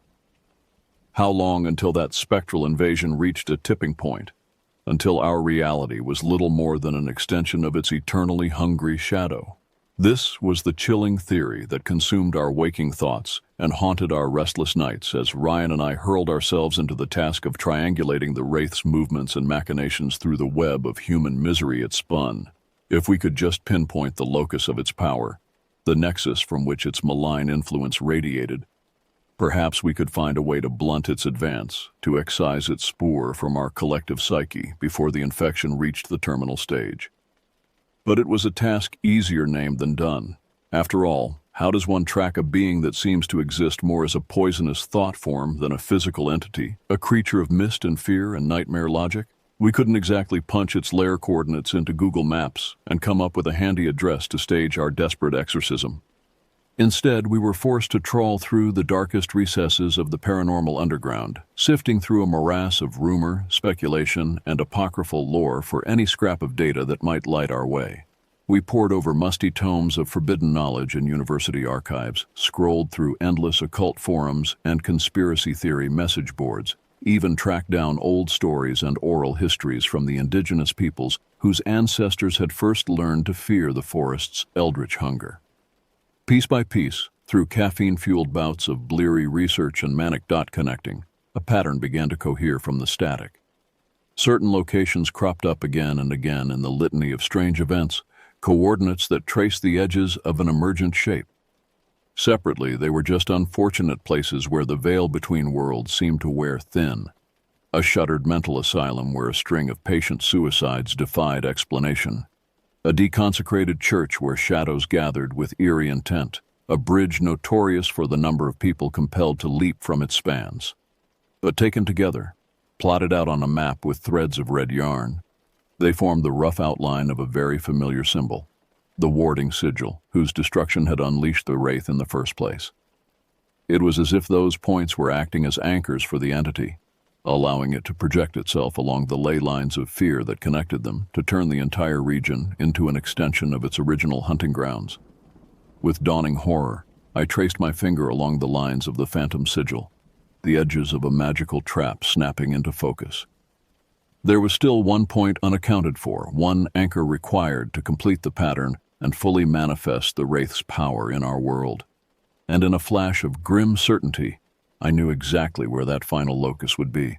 The one place where the borders between realities had first been sundered, where the cycle of sacrifice and nightmare had been interrupted. The one place where we had personally paved the way for its intrusion into our lives. That goddamned cabin. The nexus of our trauma. The site of our first encounter with the piercing abyss of its gaze. Of course the trap would snap shut there, the beast claiming its hunting grounds in full. I turned to Ryan, nausea and adrenaline rising in equal measure at the revelation. His haunted eyes met mine with the same leaden understanding, the same fatalistic acceptance. We both knew there was only one way this could play out, only one path left to us. We had to go back, to return to the source of our sundered innocence and make our stand, for good or ill. It wasn't a question of whether we could win in a world suddenly reordered by the impossible. Against a primal darkness that broke minds and devoured souls, that had turned reality itself into its stalking grounds, we had no illusions of victory. We who had been hunted, and in our struggles to survive had only opened the door to the abyss, could never truly be the hunters. No, for us, it had only ever been a question of how we could make our defeat mean something, what we could salvage from the ruins of our former lives, what we could deny the wraith to the very last. If we could lure it back to that rotting cabin, distract it just long enough to restore the sigils and bind it once more, perhaps we could spare others our fate, dam the widening gyre of its malice. We would be its sacrifice, the blood price required to seal the breach between worlds, a last futile act of defiance, to spit in its eye even as it consumed us.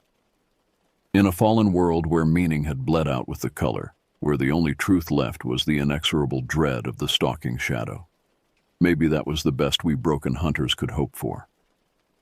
So we made our preparations in grim silence, each of us reflecting on the little rituals and ablutions of a life we knew would soon be cut short. Phone calls to bewildered family members, telling them we loved them without the context that would make it a goodbye.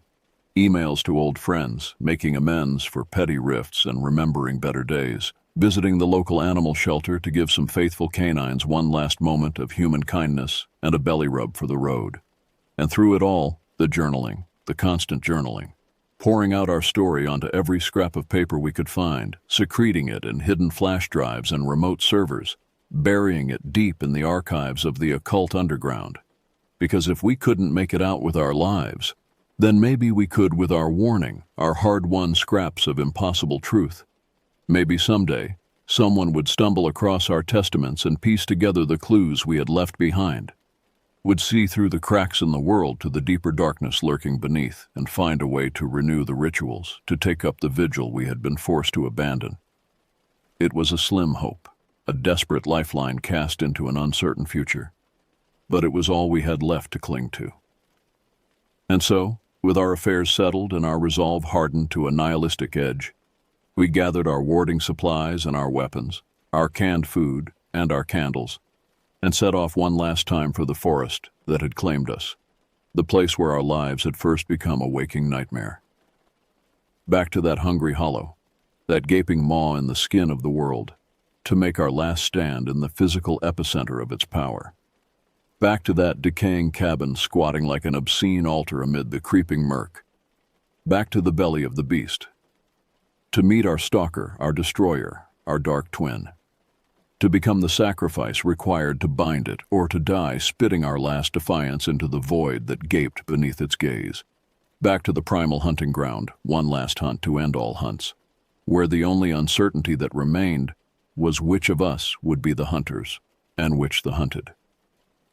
But then, in a world gone mad, in a reality reordered by tooth and claw and the stalking shadow, did that distinction even matter anymore?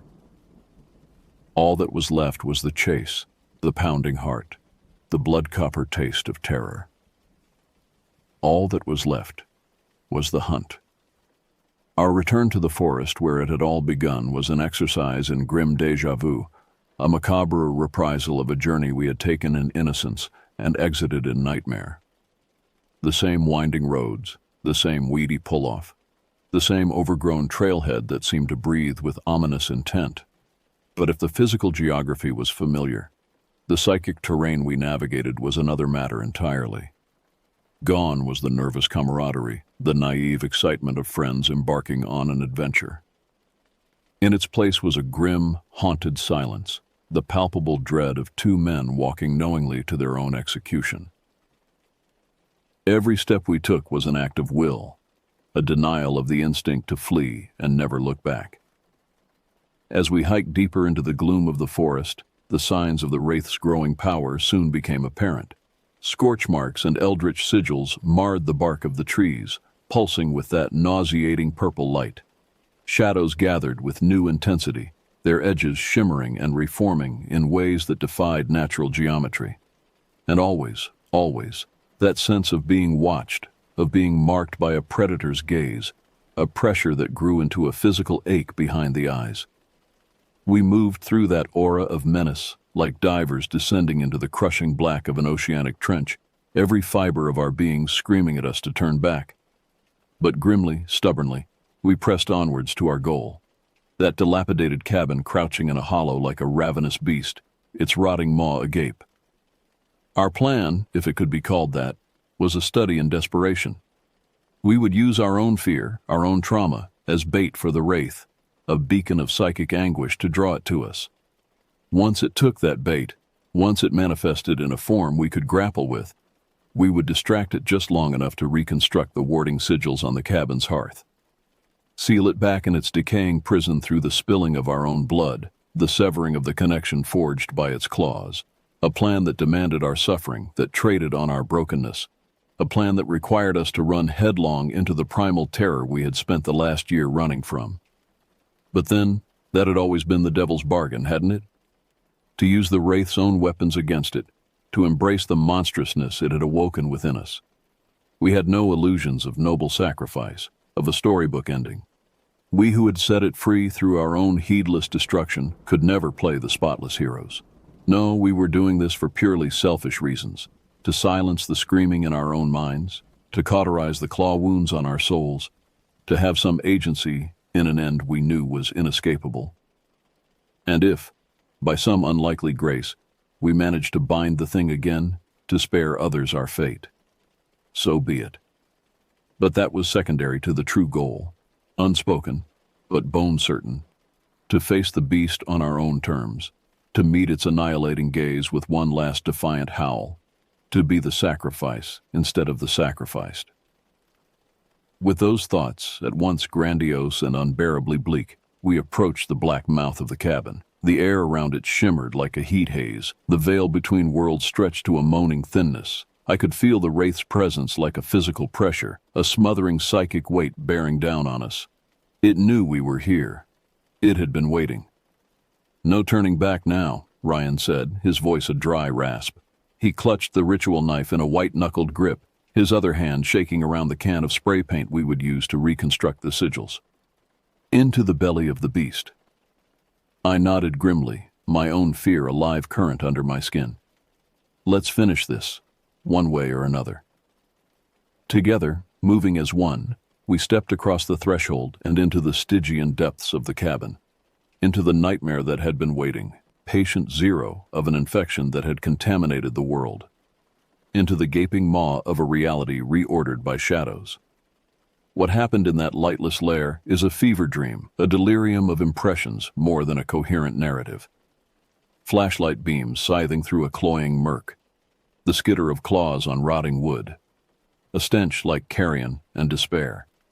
The cabin writhing around us, unfolding like some obscene origami, as if we had stepped into the flexing organs of a vast and ancient beast. And there, in the charred ruin of the hearth, a swirling vortex of absolute darkness, a hole in the world that pulsed like an infected wound.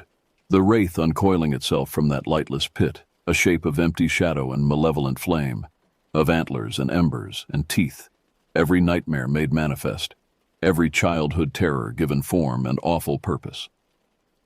We screamed then, the full-throated howls of the damned, our voices twining with the Wraith's triumphant roar, a dissonant choir of agony and ecstasy. We charged, weapons raised, hurling our bodies and our sanity against the unassailable dark. To say we fought would be too grandiose. There was no heroic battle, no skillful dance of thrust and riposte. Only flailing, shrieking desperation. Only the spastic death throes of prey cornered by a vastly superior predator. The Wraith toyed with us, batted us aside with contemptuous ease, its laughter a serrated blade across the mind. We were insects before a hurricane, sparrows before a wolf. Yet somehow, through luck or fate or sheer stubborn grit, we managed to hold its attention just long enough. Long enough for Ryan, broken and bleeding, to crawl to the hearth and begin spraying wavering sigils through his tears. Long enough for me to slice open my own palm and smear my blood on those eldritch marks in unholy communion. The Wraith, realizing our intent, howled in fury. A force like a sledgehammer slammed into my chest, flinging me across the room to crumple against the wall. Through the gray haze of agony, I watched Ryan work, teeth gritted, hand shaking as he connected the lines of our salvation and our damnation. He was chanting now, ancient words torn from a blackened throat. The wording runes began to glow, fitfully at first, then with a steadier pulse. The Wraith screeched and thrashed, its form distorting, fraying at the edges. Shadows lashed the walls, clawing for escape, finding only the unyielding geometry of the sigils. The energies they channeled lanced through the cabin, a building pressure, a trap snapping inexorably shut. In that eternal splintered moment, My eyes met the wraiths across the maelstrom, sentient darkness and flickering flame, pitiless depths that pulled at the soul. A gaze that knew me, that saw all the fault lines and hollow places in my being, every secret flinch and festering guilt. It was my annihilation, my apotheosis, the event horizon of my sanity.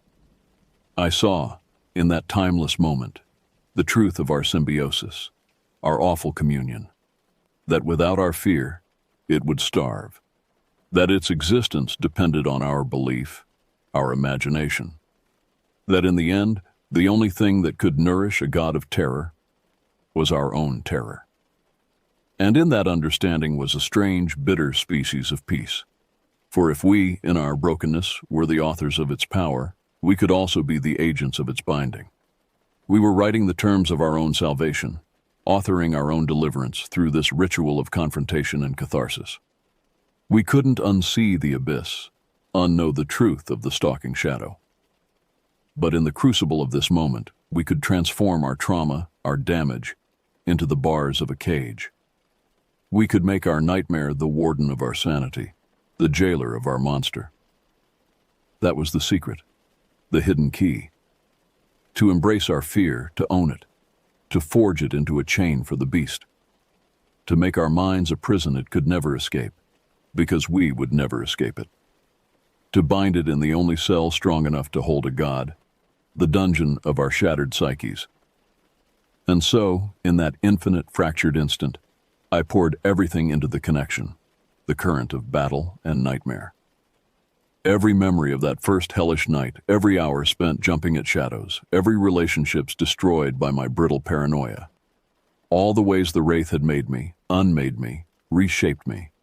It howled as I fed our bond, glowed with the heat of our history. I was venom and salvation, victory and defeat, the shackle and the shackled. The wraith's annihilation and its apotheosis, dream and dreamer, monster and mirror. The warding sigils blazed with cold fire, a glacial light. The air shimmered, convulsed with unleashed potential. And then, with a sound like reality tearing, the wraith folded in on itself, was pulled shrieking into the vortex of its prison. The cabin shuddered, groaned like a sinking ship, and then fell still. A silence, as deep and still as an open grave, as profound as the space between stars. And Ryan and I, still living, still breathing, knelt in the dust and the ruin. Weeping, laughing, howling to the uncaring dark, the bladder-voiding rush of still being alive overwhelming all else. We had done it, won and lost, saved and damned ourselves, written the final chapter of our story in blood and fire and madness. We crawled out of that black pit on our hands and knees, left it to the forest and the forces we had bound within it. Dragged ourselves back to a world we no longer recognized, a reality forever fractured by the cracks of our knowing. In the days and years to come, we would pick up the pieces, stitch them together into a quilt of scar tissue and gallows humor. We would tell our story in fits and fragments, in carefully anonymized screeds on occult message boards and whispered confessions in shadowed bars. We would learn to live with the knotted thing behind our hearts, to use it as a hidden compass. We would be the watchers on the wall, the guardians of thresholds and tellers of bleak truths. We would forever ring the edges of the abyss, marked by it, part of it, wardens of the unquiet dark. The wraith was not dead, not gone, only dreaming in the cage of our minds, the prison of our devotion. We could feel it there, coiled and waiting, a slumbering viper in the deep places of our souls. One day we knew the sigils would fade, the bars would bend, the beast would wake. But until then, we would hold the line. Stand our watch on the borderlands of a world that would never know how close it had come to the final nightfall. We would laugh and drink and love, tell our tales to any who would listen, the secret keepers, the shepherds of the black. And when the stars were right, when the abyss yawned wide, we would be there to meet it. Broken and damned, bound by blood and darkness. Hunters and hunted, saviors and sacrifices. We had written our own legend, etched it in nightmares and scar tissue. We had discovered the truth of the stalking shadow, the price and power of the primal dark, We had become, God's help us, the keepers of the hunger that waits.